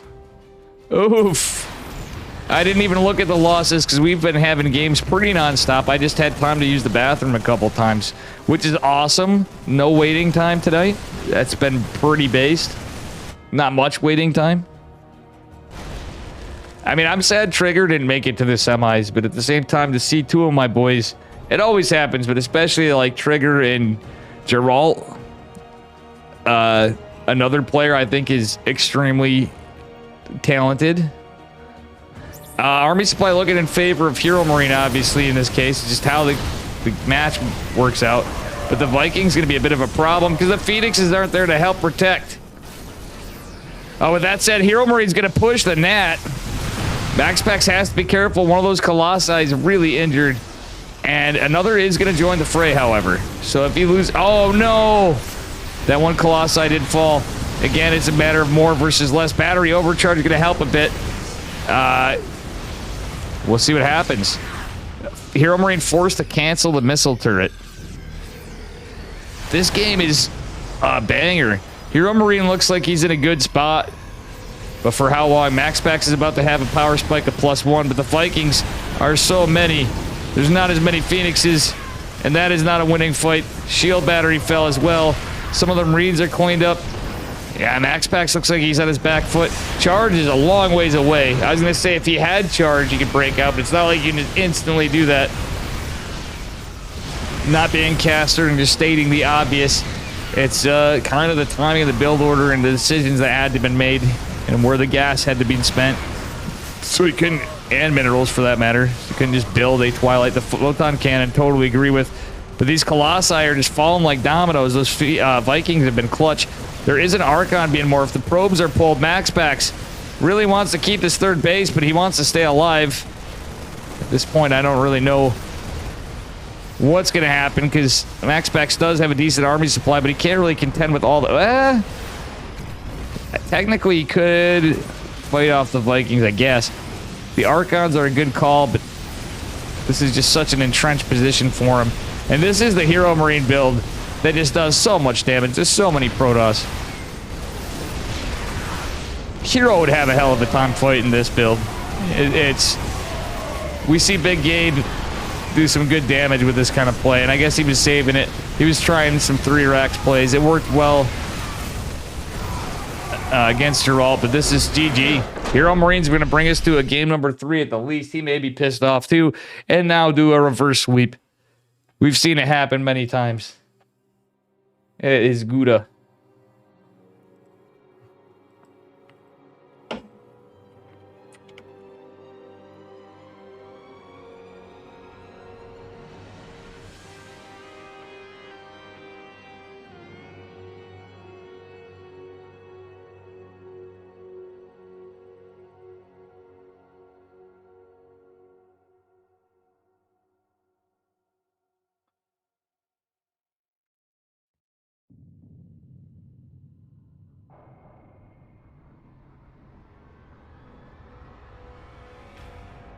The Battle of the Titans. Is Big Gabe going to come into even larger Gabe mode?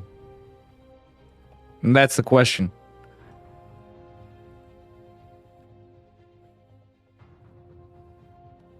Is that going to be the case?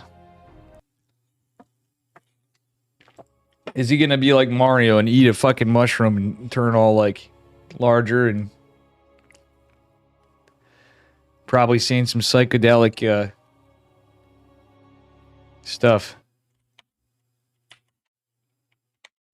All right, let me change it up. We're going to change the spawning position, so I got to try to do my best at centering this. We're going to change it up. I'm getting tired of the same introductions in the order. Spawning in the bottom right-hand corner of Gressvin. In the red. Give it up for Hero Marine. And his opponent in the upper left. He's blue. Give it up for Max Pax. Maximus Paximus. I take pride in the fact that I accidentally said Maxi Pad only once. That was quite embarrassing. Then I talked to Renegade, and Renegade corrected me. We were casting an EPT together and like a finals or semifinals or something. And Renegade's like, Dave, it's okay. It's happened to like everybody. When you're casting for the intros, etc. Or just on the fly when something crazy happens. Anyway, let's see what happens here. Crazy series. It's up to Hero Marine to take 2 more games to take the finals of this week's EPT Americas. And might I add, this is the first one of the year for 2023. All previous EPT Open Cups in 2023 were toward last year's. I would say it probably figures Hero Marine if you're blind testing me, Thorn. But I also say Illegal Act's full of shit to a certain point. It's not full of shit, but it's pretty accurate to a point. But I've just seen so many upsets in anything that's in Open Cup or any open smaller tournament. Anybody can come in the winner. Not and almost anybody. Like when you get to the point where you're at high brass, but I've seen so many upsets in EPTs. Like tonight, I wouldn't have been surprised to see Trigger versus Hero Marine, which would have been awesome. I could have seen Geralt if he wasn't against. Yeah, the bracket obviously wouldn't have said that either way, but Geralt or Trigger, I'm saying. But some of it is a bit of luck in how the matchups go and whatever. And also at this time, both these guys got to be tired.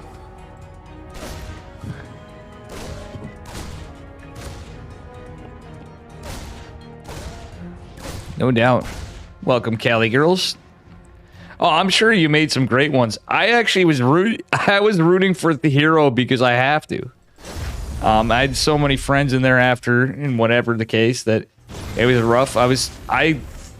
Some of it was like a dice roll, though. But I kind of realistically thought anything was possible. My only call was, truthfully, and some of those ones I did get absolutely curb stomped.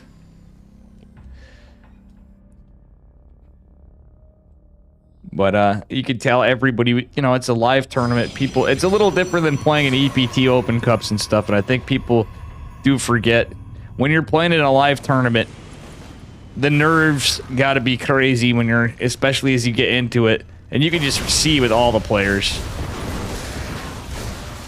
Maybe not Cyril as much. But you can see with most of the players except for Cyril.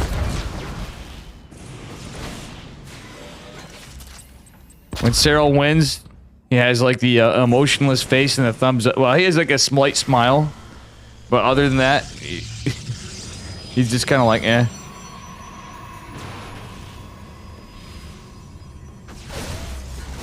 Anyway, well, the 3 Reaper opener, Hero Marine being aggressive, going into a triple Rax factory.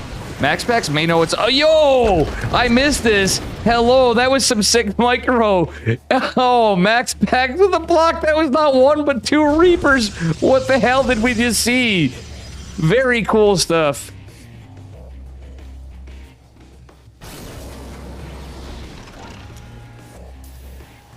That was pretty wild stuff here.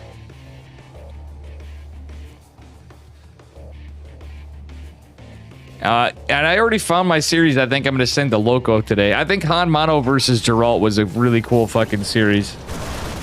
This is a cool series too. I mean, it's the finals, but thinking back on it, for anything spicy we got today, Geralt versus Han Mono was a banger today.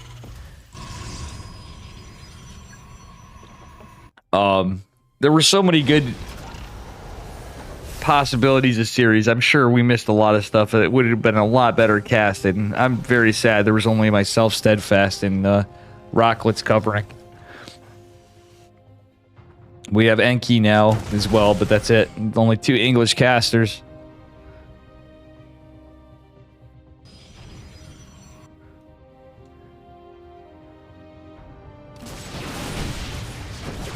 Oh my goodness.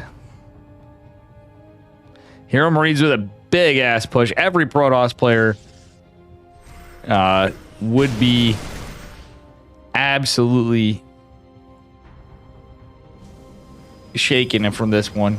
MaxPax especially, knowing he wants to take a third, he's not sure. Well, this looks pretty, it's pretty committed when you're in this case. But DTs are really good against this build. Oh, he's getting some snipes on the tanks. Does he get a tank? If he gets at least 1 tank with the DTs, oh, the DTs helping so much.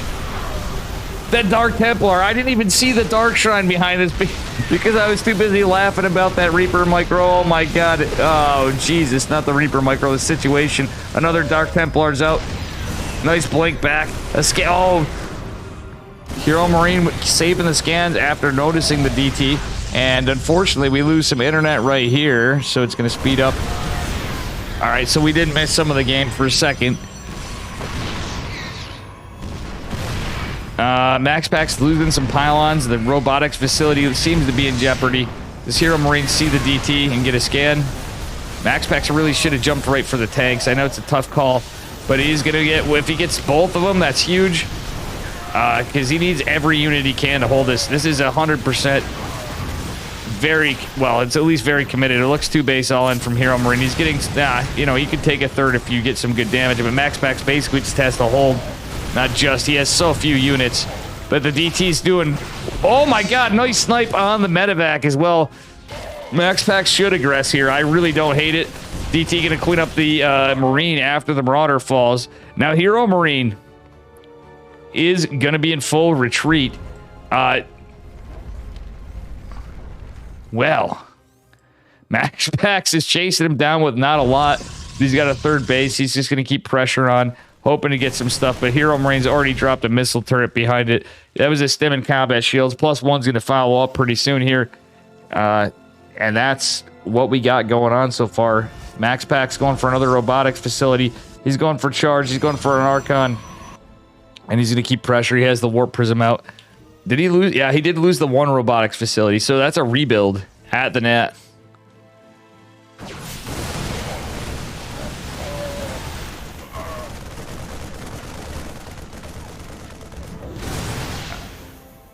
Oh, man. Nice blink micro from MaxPax. So he is deflecting this. Hero Marine is actually...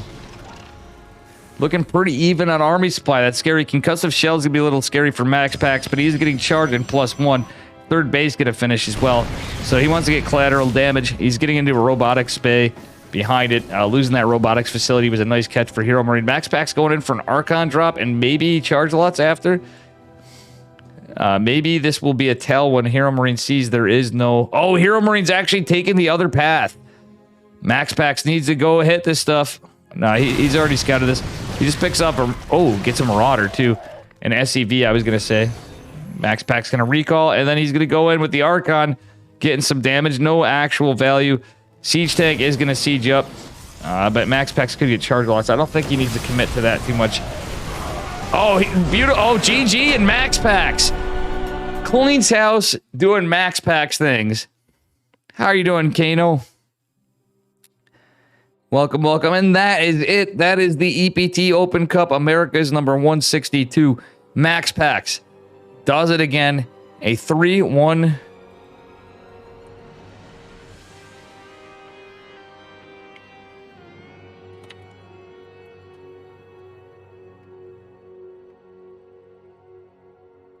Over Hero Marine. Max Pax has done it. He has won the first EPT Americas. Pissed off as Hero Marine was. I think Max Pax was a little more mad.